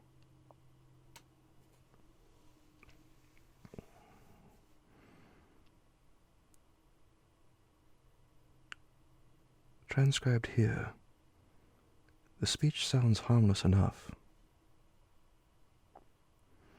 particularly as he uttered in the sweet, high, casual pipe with which, at all interlocutors, but above all at his eternal governess, he threw off intonations as if he were tossing roses. There was something in them that always made one catch, and I caught at any rate now so effectually that I stopped as short as if one of the trees of the park had fallen across the road. There was something new on the spot between us, and he was so perfectly aware I recognized it, though to enable me to do so, he had no need to look a whit less candid and charming than usual. I could feel in him how he already, from my at first finding nothing to reply, perceived the advantage he had gained. I was so slow to find anything that he had plenty of time, after a minute, to continue with his suggestive but inconclusive smile.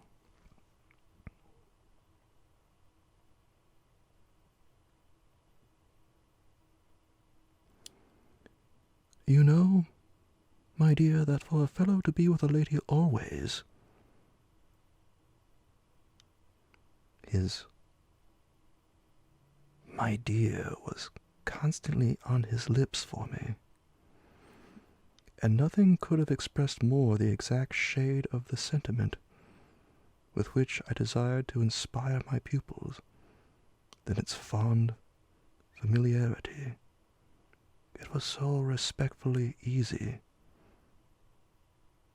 But oh, how I felt that at present I must pick my own phrases.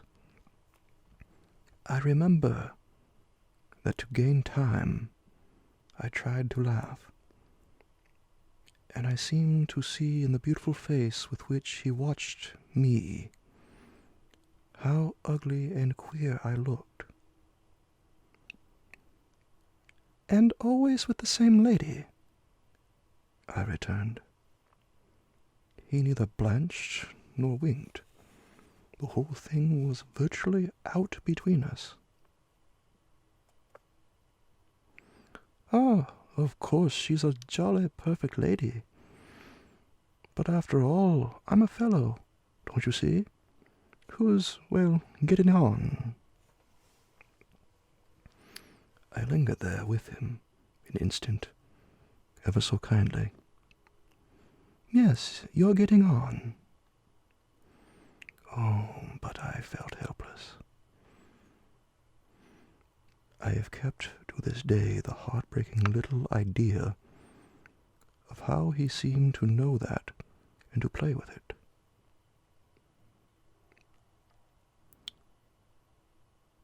"And you can't say I've not been awfully good, can you?"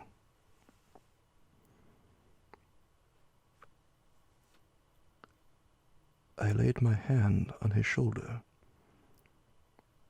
for though I felt how much better it would have been to walk on,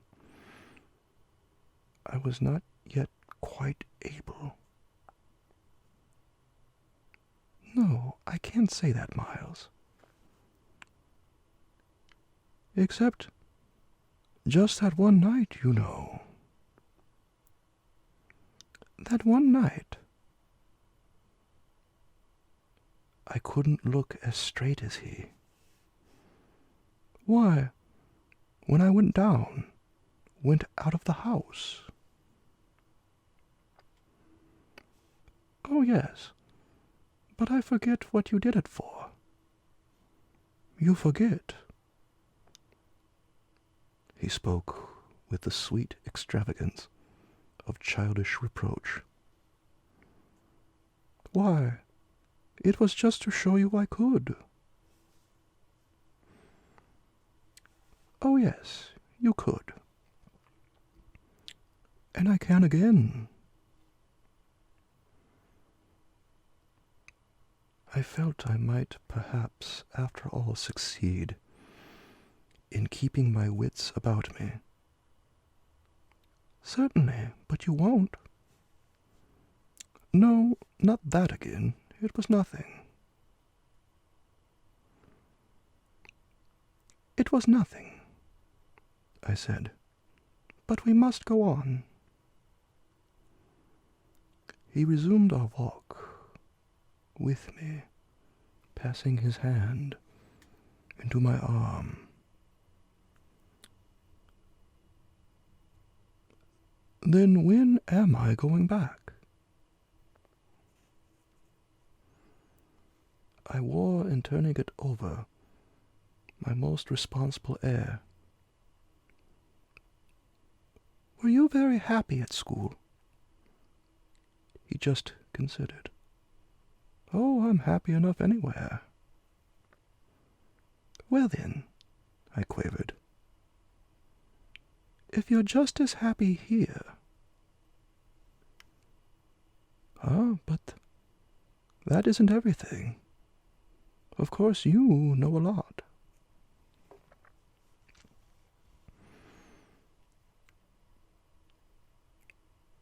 But you hint that you know almost as much, I risked as he paused.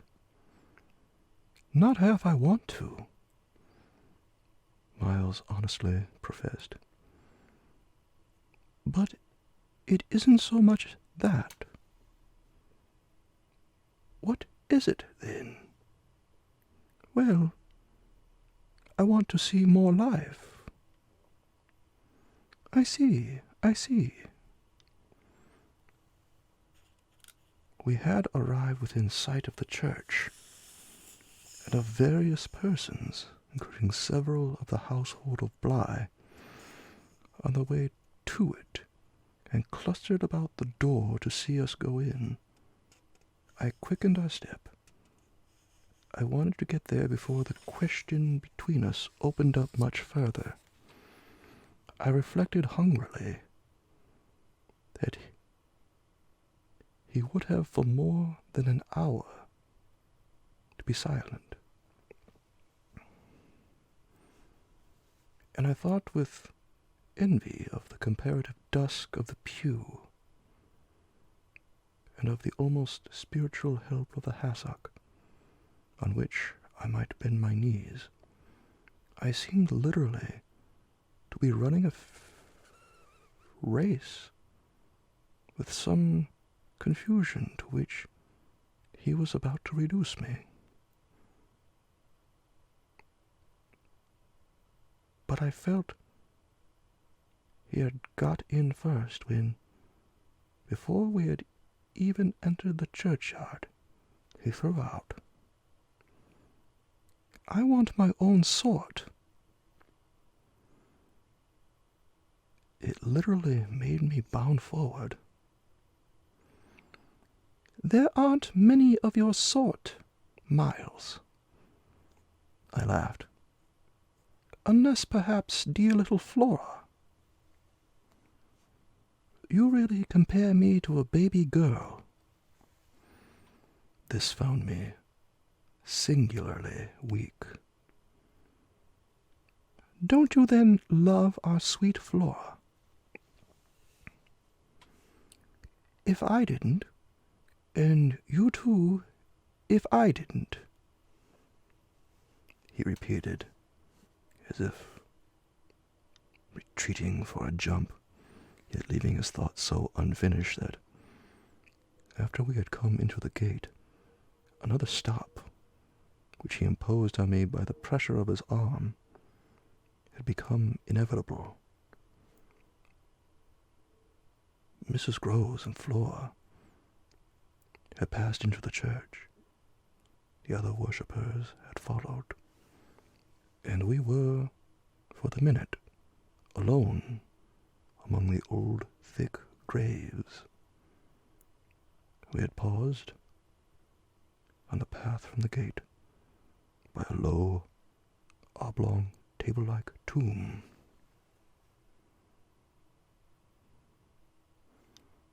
Yes, if you didn't. He looked, while I waited, about at the graves. Well, you know what. But he didn't move, and he presently produced something. It made me drop straight down on the stone slab, as if suddenly to rest. Does my uncle think what you think?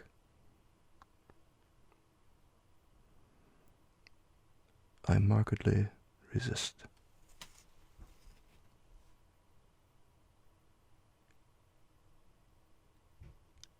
How do you know what I think?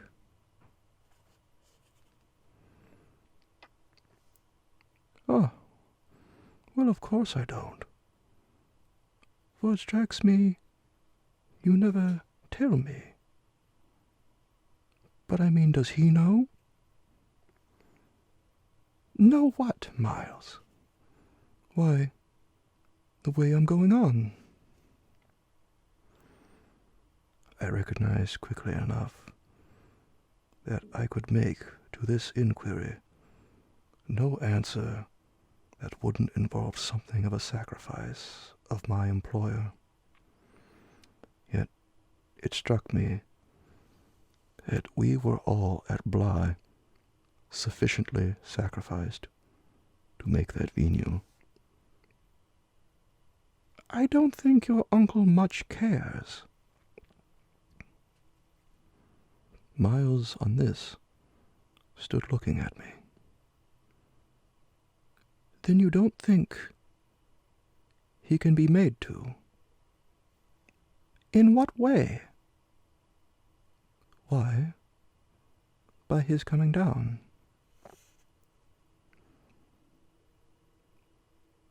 But who will get him to come down? I will, the boy said, with extraordinary brightness and emphasis.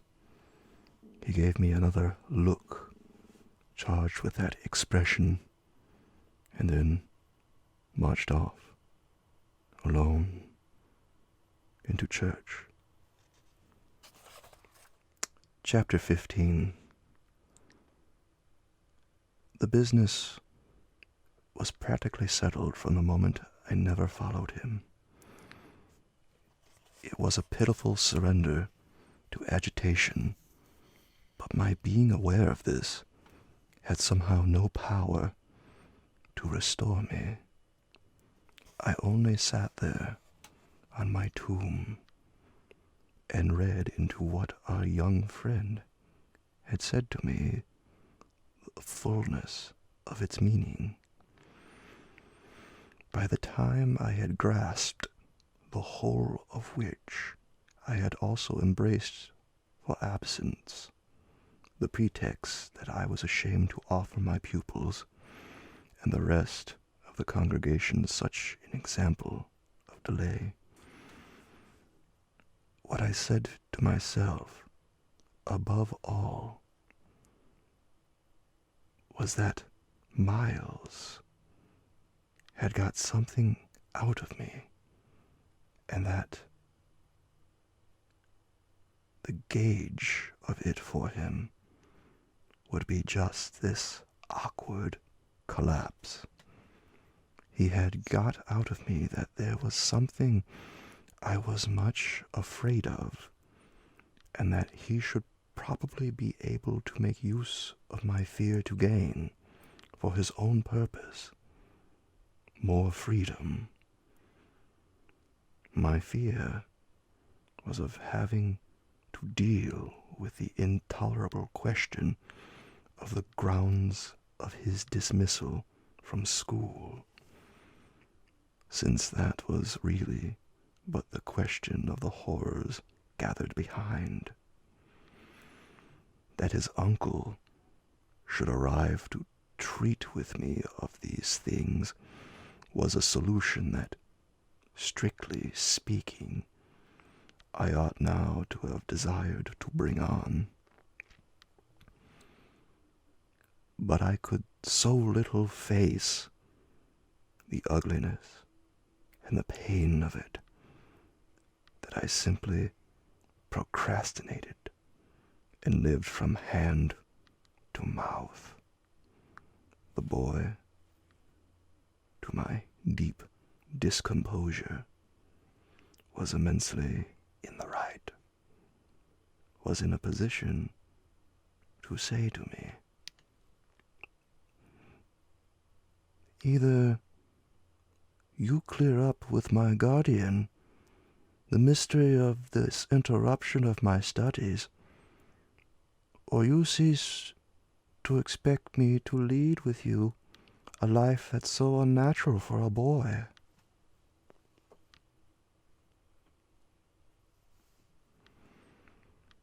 What was so unnatural for the particular boy I was concerned with was that this sudden revelation of a consciousness and a plan, that was what really overcame me, what prevented my going in. I walked round the church, hesitating, hovering. I reflected that I had already, with him, hurt myself beyond repair. Therefore, I could patch up nothing, and it was too extreme an effort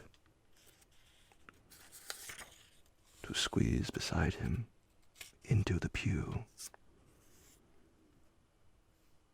He would be so much more sure than ever to pass his arm into mine and make me sit there for an hour in close mute contact with his commentary on our talk. For the first minute since his arrival, I wanted to get away from him. As I paused beneath the high east window and listened to the sounds of worship, I was taken with an impulse that might master me, I felt, and completely, should I give it the least encouragement. I might easily put an end to my ordeal by getting away altogether. Here was my chance. There was no one to stop me.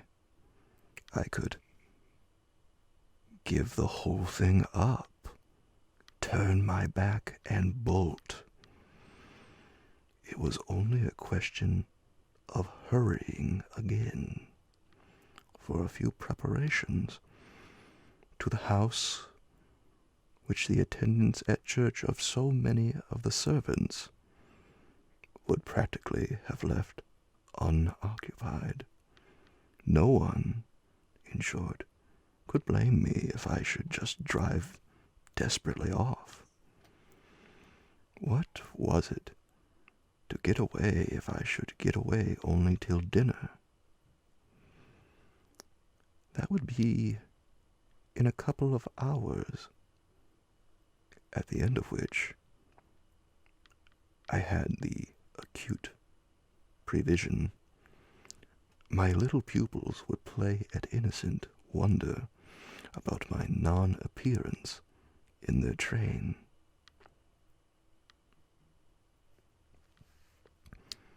"What did you do, you naughty bad thing? Why in the world to worry us so and take our thoughts off too, don't you know? Did you desert us at the very door?" I couldn't meet such questions, nor, as they asked them, their false little lovely eyes. Yet it was all so exactly what I should have to meet that, as the prospect grew sharp to me. I at last let myself go. I got so far as the immediate moment was concerned. Away. I came straight out of the churchyard, and thinking hard, retraced my steps through the park. It seemed to me that by the time I reached the house, I had made up my mind to cynical flight. The Sunday stillness, both of the approaches and of the interior, in which I met no one, fairly stirred me with a sense of opportunity. Were I to get off quickly this way, I should get off without a scene, without a word. My quickness would have to be remarkable, however, and the question of a conveyance was the great one to settle. Tormented in the hall with difficulties and obstacles, I remember sinking down at the foot of the staircase, suddenly collapsing there on the lowest step, and then, with a revulsion, recalling that it was exactly where, more than a month before, in the darkness of night, and just so bowed with evil things, I had seen the spectre of the most horrible of women. At this I was able to straighten myself. I went the rest of the way up. I made, in my turmoil, for the schoolroom, where there were objects belonging to me that I should have to take. But I opened the door to find again, in a flash, my eyes unsealed. In the presence of what I saw, I reeled straight back upon resistance. Seated at my own table, in the clear noonday light, I saw a person whom, without my previous experience, I should have taken at the first blush for some housemaid who might have stayed at home to look after the place, and who, availing herself of rare relief from observation and of the schoolroom table and my pens, ink, and paper, had applied herself to the considerable effort of a letter to her sweetheart. There was an effort in the way that, while her arms rested on the table, her hands, with evident weariness, supported her head. But at that moment, I took this in, and I had already become aware that, in spite of my entrance, her attitude strangely persisted. Then it was, with the very act of its announcing itself, that her identity flared up in a change of posture. She rose, not as if she had heard me, but with an indescribable grand melancholy of indifference and detachment, and, within a dozen feet of me, stood there as my vile predecessor, dishonored and tragic. She was all before me, but even as I fixed, and for memory secured it, The awful image passed away. Dark as midnight, in her black dress, her haggard beauty, and her unutterable woe. She had looked at me long enough to appear to say that her right to sit at my table was as good as mine to sit at hers. While these instants lasted indeed, I had the extraordinary chill of a feeling that it was I who was the intruder. It was as wild a protest against it that, actually addressing her, "You terrible, miserable woman!" I heard myself break into a sound that, by the open door, rang through the long passage and the empty house. She looked at me as if she heard me, but I had recovered myself and cleared the air. There was nothing in the room the next minute but the sunshine and the sense that I must stay. Chapter 16.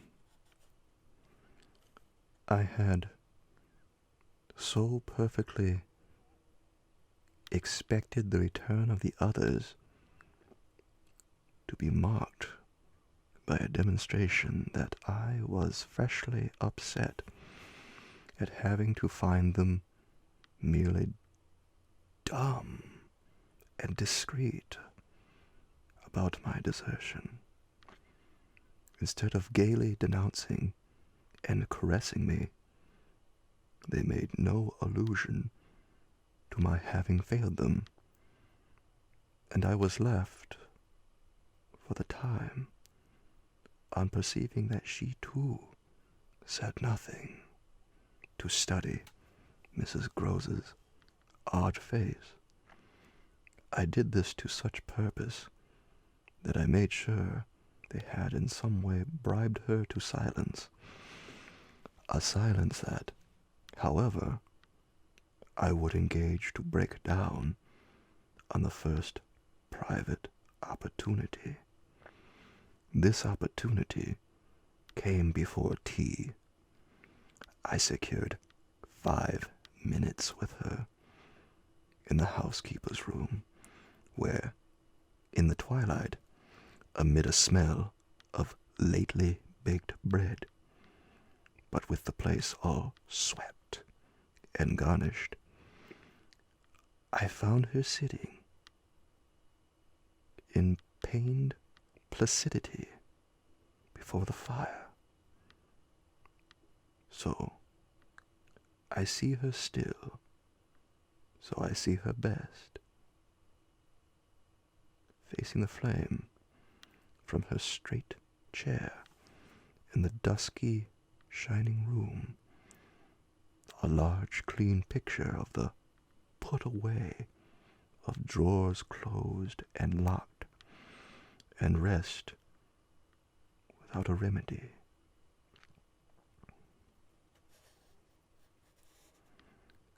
"Oh, yes, they asked me to say nothing, and to please them, so long as they were there. Of course I promised. But what had happened to you?" "I only went with you for the walk," I said. "I had then to come back to meet a friend." She showed her surprise. "A friend? You?" "Oh, yes. I've a couple," I laughed. "But did the children give you a reason for not alluding to your leaving us?" "Yes, they said you'd like it better. Do you like it better?" My face had made her rueful. "No, I like it worse." But after an instant I added, "Did they say why I should like it better?" "No. Master Miles only said, 'We must do nothing but what she likes.'"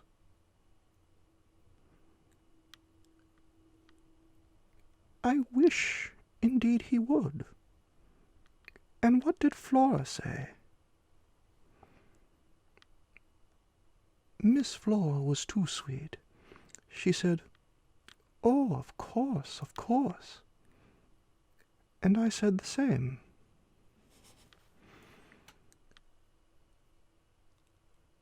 I thought a moment. "You were too sweet, too. I can hear you all. But nonetheless, between Miles and me, it's now all out." "All out?" My companion stared. "But what, miss?" "Everything. It doesn't matter. I've made up my mind. I came home, my dear," I went on, "for a talk with Miss Jessel." I had, by this time, formed the habit of having Mrs. Groves literally well in hand in advance of my sounding that note, so that even now, as she bravely blinked under the signal of my word, I could keep her comparatively firm. "A talk? Do you mean she spoke?" "It came to that. I found her on my return in the schoolroom." "And what did she say?" I can hear the good woman still, and the candor of her stupefaction.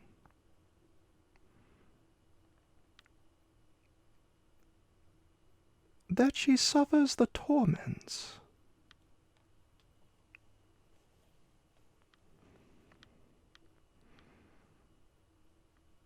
It was this, of a truth, that made her, as she filled out my picture, gape. "Do you mean," she faltered, "of the lost? Of the lost, of the damned? And that's why, to share them—" I faltered myself with the horror of it, but my companion, with less imagination, kept me up. "To share them, she wants Flora." Mrs. Groves might, as I gave it to her, fairly have fallen away from me, had I not been prepared. I still held her there, to show I was. "As I've told you, however, it doesn't matter, because you've made up your mind. But to what?" "To everything." "And what do you call everything?" "Why, to sending for their uncle." "Oh, miss, in pity do," my friend broke out. "Ah, but I will. I see it's the only way.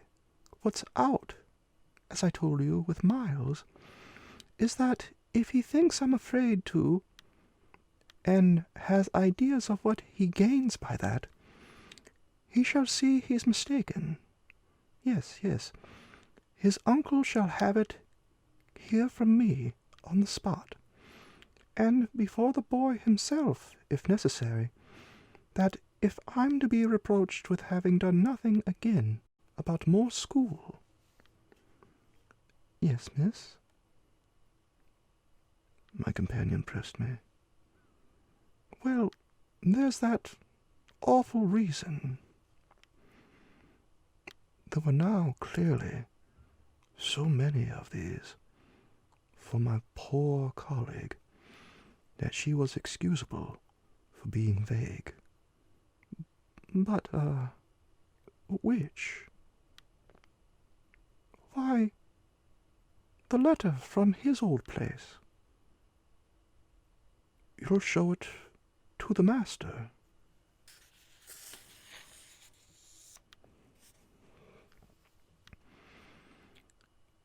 "I ought to have done so on the instant." "Oh, no," said Mrs. Groves, with decision. "I'll put it before him," I went on inexorably, "that I can't undertake to work the question on behalf of a child who has been expelled. For we've never in the least known what," Mrs. Groves declared. "For wickedness. For what else, when he's so clever and beautiful and perfect? Is he stupid? Is he untidy? Is he infirm? Is he ill-natured? He's exquisite. So it can only be that, and that would open up the whole thing. After all," I said, "it's their uncle's fault. If he left here such people—" "He didn't really in the least know them. The fault's mine." She had turned quite pale. "Well, you shan't suffer," I answered. "The children shan't," she emphatically returned. I was silent a while. We looked at each other. "Then what am I to tell him?" "You needn't tell him anything. I'll tell him." I measured this. "Do you mean you'll write?" Remembering she couldn't, I caught myself up. "How do you communicate?" "I tell the bailiff.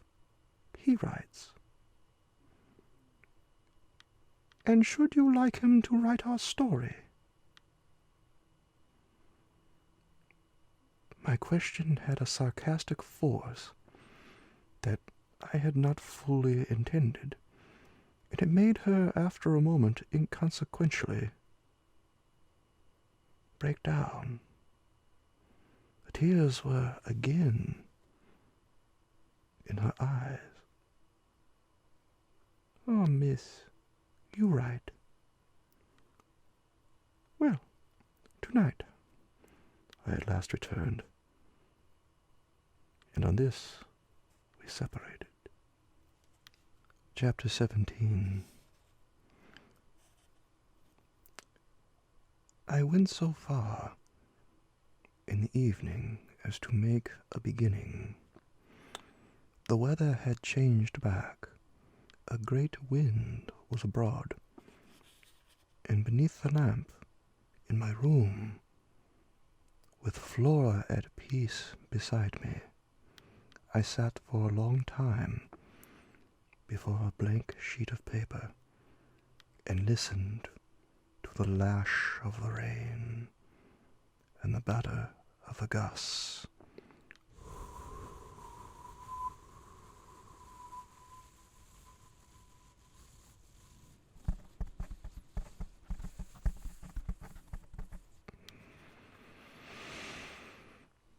Finally, I went out, taking a candle. I crossed the passage and listened a minute at Miles' door. What, under my endless obsession, I had been impelled to listen for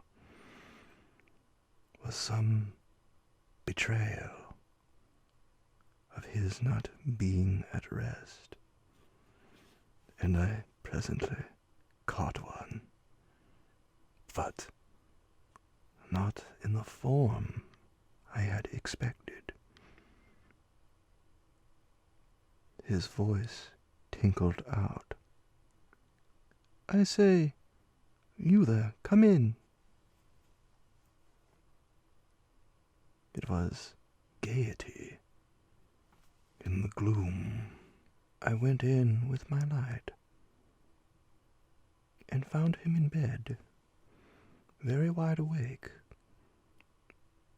but very much at his ease. "Well, what are you up to?" he asked, with a grace of sociability in which it occurred to me that Mrs. Groves, had she been present, might have looked in vain for proof that anything was out. I stood over him with my candle. "How did you know I was there?" "Why, of course, I heard you. Did you fancy you make no noise? You're like a troop of cavalry." He beautifully laughed. "Then you want to sleep?" "Not much. I lie awake and think."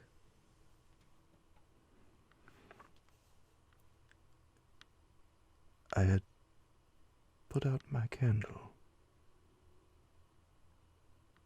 designedly a short way off, and then, as he held out his friendly old hand to me, had sat down on the edge of his bed. "What is it," I asked, "that you think of?"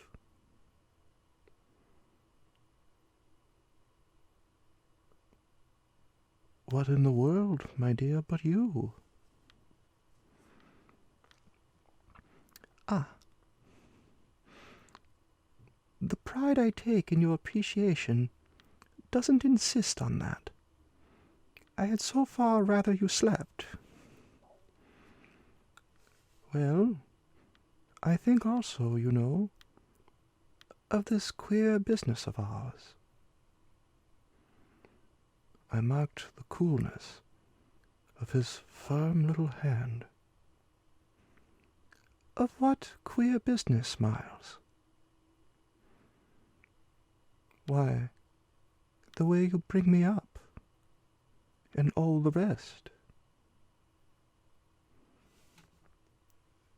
I fairly held my breath a minute, and even from my glimmering taper there was light enough to show how he smiled up at me from his pillow. "What do you mean by all the rest?" "Oh, you know. I could say nothing for a minute, though I felt, as I held his hand, and our eyes continued to meet. That my silence had all the air of admitting his charge, and that nothing in the whole world of reality was perhaps at that moment so fabulous as our actual relation. "Certainly you shall go back to school," I said, "if it be that that troubles you. But not to the old place. We must find another, a better." "How could I know it did trouble you, this question, when you never told me so, never spoke of it at all?" His clear, listening face, framed in its smooth whiteness, made him for the minute as appealing as some wistful patient in a children's hospital, and I would have given, as the resemblance came to me, all I possessed on earth really, to be the nurse or the sister of charity who might have helped to cure him. Well, even as it was, I perhaps might help. "Do you know, you've never said a word to me about your school? I mean the old one. Never mentioned it in any way."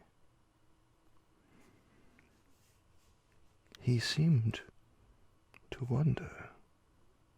He smiled with the same loveliness, but he clearly gained time. He waited. He called for guidance. "Haven't I? It wasn't for me to help him. It was for the thing I had met." Something in his tone and the expression of his face as I got this from him set my heart aching with such a pang as it had never yet known. So unutterably touching was it to see his little brain puzzled and his little resources taxed to play under the spell laid on him, a part of innocence and consistency. "No, never. From the hour you came back, you've never mentioned to me one of your masters, one of your comrades, nor the least little thing that ever happened to you at school. Never, little Miles. No, never have you given me an inkling of anything that may have happened there. Therefore, you can fancy how much I'm in the dark. Until you came out that way this morning, you had, since the first hour I saw you, scarce even made a reference to anything in your previous life. You seem so perfectly to accept the present."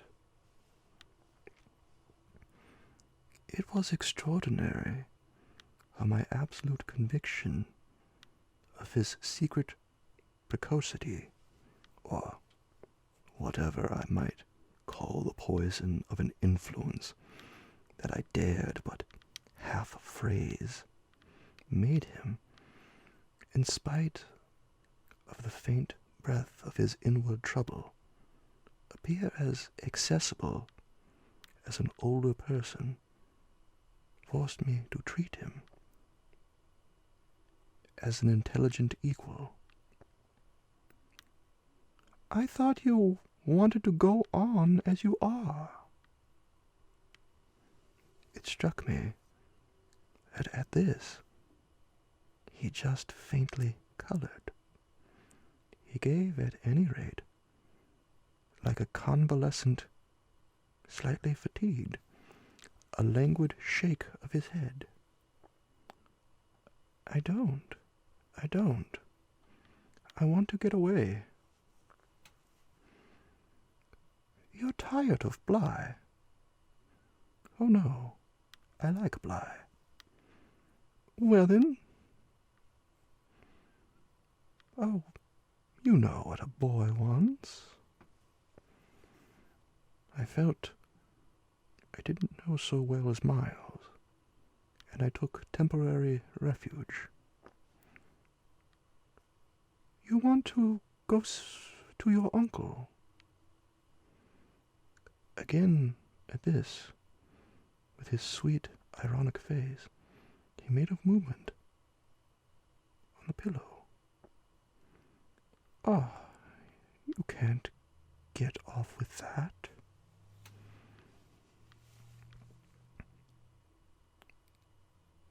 I was silent a little, and it was I now, I think, who changed color. My dear, I don't want to get off. You can't, even if you do. You can't. He lay, beautifully staring. My uncle must come down, and you must completely settle things. If we do, I returned with some spirit, you may be sure it will be to take you quite away. Well, don't you understand that that's exactly what I'm working for? You'll have to tell him about the way you've let it all drop. You'll have to tell him a tremendous lot.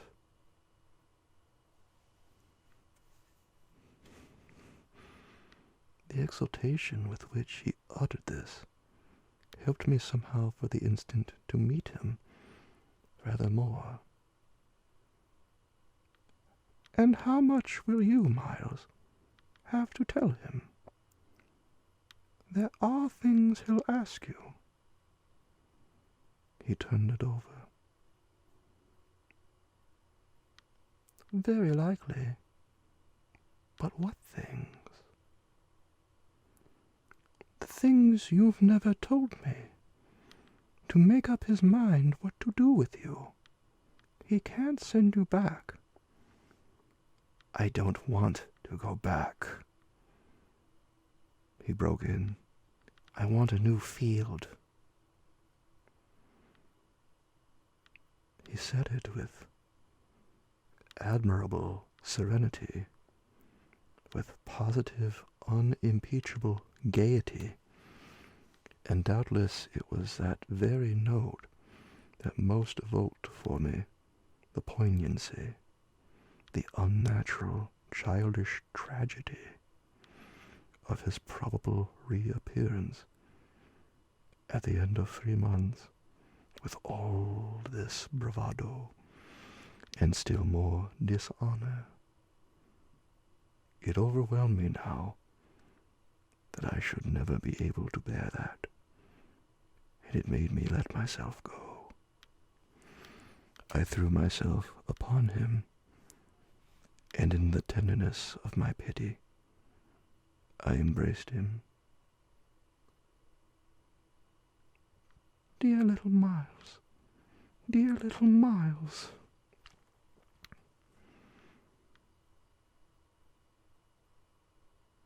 My face was close to his, and he let me kiss him, simply taking it with indulgent good humor. Well, old lady? Is there nothing at all that you want to tell me? He turned off a little, facing round toward the wall, and holding his hand to look at as one had seen sick children look. I've told you. I told you this morning. Oh, I was sorry for him. That you just want me not to worry you. He looked round at me now, as if in recognition of my understanding him. Then, ever so strangely and gently, to let me alone, he replied. There was even a strange little dignity in it, something that made me release him, yet, when I had slowly risen, linger beside him. God knows I never wished to harass him, but I felt that merely at this, to turn my back on him was to abandon, or to put it more truly, lose him. I've just begun a letter to your uncle, I said. Well, then finish it.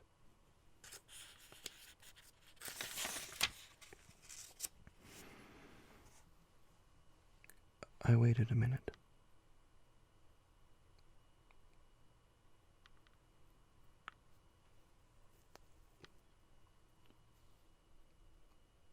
What happened before? He gazed up at me again. Before what? Before you came back. And before you went away. For some time he was silent, but he continued to meet my eyes.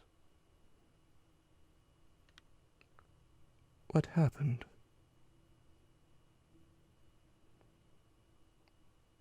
It made me the sound of the words in which it seemed to me I caught for the very first time a small faint quiver of consenting consciousness. It made me drop on my knees beside the little bed and seize once more the chance of possessing him. Dear little Miles, dear little Miles, if you knew how I want to help you. It's only that, it's nothing but that, and I'd rather die than give you a pain or do you a wrong. I'd rather die than hurt a hair of you, dear little Miles.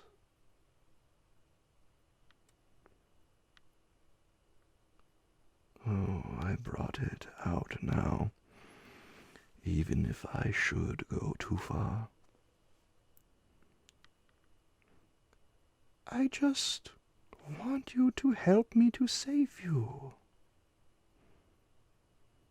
But I knew in a moment, after all this, that I had gone too far.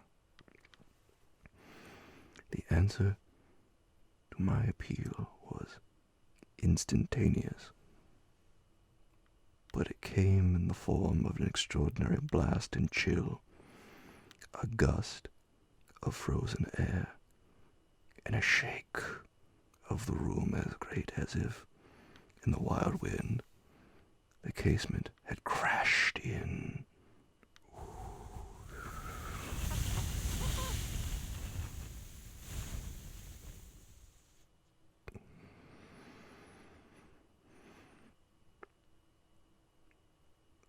The boy gave a loud, high shriek, which, lost in the rest of the shock of sound, might have seemed indistinctly,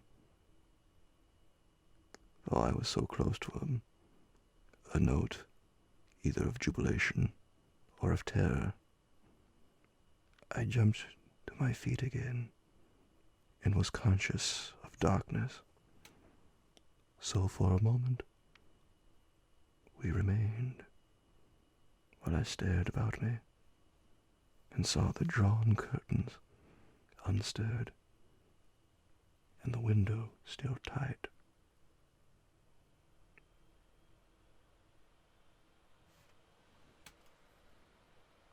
"Why, the candle's out," I then cried. "It was I who blew it, dear," said Miles. Chapter 18. The next day, after lessons, Mrs. Groves found a moment to say to me quietly, "Have you written, miss?" "Yes, I've written." But I didn't add for the hour that my letter, sealed and directed, was still in my pocket. There would be time enough to send it before the messenger should go to the village. Meanwhile, there had been on the part of my pupils no more brilliant, more exemplary morning. It was exactly as if they had both at heart to gloss over any recent little friction.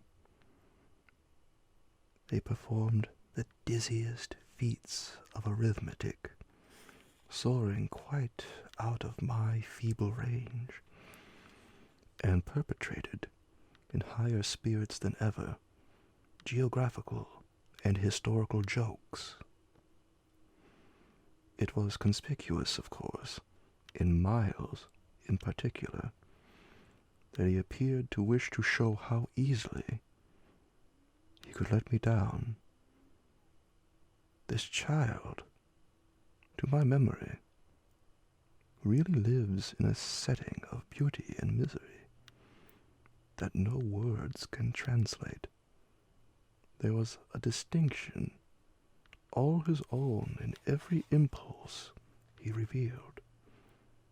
Never was a small natural creature, to the uninformed eye, all frankness and freedom, a more ingenious, a more extraordinary little gentleman.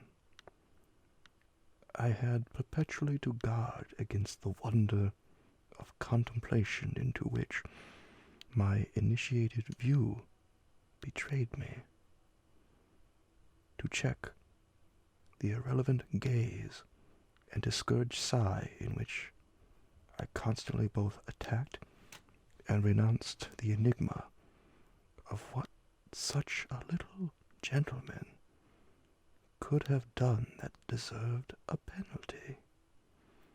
Say that, by the dark prodigy I knew, the imagination of all evil had been opened up to him. All the justice within me ached for the proof that it could ever have flowered into an act. He had never, at any rate, been such a little gentleman as when, after our early dinner on this dreadful day, he came round to me and asked if I shouldn't like him for half an hour to play with me. David playing to Saul could never have shown a finer sense of the occasion. It was literally a charming exhibition of tact, of magnanimity, and quite tantamount to his saying outright, the true knights we love to read about never push advantage too far. I know what you mean now. You mean that to be let alone yourself and not followed up, you'll cease to worry and spy upon me, won't keep me so close to you, will let me go and come. Well, I come, you see, but I don't go. There'll be plenty of time for that. I do really delight in your society, and I only want to show you that I contended for a principle. It may be imagined whether I resisted this appeal or failed to accompany him again, hand in hand, to the schoolroom. He sat down at the old piano and played as he had never played. And if there are those who think he had better have been kicking a football, I can only say that I wholly agree with them. For at the end of a time that, under his influence, I had quite ceased to measure, I started off with a strange sense of having literally slept at my post. It was after luncheon, and by the schoolroom fire, and yet I hadn't really in the least slept. I had only done something much worse. I had forgotten where all this time was Flora. When I put the question to Miles, he played on a minute before answering, and then could only say, "Why, my dear, how do I know?" Breaking, moreover, into a happy laugh, which immediately after, as if it were a vocal accompaniment, he prolonged into incoherent, extravagant song. I went straight to my room, but his sister was not there. Then before going downstairs, I looked into several others. As she was nowhere about, she would surely be with Mrs. Groves, whom in the comfort of that theory I accordingly proceeded in quest of. I found her where I had found her the evening before, but she met my quick challenge with blank, scared ignorance. She had only supposed that, after the repast, I had carried off both the children, as to which she was quite in her right, for it was the very first time I had allowed the little girl out of my sight without some special provision. Of course, now indeed, she might be with the maids, so that the immediate thing was to look for her without an air of alarm. This we promptly arranged between us, but when 10 minutes later, and in pursuance of our arrangement, we met in the hall,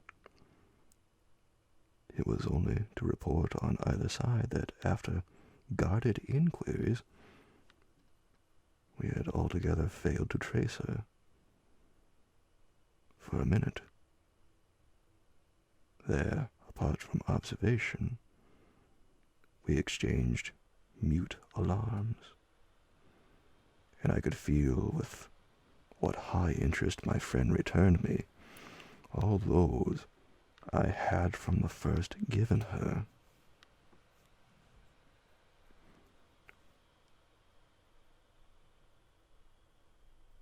"She'll be above," she presently said, In one of the rooms you haven't searched. No, she's at a distance. I had made up my mind. She has gone out. Mrs. Gross stared. Without a hat. I naturally also looked volumes. Isn't that woman always without one? She's with her. She's with her, I declared. We must find them. My hand was on my friend's arm, but she failed for the moment, confronted with such an account of the matter, to respond to my pressure. She communed, on the contrary, where she stood with her uneasiness.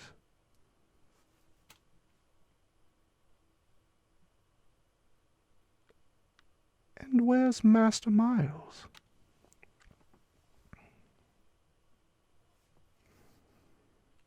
Oh, he's with Quint.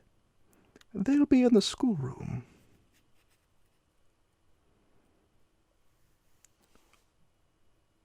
Lord, miss. My view, I was aware myself, and therefore I suppose my tone had never yet reached so calm an assurance.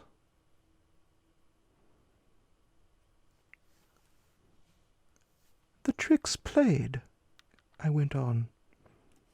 They've successfully worked their plan. He found the most divine little way to keep me quiet while she went off.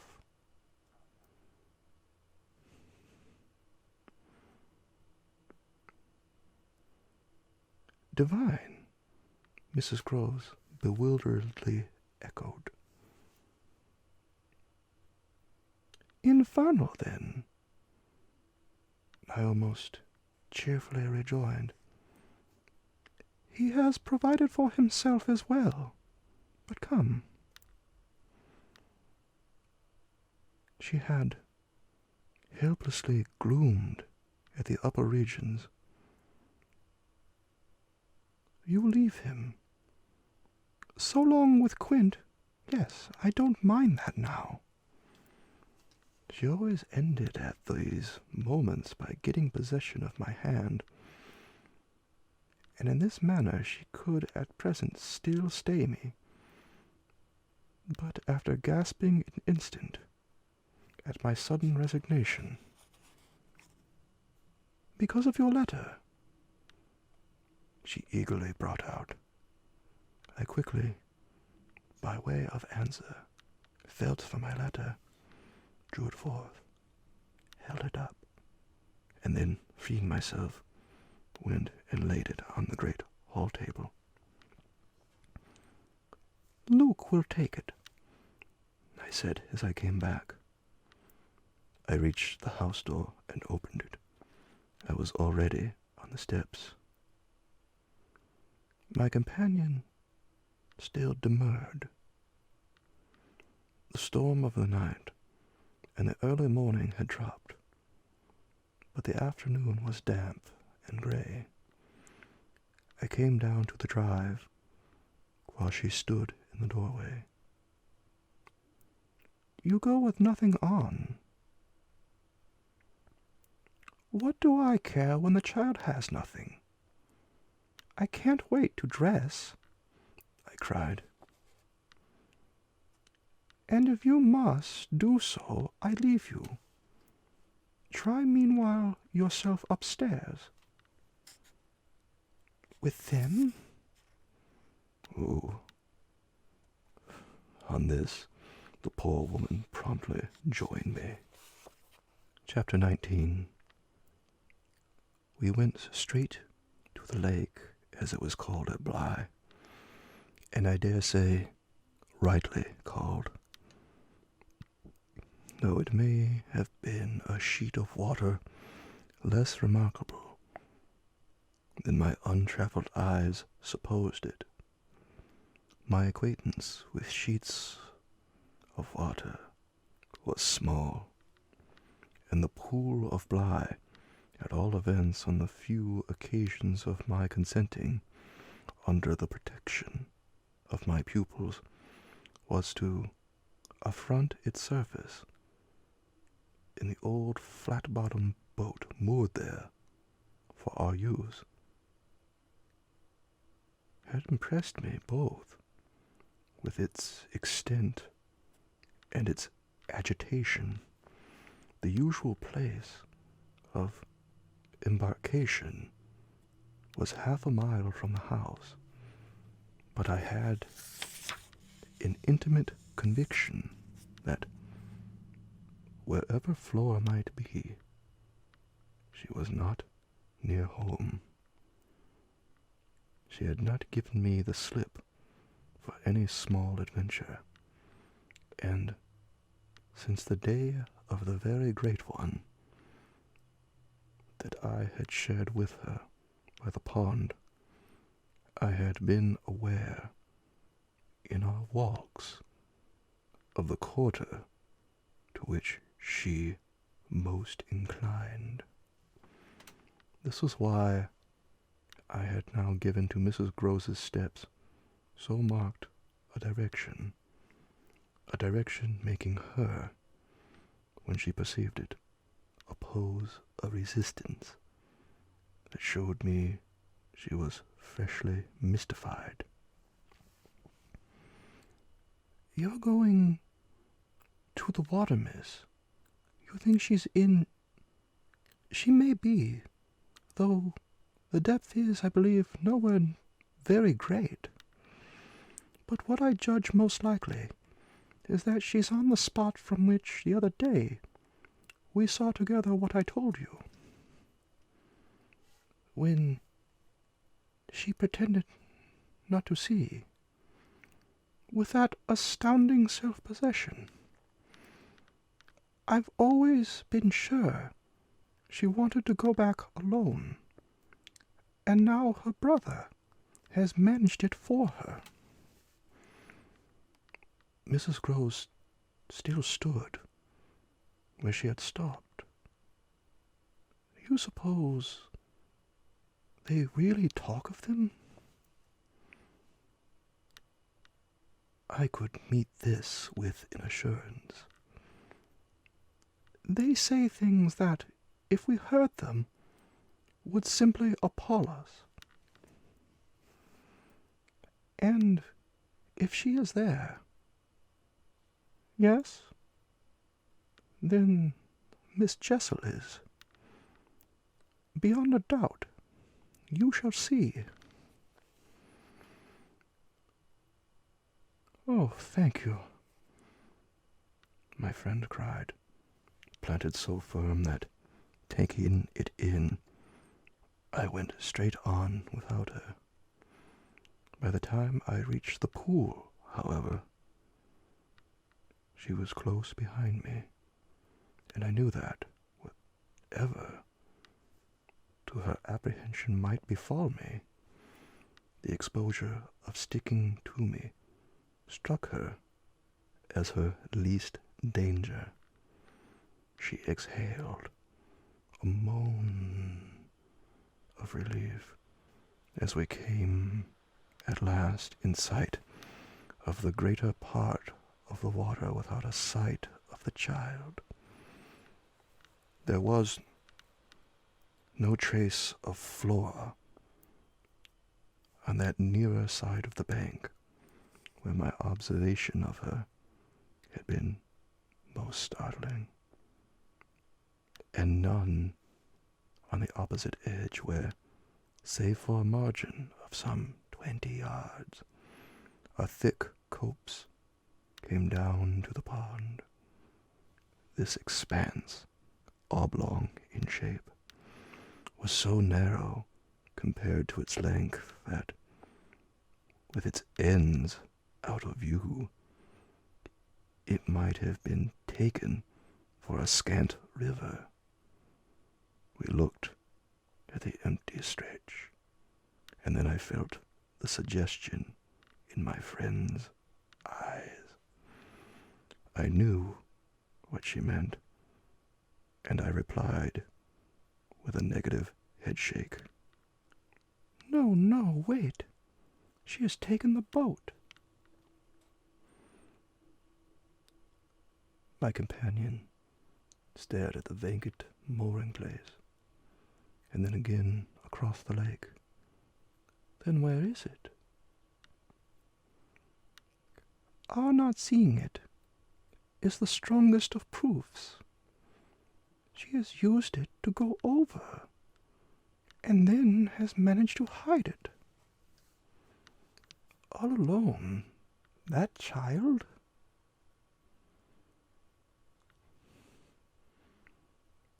She is not alone, and at such times she is not a child. She's an old, old woman. I scanned all the visible shore, while Mrs. Groves took again into the queer element I offered her one of her plunges of submission.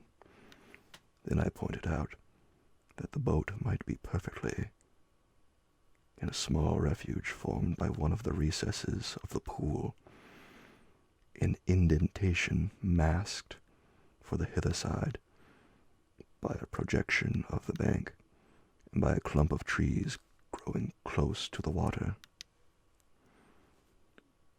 But if the boat's there, where on earth's she? My colleague anxiously asked. That's exactly what we must learn. And I started to walk further. By going all the way around.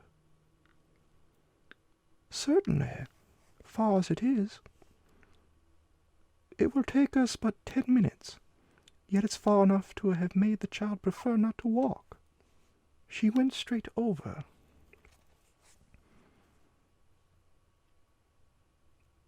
Laws, cried my friend again. The chain of my logic was ever too strong for her. It dragged her at my heels even now, and when we had got halfway around, a devious, tiresome process, on ground much broken, and by a path choked with overgrowth, I paused to give her breath. I sustained her with a grateful arm, assuring her that she might hugely help me. And this started us afresh, so that in the course of but few minutes more, we reached a point from which we found the boat to be where I had supposed it. It had been intentionally left as much as possible out of sight, and was tied to one of the stakes of a fence that came just there, down to the brink, and that had been an assistance to disembarking. I recognized, as I looked at the pair of short, thick oars, quite safely drawn up, the prodigious character of the feat for a little girl. But I had by this time lived too long among wonders, and had painted to too many livelier measures. There was a gate in the fence through which we passed, and that brought us, after a trifling interval, more into the open. Then, "There she is!" we both exclaimed at once. Flora, a short way off, stood before us on the grass and smiled, as if her performance had now become complete. The next thing she did, however, was to stoop straight down and pluck, quite as if it were all she was there for, a big, ugly spray of withered fern. I at once felt sure she had just come out of the copse. She waited for us, not herself taking a step, and I was conscious of the rare solemnity with which we presently approached her. She smiled and smiled, and we met. But it was all done in a silence by this time flagrantly ominous. Mr. Groves was the first to break the spell. She threw herself on her knees, and drawing the child to her breast, clasped in a long embrace the little tender yielding body. While this dumb convulsion lasted, I could only watch it, which I did the more intently when I saw Flora's face peep at me over our companion's shoulder. It was serious now. The flicker had left it, but it strengthened the pang with which I at that moment envied Mrs. Groves the simplicity of her relation. Still, all this while, nothing more passed between us, save that Flora had let her foolish fern drop again to the ground. What she and I had virtually said to each other was that pretexts were useless now. When Mrs. Groves finally got up, she kept the child's hand, so that the two were still before me, and the singular reticence of our communication was even more marked in the frank look she addressed me. I'll be hanged if I speak. It was Flora who, gazing all over me in candid wonder, was the first. She was struck with our bareheaded aspect. Why, where are your things? Where are yours, my dear? I promptly returned. She had already got back in her gaiety and appeared to take this as an answer quite sufficient. And where's Miles? She went on. There was something in the small valor of it that quite finished me. These 3 words from her were in a flash like the glitter of a drawn blade, the jostle of the cup that my hand for weeks and weeks had held high and full to the brim, and that now, even before speaking, I felt overflow in a deluge.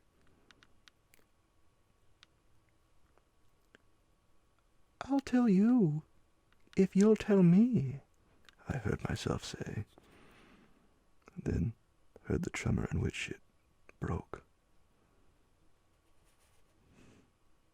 Well, what? Mrs. Grove's suspense blazed at me, but it was too late now, and I brought the thing out handsomely. Where, my pet, is Miss Jessel? Chapter 20.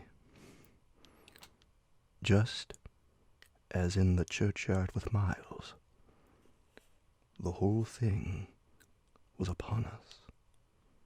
Much as I had made of the fact that this name had never once, between us, been shrouded, the quick, smitten glare with which the child's face now received it fairly likened my breach of the silence to the smash of a pane of glass. It added to the interposing cry, as if to stay the blow, that Mrs. Groves at the same instant uttered over my violence the shriek of a creature scared, or rather wounded, which, in turn, within a few seconds, was completed by a gasp of my own. I seized my colleague's arm. "She's there! She's there!" Miss Jessel stood before us on the opposite bank, exactly as she had stood the other time. And I remember strangely, as the first feeling now produced in me, my thrill of joy at having brought on a proof. She was there, so I was justified. She was there, so I was neither cruel nor mad. She was there for poor, scared Mrs. Groves, but she was there most for Flora. And no moment of my monstrous time was perhaps so extraordinary as that in which I consciously threw out to her, with the sense that, pale and ravenous demon as she was, she would catch and understand it, in inarticulate message of gratitude. She rose erect on the spot my friend and I had lately quitted, and there wasn't, in all the long reach of her desire, an inch of her evil that fell short. This first vividness of vision and emotion were things of a few seconds, during which Mrs. Grose's dazed blink across to where I pointed struck me as showing that she too at last saw, just as it carried my own eyes precipitately to the child. The revelation, then, of the manner in which Flora was affected startled me, in truth, far more than it would have done to find her also merely agitated. For direct dismay was of course not what I had expected.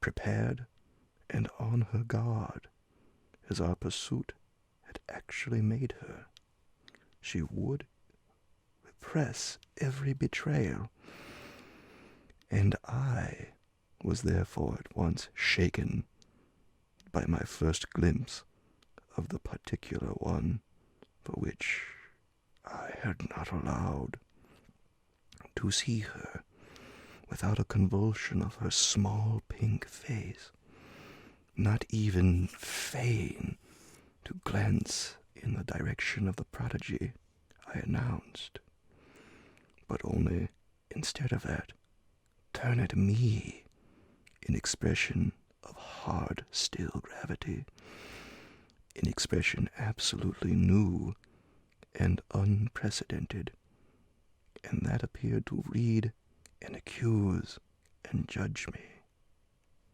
This was a stroke that somehow converted the little girl herself into a figure portentous. I gaped at her coolness, even though my certitude of her thoroughly seeing was never greater than at that instant. And then, in the immediate need to defend myself, I called her passionately to witness. "She's there, you unhappy little thing. There, there, there. And you know it as well as you know me," I had said shortly before to Mrs. Groves that she was not at these times a child, but an old woman, and my description of her couldn't have been more strikingly confirmed than in the way in which, for all notice of this, she simply showed me, without an expressional concession or admission, a countenance of deeper and deeper, of indeed suddenly quite fixed reprobation.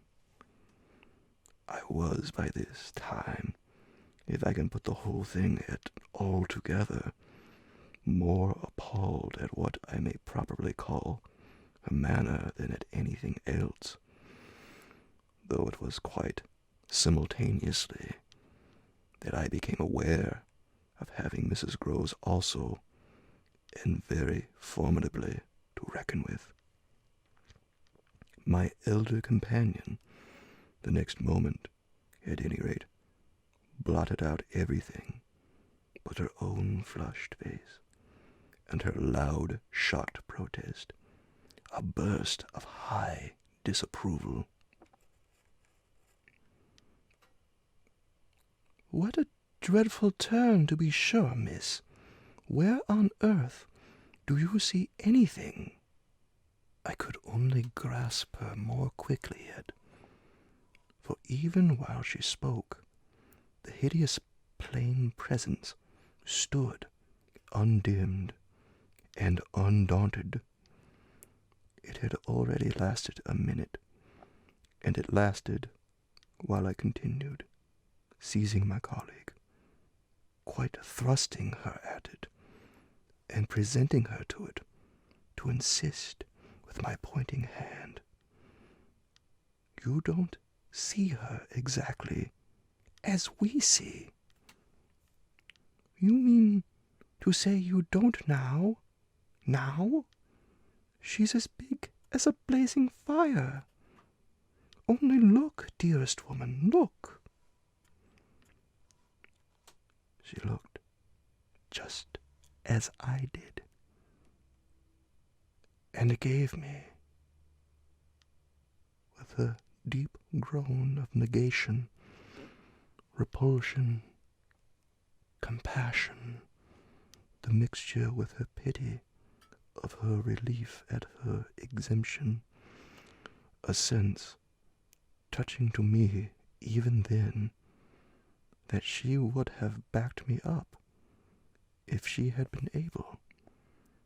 I might well have needed that, for with this hard blow of the proof that her eyes were hopelessly sealed, I felt my own situation horribly crumble. I saw my livid predecessor press from her position on my defeat, and I took the measure, more than all, of what I should have from this instant to deal with in the astounding little attitude of Flora. Into this attitude Mrs. Groves immediately and violently entered, breaking, even while there pierced through my sense of ruin a prodigious private triumph, into breathless reassurance. "She isn't there, little lady, and nobody's there. And you never see nothing, my sweet. How can poor Mrs. Jessel, when poor Miss Jessel's dead and buried? We know, don't we, love?"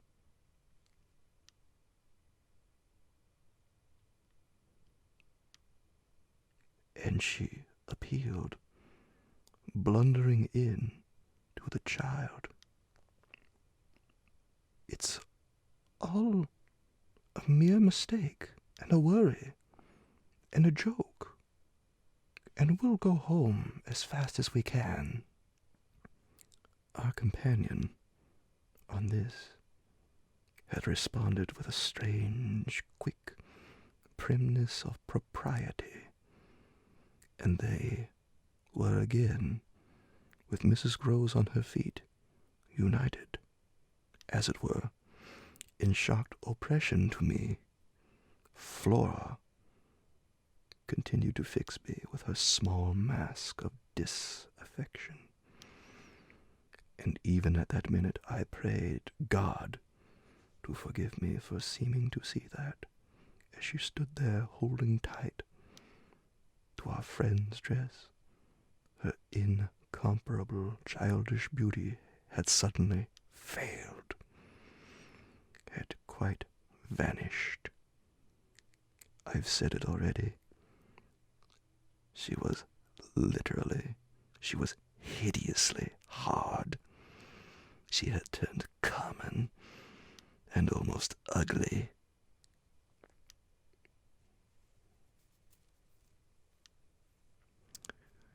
I don't know what you mean. I see nobody. I see nothing. I never have. I think you're cruel. I don't like you. Then,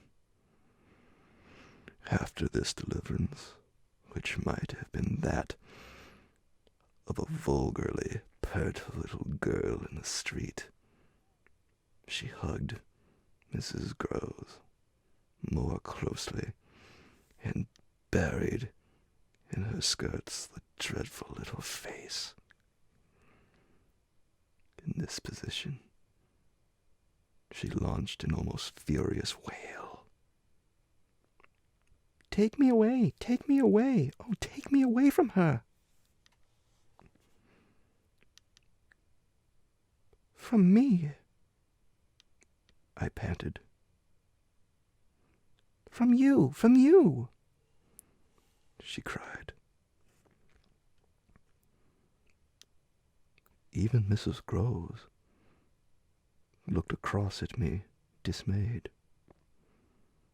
while I had nothing to do but communicate again with the figure that, on the opposite bank, without a movement, as rigidly still as if catching, beyond the interval, our voices, was as vividly there for my disaster as it was not there for my service.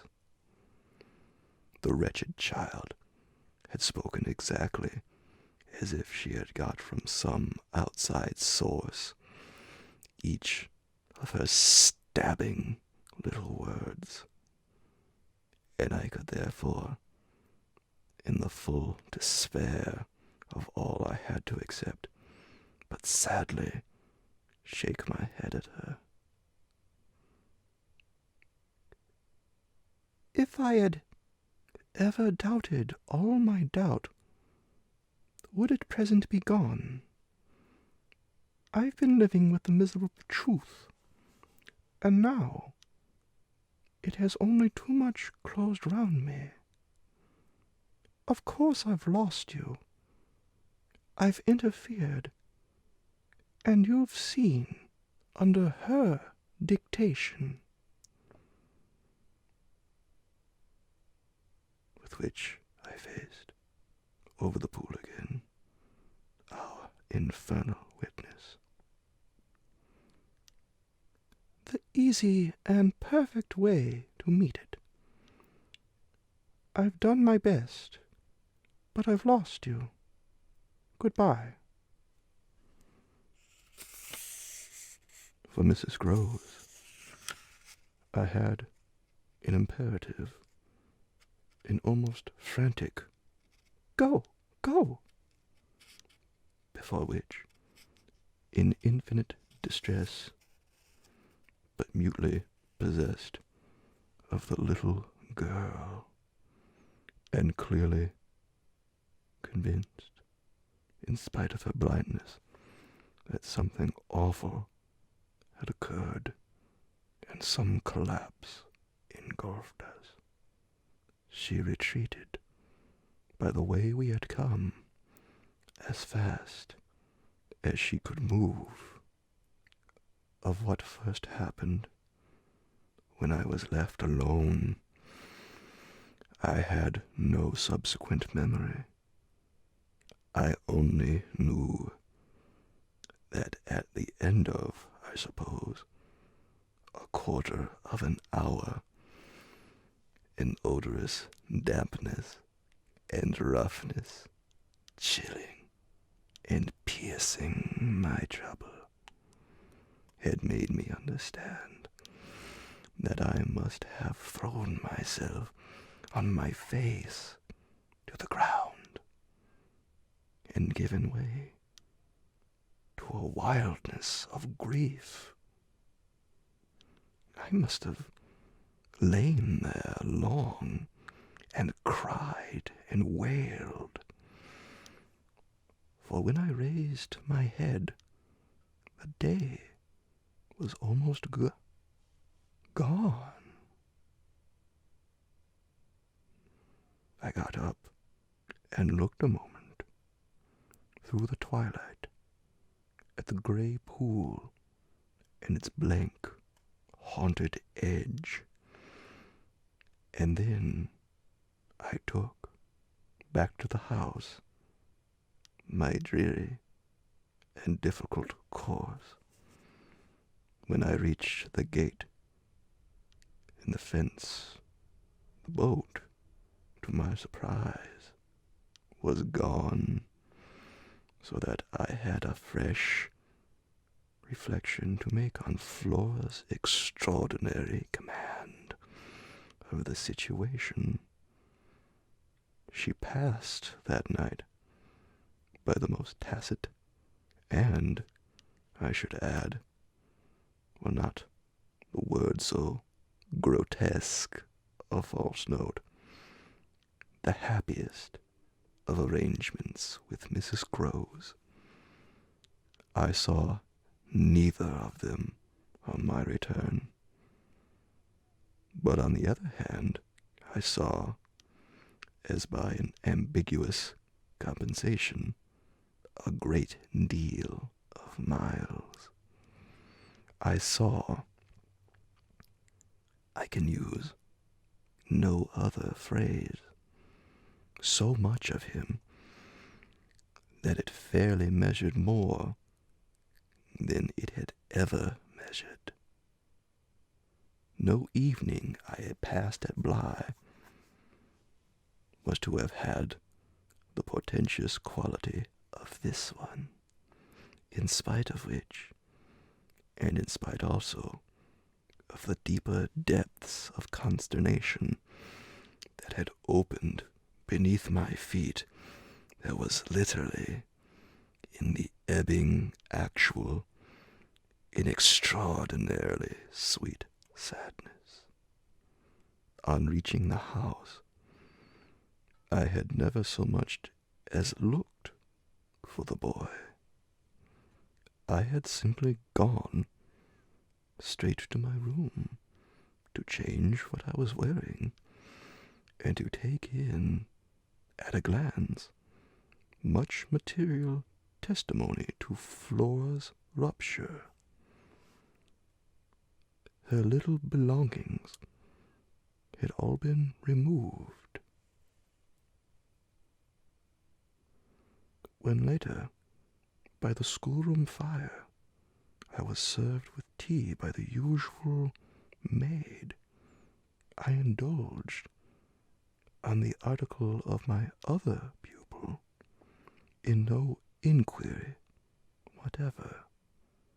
He had his freedom now. He might have it to the end. Well, he did have it, and it consisted, in part at least, of his coming in at about 8 o'clock and sitting down with me in silence. On the removal of the tea things, I had blown out the candles and drawn my chair closer.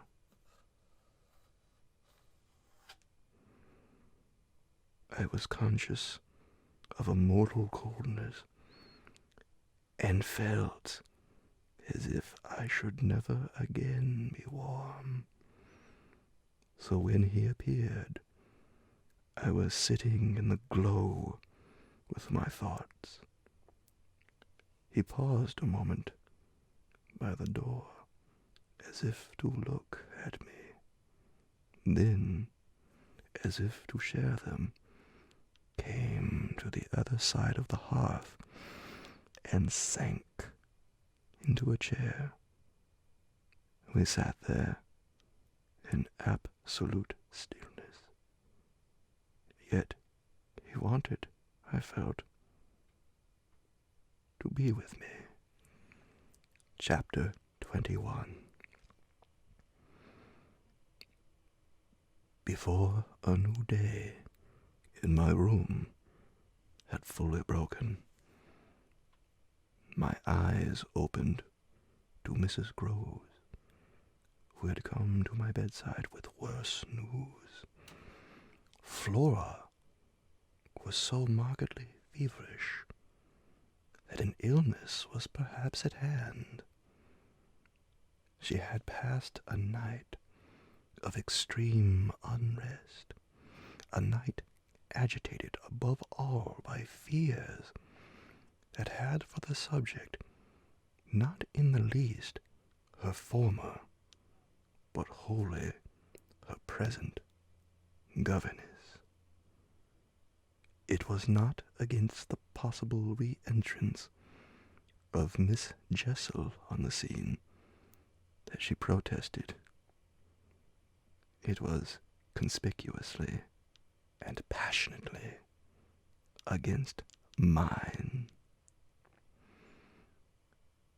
I was at once on my feet, and with an immense deal to ask, the more that my friend had discernibly now girded her loins to meet me afresh. This I felt as soon as I had put her to the question of her sense of the child's sincerity as against my own. She persists in denying to you that she saw or has ever seen anything. My visitor's trouble truly was great. Miss, it isn't a matter on which I can push her, yet it isn't either. I must say, if I as much needed to, it has made her, every inch of her, quite odd.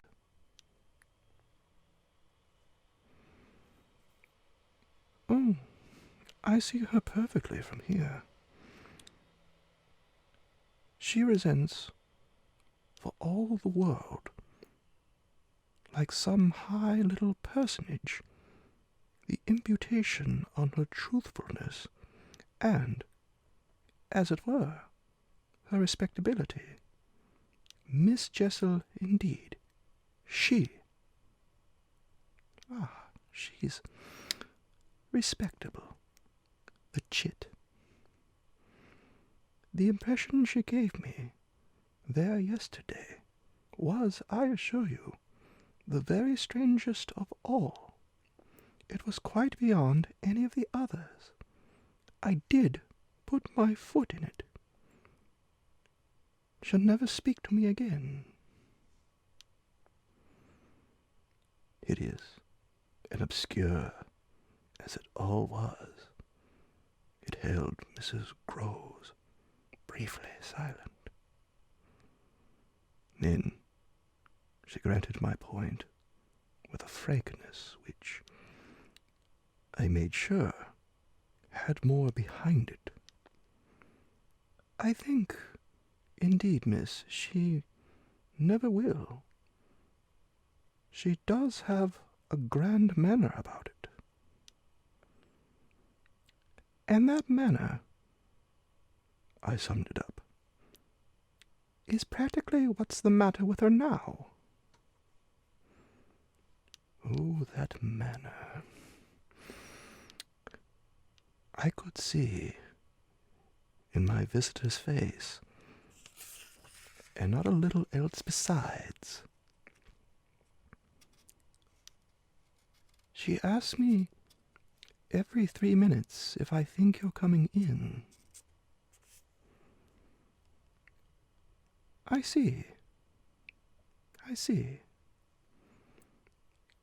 I, too, on my side, had so much more than worked it out.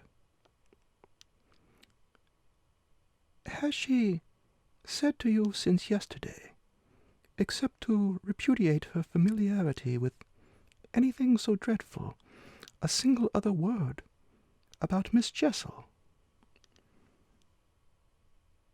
Not one, miss.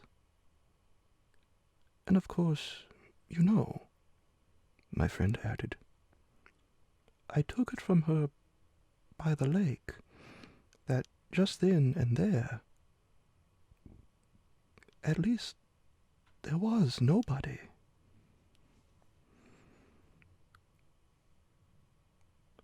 Rather, and naturally, you take it from her still.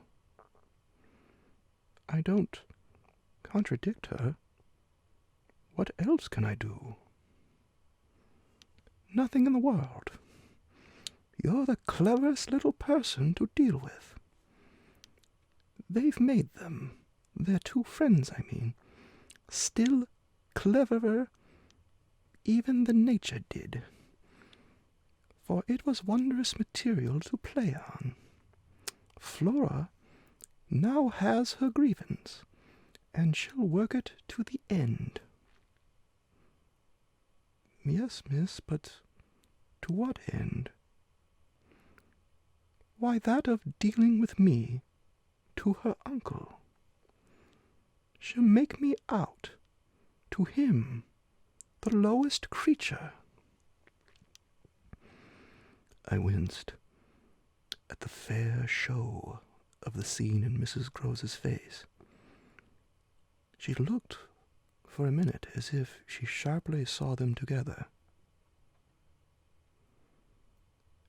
And him, who thinks so well of you.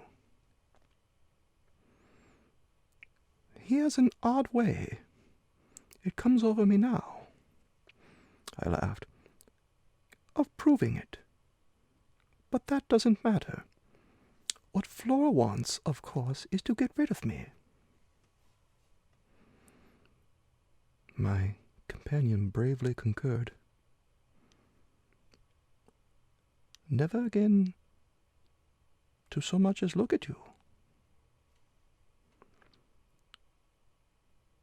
So that what you've come to me now for, I asked, is to speed me on my way. Before she had time to reply, however, I had her in check. I've a better idea. The result of my reflections. My going would seem the right thing. And on Sunday, I was terribly near it. Yet that won't do. It's you who must go. You must take Flora. My visitor, at this, did speculate. But where in the world? Away from here. Away from them. Away, even most of all, now, from me. Straight to her uncle. Only to tell you. No, not only. To leave me, in addition, with my remedy. She was still vague. And what is your remedy? Your loyalty, to begin with. And then Miles's. She looked at me hard. Do you think he won't, if he has the chance, turn on me? Yes, I venture still to think it. At all events, I want to try. Get off with his sister as soon as possible, and leave me with him alone. I was amazed, myself, at the spirit I had still in reserve, and therefore perhaps a trifle the more disconcerted at the way in which, in spite of this fine example of it, she hesitated. There's one thing, of course, I went on. They mustn't, before she goes, see each other for 3 seconds. Then it came over me that, in spite of Flora's presumable sequestration from the instant of her return from the pool, it might already be too late. Do you mean, I anxiously asked,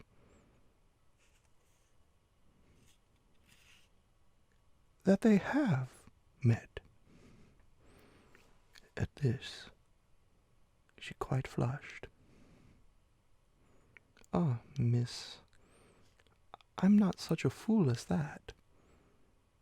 If I've been obliged to leave her 3 or 4 times, it has been each time with one of the maids, and at present, though she's alone, she's locked in safe. And yet, there were too many things. And yet what?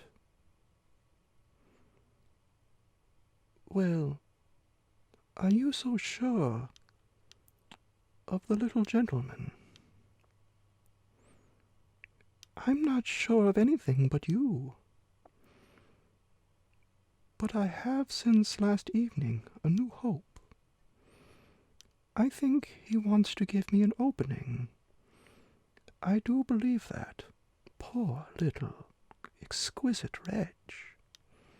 He wants to speak. Last evening, in the firelight and the silence, he sat with me for 2 hours, as if it were just coming. Mrs. Groves looked hard through the window at the grey gathering day. And did it come? No. Though I waited and waited, I confess it didn't.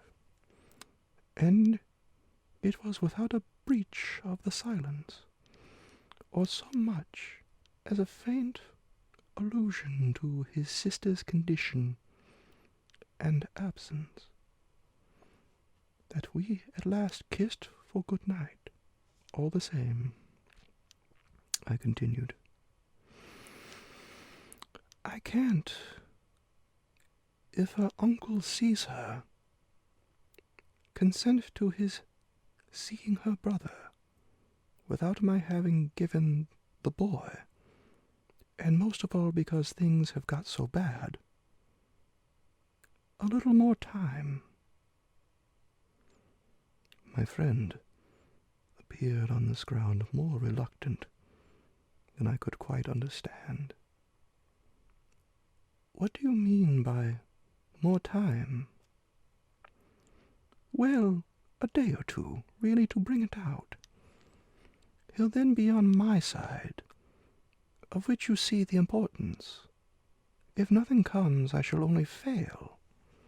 And you, at the worst, have helped me by doing on your arrival in town whatever you say you may have found possible. So I put it before her, but she continued, for a little so lost in other reasons that I came again to her aid. Unless, indeed, I wound up, you really want not to go.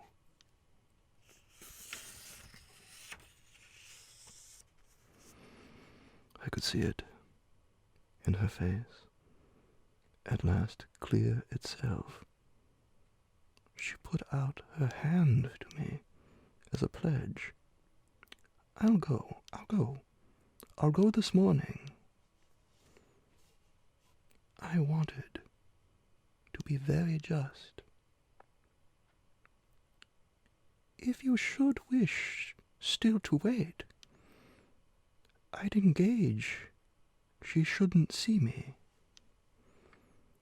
No, it's the place itself. She must leave it. She held me a moment with heavy eyes, then brought out the rest. Your idea's the right one. I myself, miss. Well, I can't stay. The look she gave me with it made me jump at possibilities. You mean that since yesterday you have heard?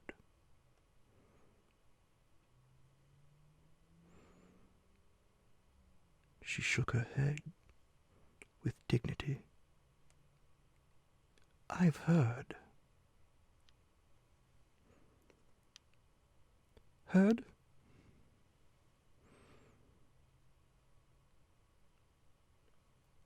From that child. Horrors there. She sighed with tragic relief. On my honor, miss, she says things.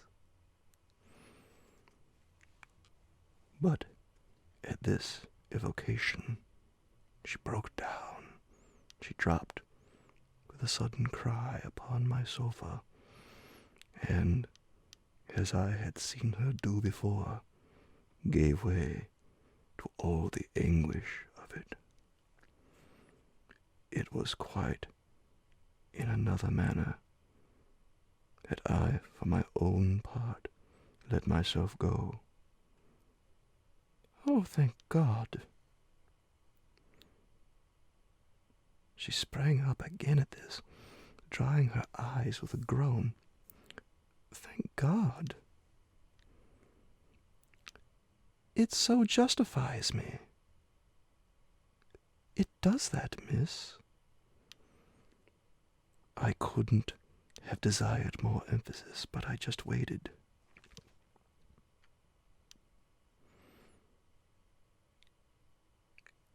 She's so horrible. I saw my colleague scarce knew how to put it. Really shocking. And about me. About you, miss, since you must have it. It's beyond everything for a young lady, and I can't think wherever she must have picked it up. The appalling language she applies to me. I can, then. I broke in with a laugh that was doubtless significant enough. It only in truth left my friend still more grave. Well, perhaps I ought to also, since I've heard some of it before. Yet I can't bear it. The poor woman went on, while with the same movement she glanced on my dressing table at the face of my watch. But I must go back. I kept her, however. Ah, If you can't bear it, how can I stop with her? You mean? Why, just for that, to get her away, far from this, she pursued, far from them. She may be different. She may be free. I seized her almost with joy. Then in spite of yesterday, you believe in such doings? Her simple description of them required in the light of her expression to be carried no farther, and she gave me the whole thing, as she had never done. I believe, yes, it was a joy, and we were still shoulder to shoulder. If I might continue sure of that, I should care but little what else happened. My support in the presence of disaster would be the same as it had been in my early need of confidence, and if my friend would answer for my honesty, I would answer for all the rest. On the point of taking leave of her, nonetheless, I was to some extent embarrassed. There's one thing, of course, it occurs to me to remember. My letter giving the alarm will have reached town before you. I now felt still more how she had been beating about the bush, and how weary at last it had made her. Your letter won't have got there. Your letter never went. What then became of it? Goodness knows. Master Miles, do you mean he took it? I gasped. She hung fire, but she overcame her reluctance.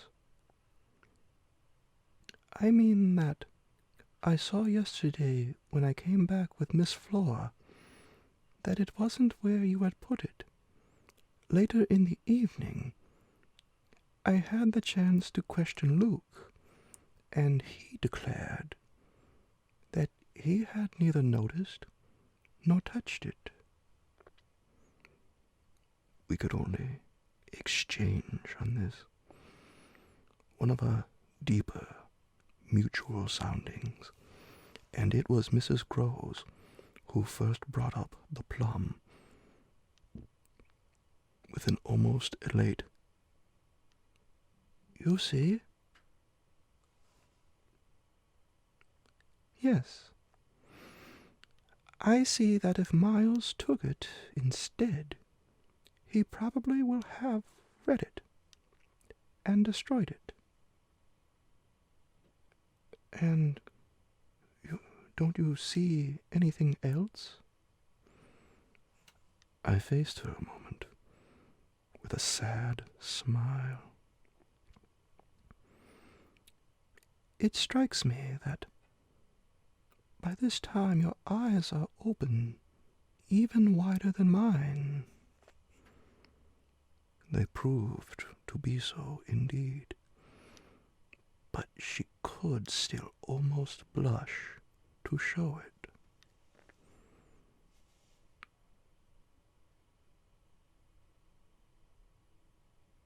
I make out now what he must have done at school.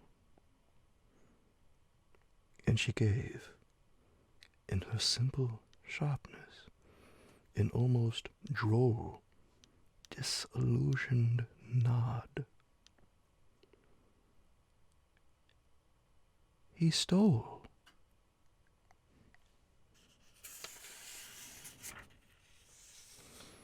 I turned it over. I tried to be more judicial. Well, perhaps.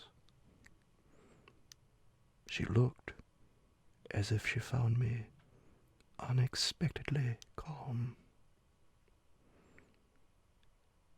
He stole letters. She couldn't know my reasons for calmness, after all pretty shallow. So I showed them off as I might. I hope, then, it was to more purpose than in this case. The note, at all events, that I put on the table yesterday, I pursued, will have given him so scant an advantage, for it contained only the bare demand for an interview, that he's already much ashamed of having gone so far for so little, and that what he had on his mind last evening was precisely the need of confession. I seemed to myself for the instant to have mastered it, to see it all. Leave us. Leave us. I was already at the door, hurrying her off. I'll get it out of him. He'll meet me. He'll confess. If he confesses, he's saved. And if he's saved, then you are? The dear woman kissed me on this, and I took her farewell. I'll save you without him, she cried as she went. Chapter 22. Yet it was when she had got off, and I missed her on the spot, that the great pinch really came. If I had counted on what it would give me to find myself alone with Miles, I quickly recognized that it would give me at least a measure. No hour of my stay, in fact, was so assailed with apprehensions as that of my coming down to learn that the carriage containing Mrs. Groves and my younger pupil had already rolled out of the gates. Now I was, I said to myself, face to face with the elements, and for much of the rest of the day, while I fought my weakness, I could consider that I had been supremely rash. It was a tighter place still than I had yet turned round in, all the more that, for the first time, I could see in the aspect of others a confused reflection of the crisis. What had happened naturally caused them all to stare. There was too little of the explained, throw out whatever we might, in the suddenness of my colleague's act. The maids and the men looked blank, the effect of which on my nerves was an aggravation, until I saw the necessity of making it a positive aid. It was, in short, by just clutching the helm that I avoided total wreck, and I dare say that, to bear up at all, I became that morning very grand and very dry. I welcomed the consciousness that I was charged with much to do, and I caused it to be known as well that, left thus to myself, I was quite remarkably firm. I wandered with that manner for the next hour or two all over the place, and looked, I have no doubt, as if I were ready for any onset.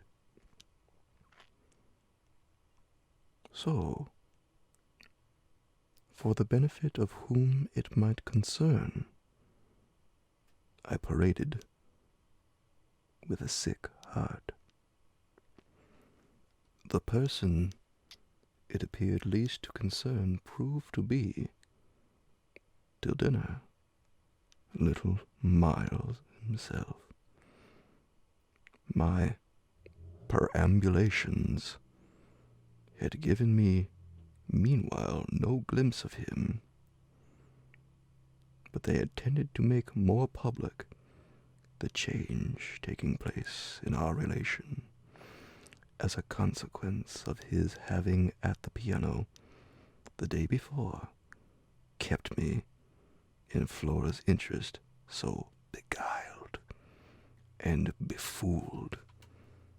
The stamp of publicity had of course been fully given by her confinement and departure, and the change itself was now ushered in by our non-observance of the regular custom of the schoolroom. He had already disappeared when, on my way down, I pushed open his door, and I learned below that he had breakfasted in the presence of a couple of the maids, with Mrs. Groves and his sister. He had then gone out, as he said, for a stroll, than which nothing, I reflected, could better have expressed his frank view of the abrupt transformation of my office. What he would now permit this office to consist of was yet to be settled. There was at the least a queer relief, I mean, for myself in especial, in the renouncement of one pretension. If so much had sprung to the surface, I scarce put it too strongly in saying that what had perhaps sprung highest was the absurdity of our prolonging the fiction that I had anything more to teach him. It sufficiently stuck out that by tacit little tricks, in which even more than myself he carried out the care for my dignity, I had to appeal to him to let me off, straining to meet him on the ground of his true capacity. He had, at any rate, his freedom now. I was never to touch it again. As I had amply shown, moreover, when, on his joining me in the schoolroom the previous night, I uttered, in reference to the interval just concluded, neither challenge nor hint. I had too much from this moment my other ideas.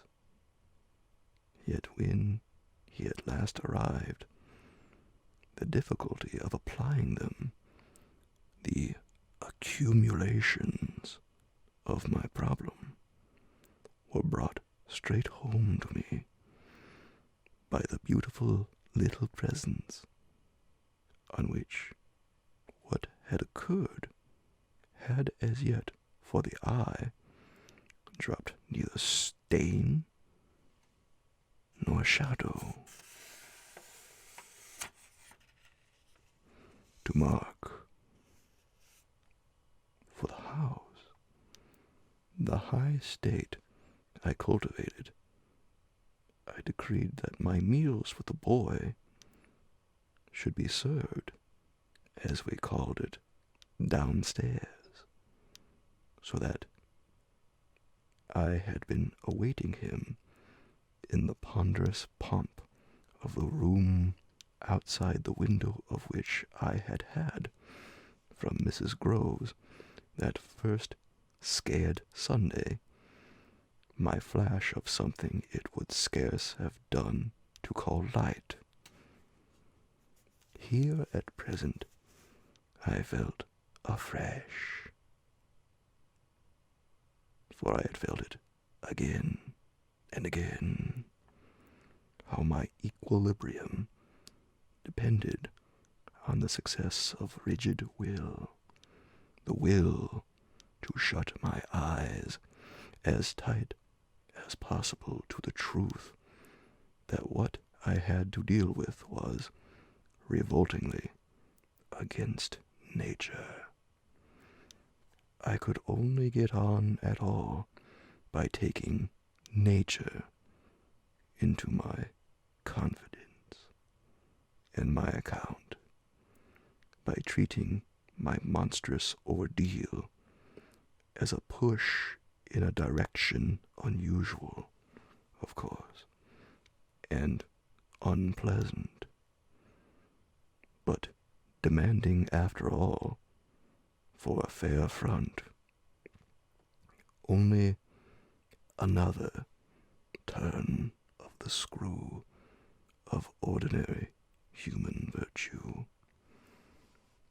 No attempt, nonetheless, could well require more tact than just this attempt to supply oneself all the nature.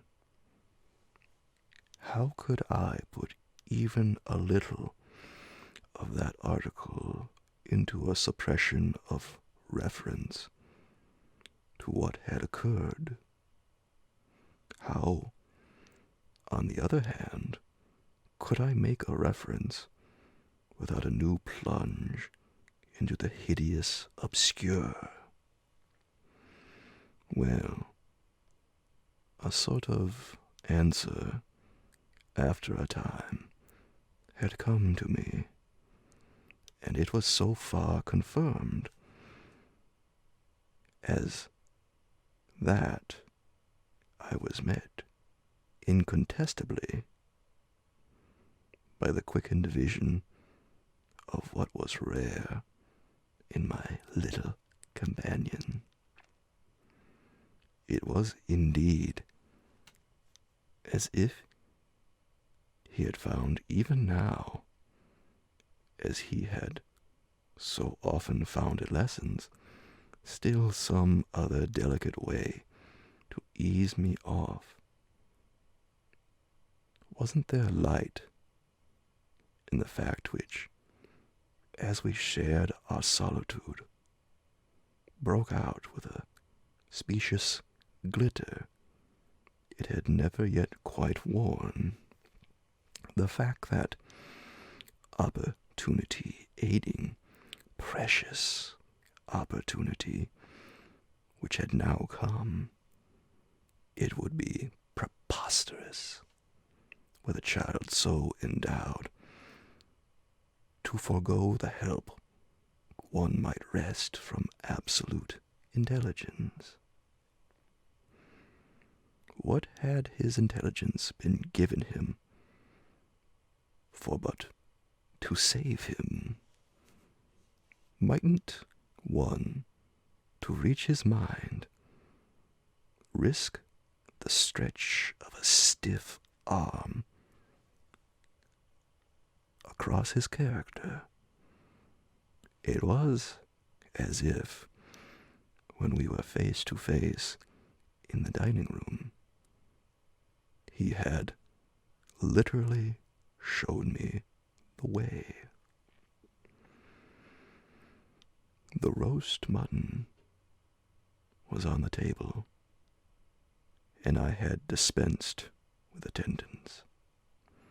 Miles, before he sat down, stood a moment with his hands in his pockets and looked at the joint, in which he seemed on the point of passing some humorous judgment. But what he presently produced was, "I say, my dear, is she really very awfully ill?"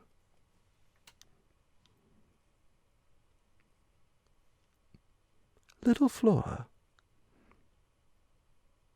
Not so bad, but that she'll presently be better.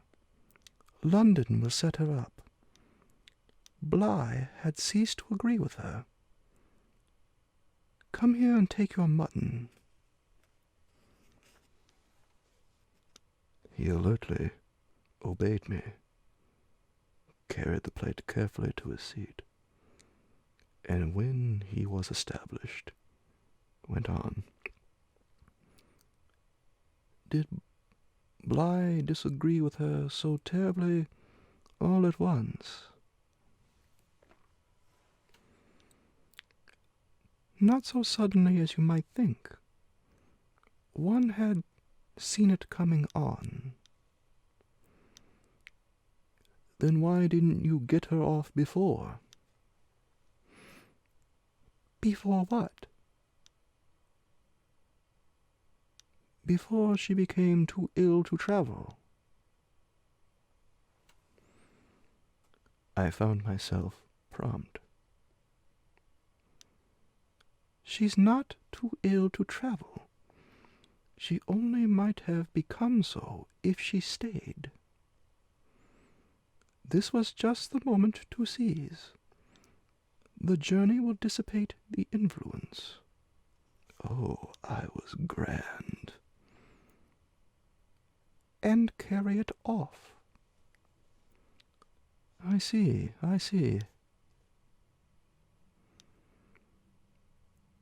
Miles, for that matter, was grand, too. He settled to his repast with the charming little table manner that, from the day of his arrival, had relieved me of all grossness of admonition. Whatever he had been expelled from school for, it wasn't for ugly feeding. He was irreproachable, as always, today, but was unmistakably more conscious. He was discernibly trying to take for granted more things than he found. Without assistance, quite easy, and he dropped into peaceful silence while he felt his situation. Our meal was of the briefest, mine a vain pretense, and I had the things immediately removed. While this was done, Miles stood again, with his hands in his little pockets, and his back to me, stood and looked out of the wide window through which, that other day, I had seen what pulled me up.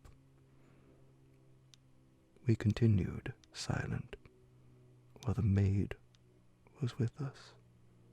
As silent, it whimsically occurred to me, as some young couple who, on their wedding journey at the inn, feel shy in the presence of the waiter. He turned round only when the waiter had left us. Well, so we're alone. Chapter 23. Oh, more or less. I imagine my smile was pale. Not absolutely. We shouldn't like that, I went on. No, I suppose we shouldn't. Of course, we've the others.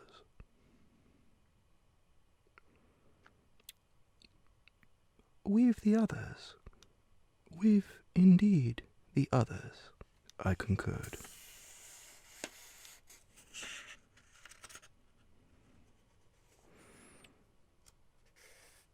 Yet, even though we have them, he returned, still with his hands in his pockets, and planted there in front of me, they don't much count, do they? I made the best of it, but I felt one. It depends on what you call much. Yes, with all accommodation. Everything depends. On this, however, he faced to the window again, and presently reached it with his vague, restless, cogitating step.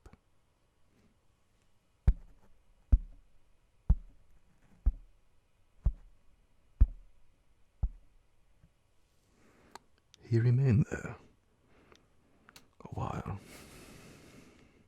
with his forehead against the glass,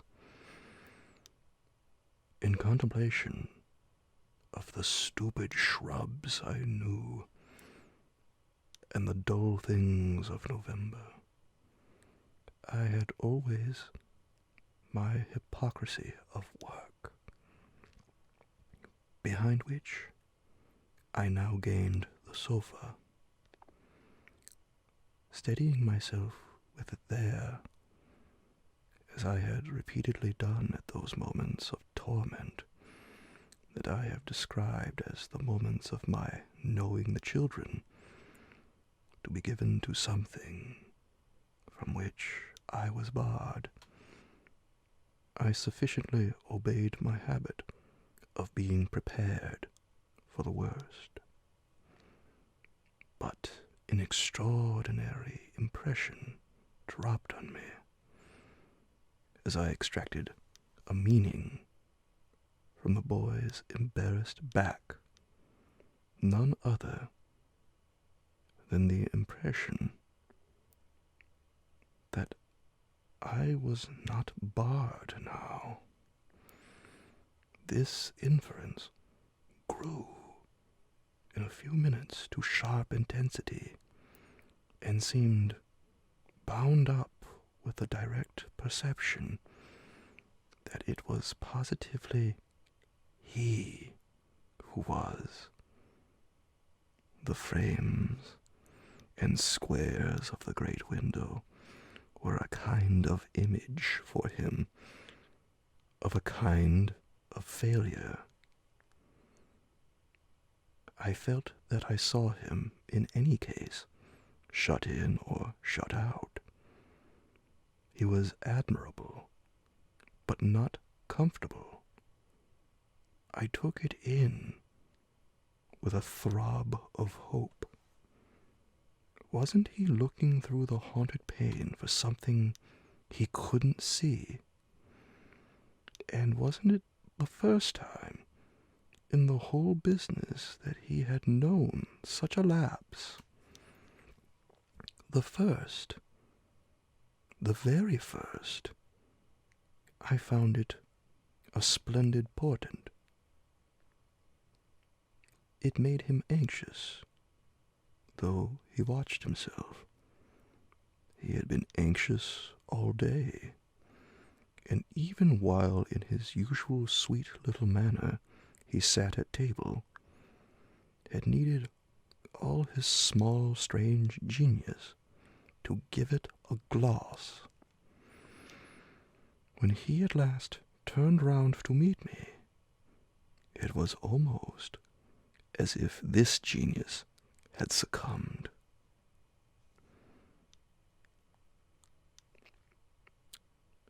Well, I think I'm glad Bly agrees with me.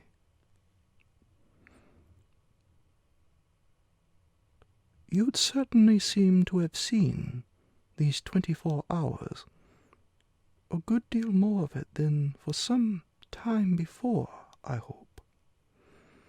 I went on bravely. That you've been enjoying yourself. Oh, yes. I've never been so far, all round about miles and miles away.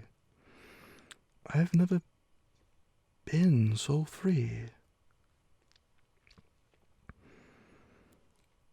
He had really a manner of his own, and I could only try to keep up with him. Well, do you like it? He stood there, smiling. Then at last he put into 2 words, Do you? More discrimination than I had ever heard 2 words contain. Before I had time to deal with that, however, he continued, as if with the sense that this was an impertinence to be softened. Nothing could be more charming than the way you take it. For, of course, if we're alone together now, it's you that are alone most. But I hope, he threw in, you don't particularly mind. Having to do with you? I asked.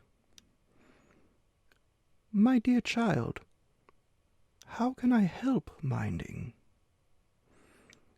Though I've renounced all claim to your company, you're so beyond me, I at least greatly enjoy it. What else should I stay on for?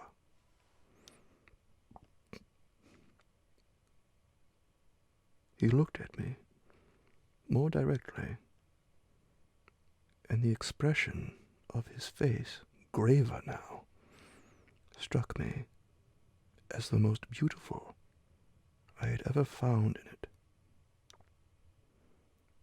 You stay on just for that. Certainly. I stay on as your friend, and from the tremendous interest I take in you till something can be done for you that may be more worth your while. That needn't surprise you. My voice trembled so that I felt it impossible to suppress the shake. Don't you remember how I told you, when I came and sat on your bed the night of the storm, that there was nothing in the world I wouldn't do for you? Yes, yes. He, on his side, more and more visibly nervous, had a tone to master, But he was so much more successful than I that, laughing out through his gravity, he could pretend we were pleasantly jesting. Only that, I think, was to get me to do something for you. It was partly to get you to do something, I conceded. But you know, you didn't do it. Oh, yes, he said with the brightest, superficial eagerness. You wanted me to tell you something. That's it. Out. Straight out. What you have on your mind, you know. Ah, then, is that what you've stayed over for? He spoke with a gaiety through which I could still catch the finest little quiver of resentful passion, but I can't begin to express the effect upon me of an implication of surrender even so faint. It was as if what I had yearned for had come at last, only to astonish me. Well, yes, I may as well make a clean breast of it. It was precisely for that.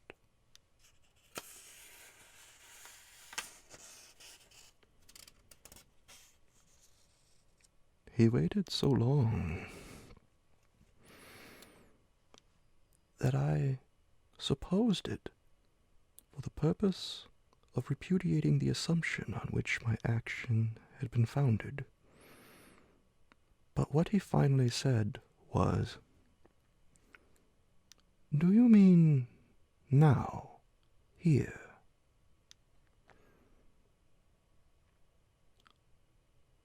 There couldn't be a better place or time. He looked round him uneasily,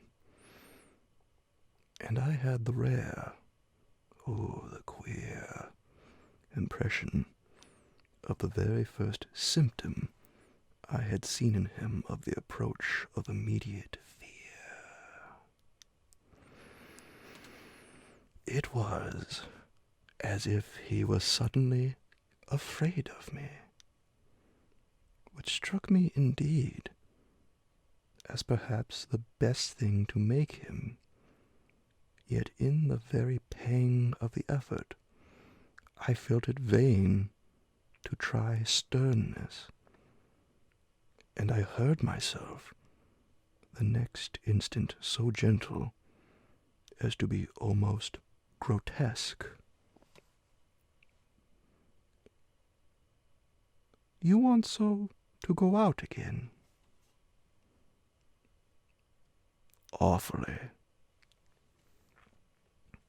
He smiled at me heroically, and the touching little bravery of it was enhanced by his actually flushing with pain.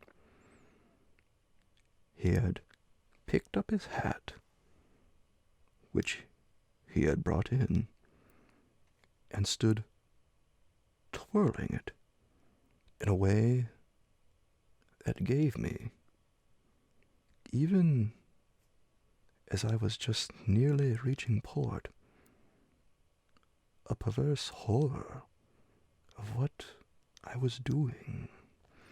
To do it in any way was an act of violence. For what did it consist of but the obtrusion of the idea of grossness and guilt on a small, helpless creature who had been for me a revelation of the possibilities of beautiful intercourse. Wasn't it base to create for a being so exquisite a mere alien awkwardness? I suppose I now read into our situation a clearness it couldn't have had at the time. For I seem to see our poor eyes already lighted with some spark of a prevision of the anguish that was to come. So we circled about with terrors and scruples, fighters not daring to close. But it was for each other we feared. That kept us a little longer suspended and unbruised. I'll tell you everything, Miles said. I mean, I'll tell you anything you like. You'll stay on with me, and we shall both be all right. And I will tell you. I will. But not now. Why not now?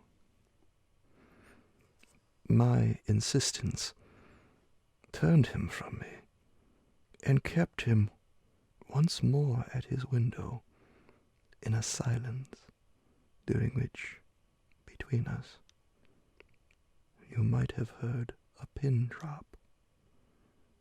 Then he was before me again with the air of a person for whom, outside, someone who had frankly to be reckoned with was waiting. I have to see Luke. I had not yet reduced him to quite so vulgar a lie, and I felt proportionately ashamed. But horrible as it was, his lies made up of my truth. I achieved thoughtfully a few loops of my knitting. Well then, go to Luke, and I'll wait for what you promise. Only in return for that satisfy, before you leave me, one very much smaller request. He looked as if he felt he had succeeded enough to be able still a little to bargain. Very much smaller.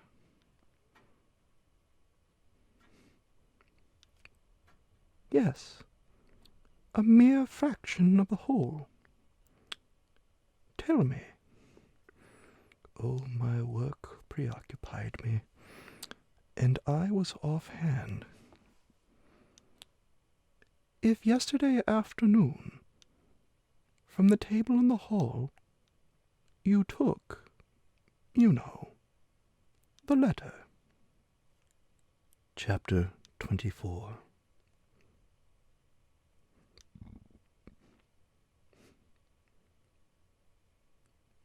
My grasp of how he received this suffered for a minute from something that I can describe only as a fierce split of my attention, a stroke that at first, as I sprang straight up, reduced me to the mere blind movement of getting hold of him, drawing him close, and while I just fell for support against the nearest piece of furniture, instinctively keeping him with his back to the window.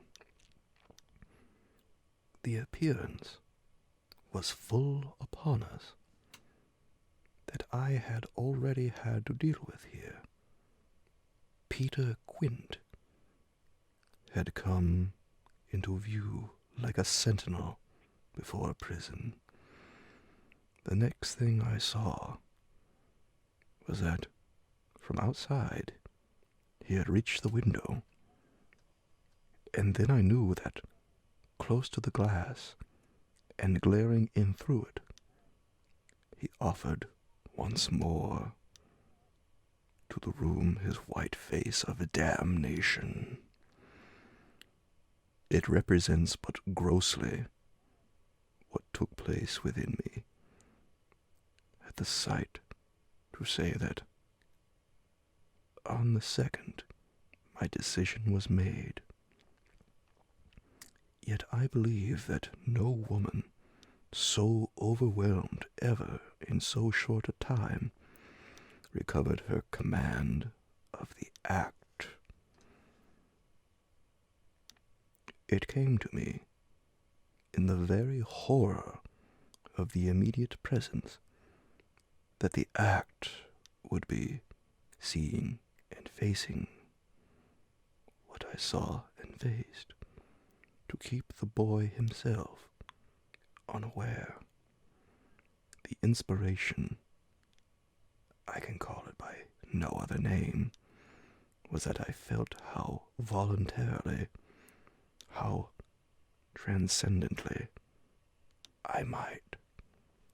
It was like fighting with a demon for a human soul, and when I had fairly so appraised it, I saw how the human soul held out in the tremor of my hands at arm's length, had a perfect dew of sweat on a lovely childish forehead. The face that was close to mine was as white as the face against the glass, and out of it presently came a sound, not low nor weak, but as if from much farther away, that I drank like a waft of fragrance.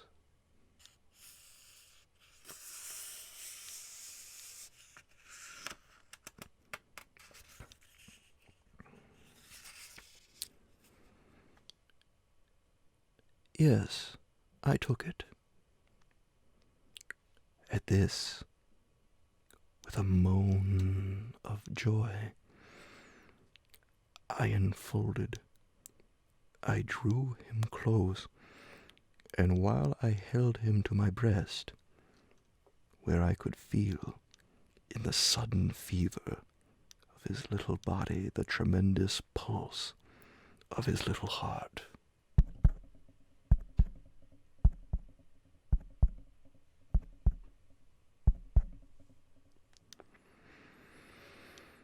I kept my eyes on the thing at the window, and saw it move and shift its posture.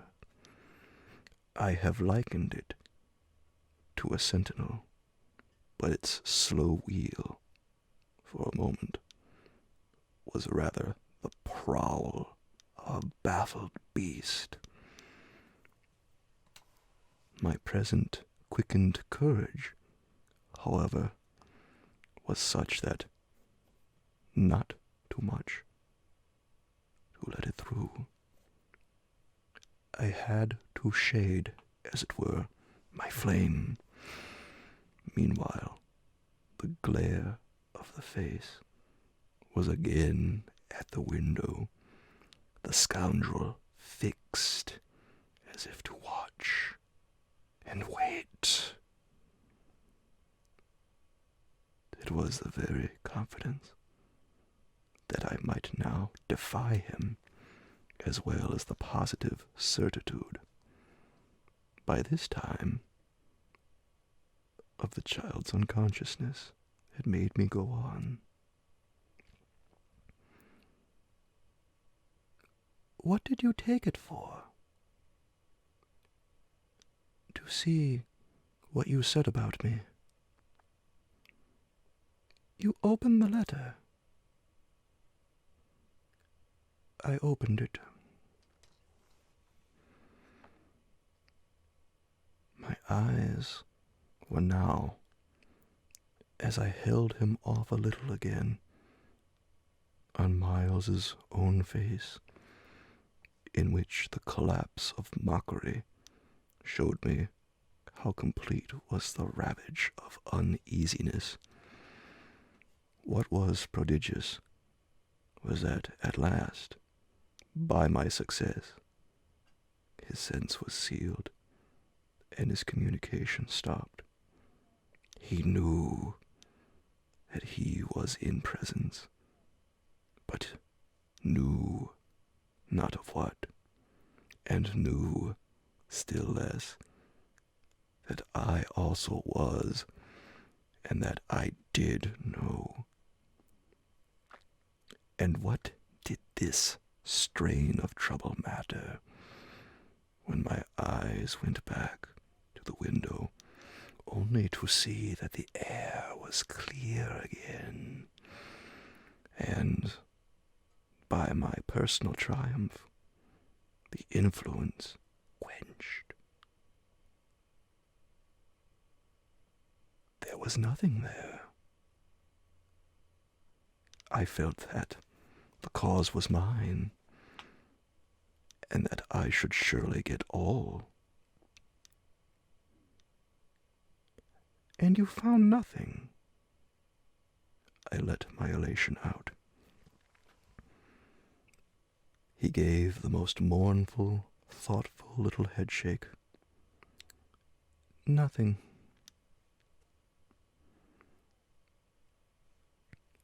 Nothing, nothing, I almost shouted in my joy. nothing, Nothing, he sadly repeated. I kissed his forehead. It was drenched. So what have you done with it? I've burnt it. Burnt it? It was now or never. Is that what you did at school? Oh, what this brought up. At school. Did you take letters or other things? Other things. He appeared now to be thinking of something far off, and that reached him only through the pressure of his anxiety. Yet it did reach him. Did I steal?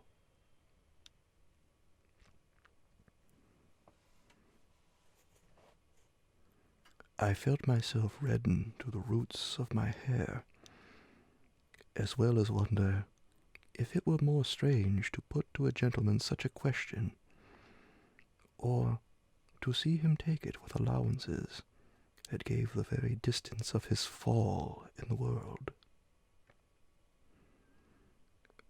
Was it for that? You mightn't go back. The only thing he felt was rather a dreary little surprise.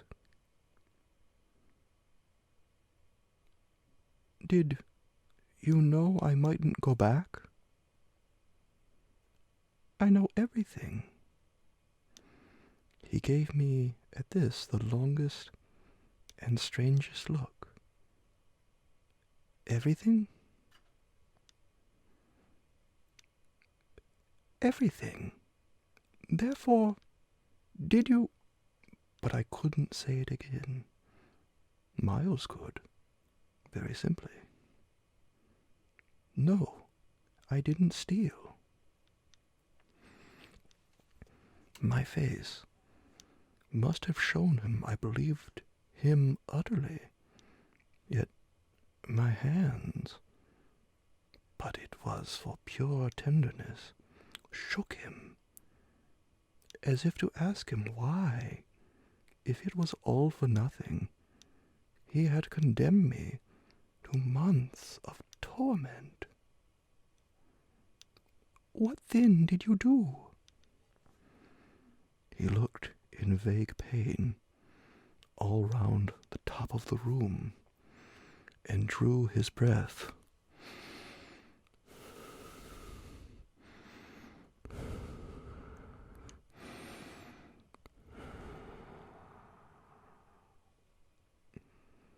Two or three times over, as if with difficulty. He might have been standing at the bottom of the sea and raising his eyes to some faint green twilight. Well, I said things.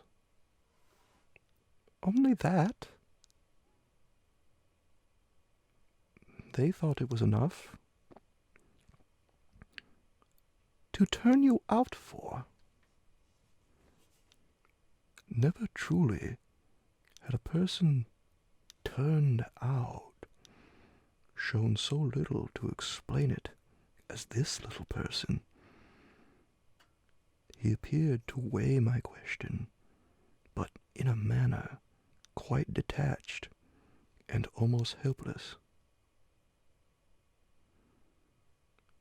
Well, I suppose I oughtn't.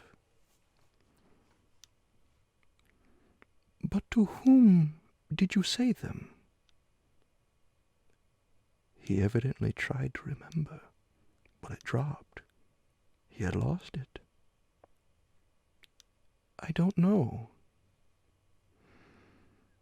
He almost smiled at me in the desolation of his surrender, which was indeed, practically by this time, so complete that I ought to have left it there. But I was infatuated. I was blind with victory, though even then the very effect that was to have brought him so much nearer was already that of added separation. Was it to everyone? I asked. No, it was only to... But he gave a sick little headshake. I don't remember the names. Were they then so many?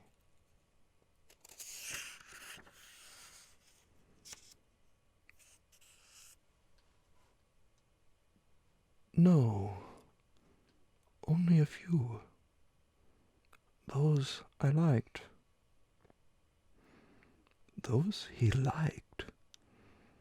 I seemed to float, not into clearness, but into a darker obscure, and within a minute there had come to me out of my very pity the appalling alarm of his being perhaps innocent. It was for the instant confounding and bottomless. For if he were innocent, what then on earth was I? Paralyzed, while it lasted, by the mere brush of the question, I let him go a little, so that, with a deep-drawn sigh, he turned away from me again, which, as he faced toward the clear window, I suffered feeling that I had nothing now there to keep him from. And did they repeat what you said? I went on after a moment.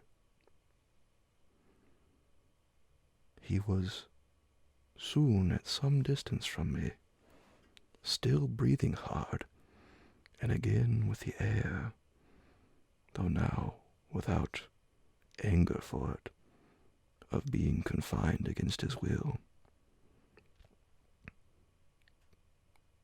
Once more, as he had done before, he looked up at the dim day, as if of what had hitherto sustained him, nothing was left but an unspeakable anxiety. Oh, yes, he nevertheless replied. They must have repeated them to those they liked, He added. There was somehow less of it than I had expected, but I turned it over. And these things came round? To the masters? Oh, yes, he answered very simply. But I didn't know they'd tell. The masters? They didn't. They've never told. That's why I ask you. He turned to me again, his little, beautiful, fevered face. Yes, it was too bad. Too bad.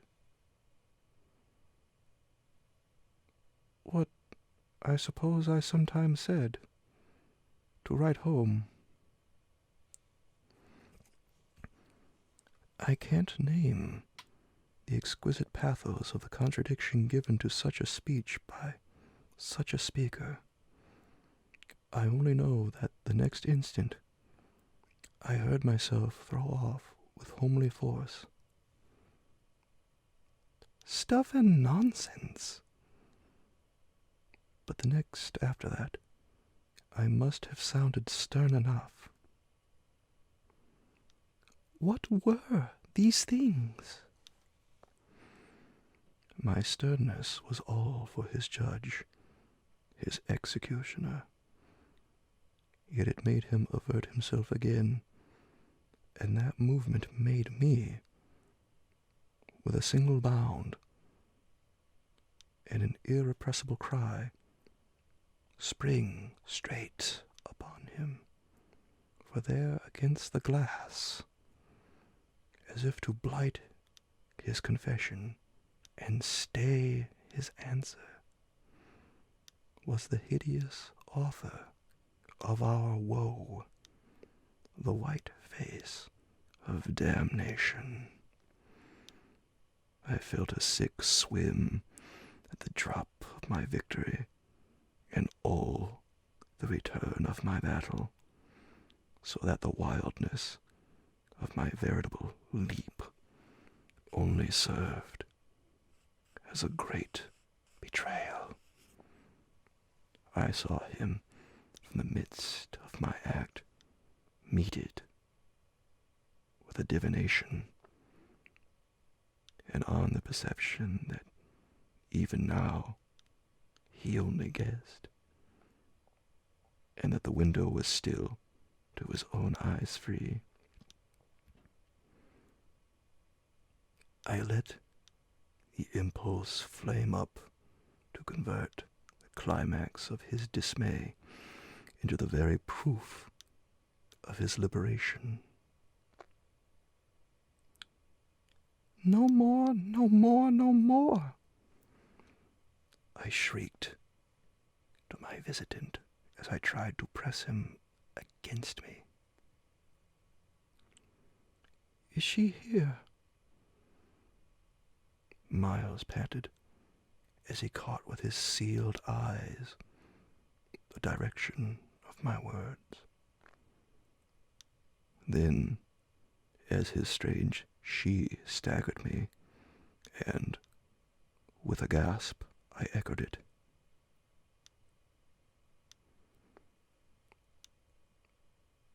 Miss Jessel, Miss Jessel.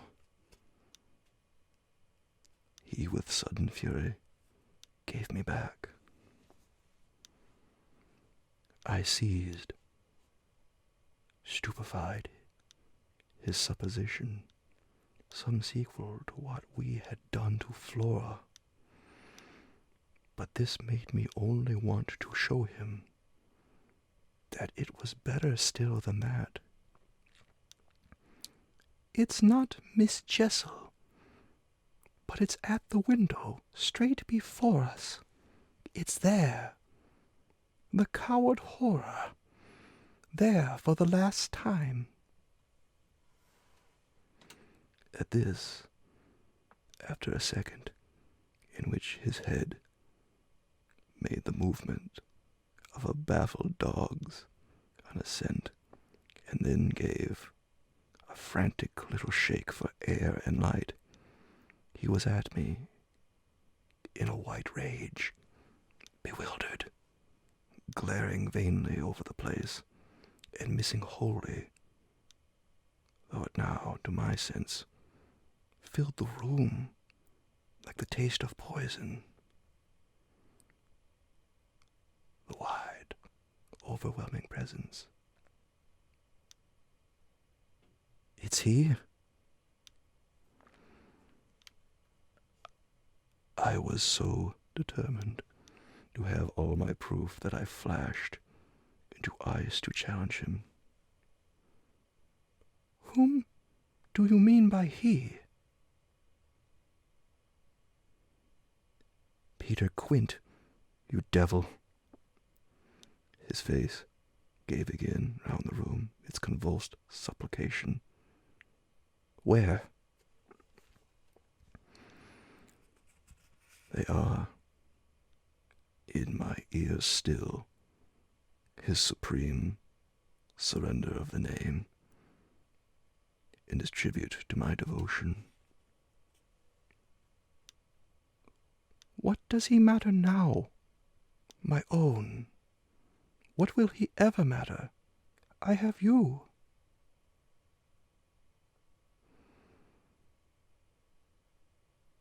I launched at the beast. But he has lost you forever. Then for the demonstration of my work. There, I said to Miles.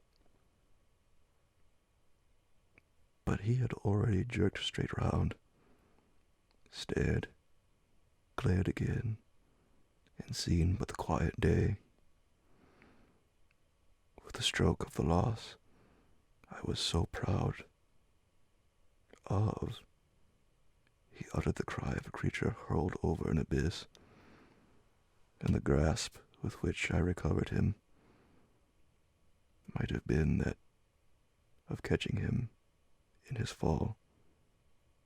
I caught him. Yes, I held him. It may be imagined with what a passion.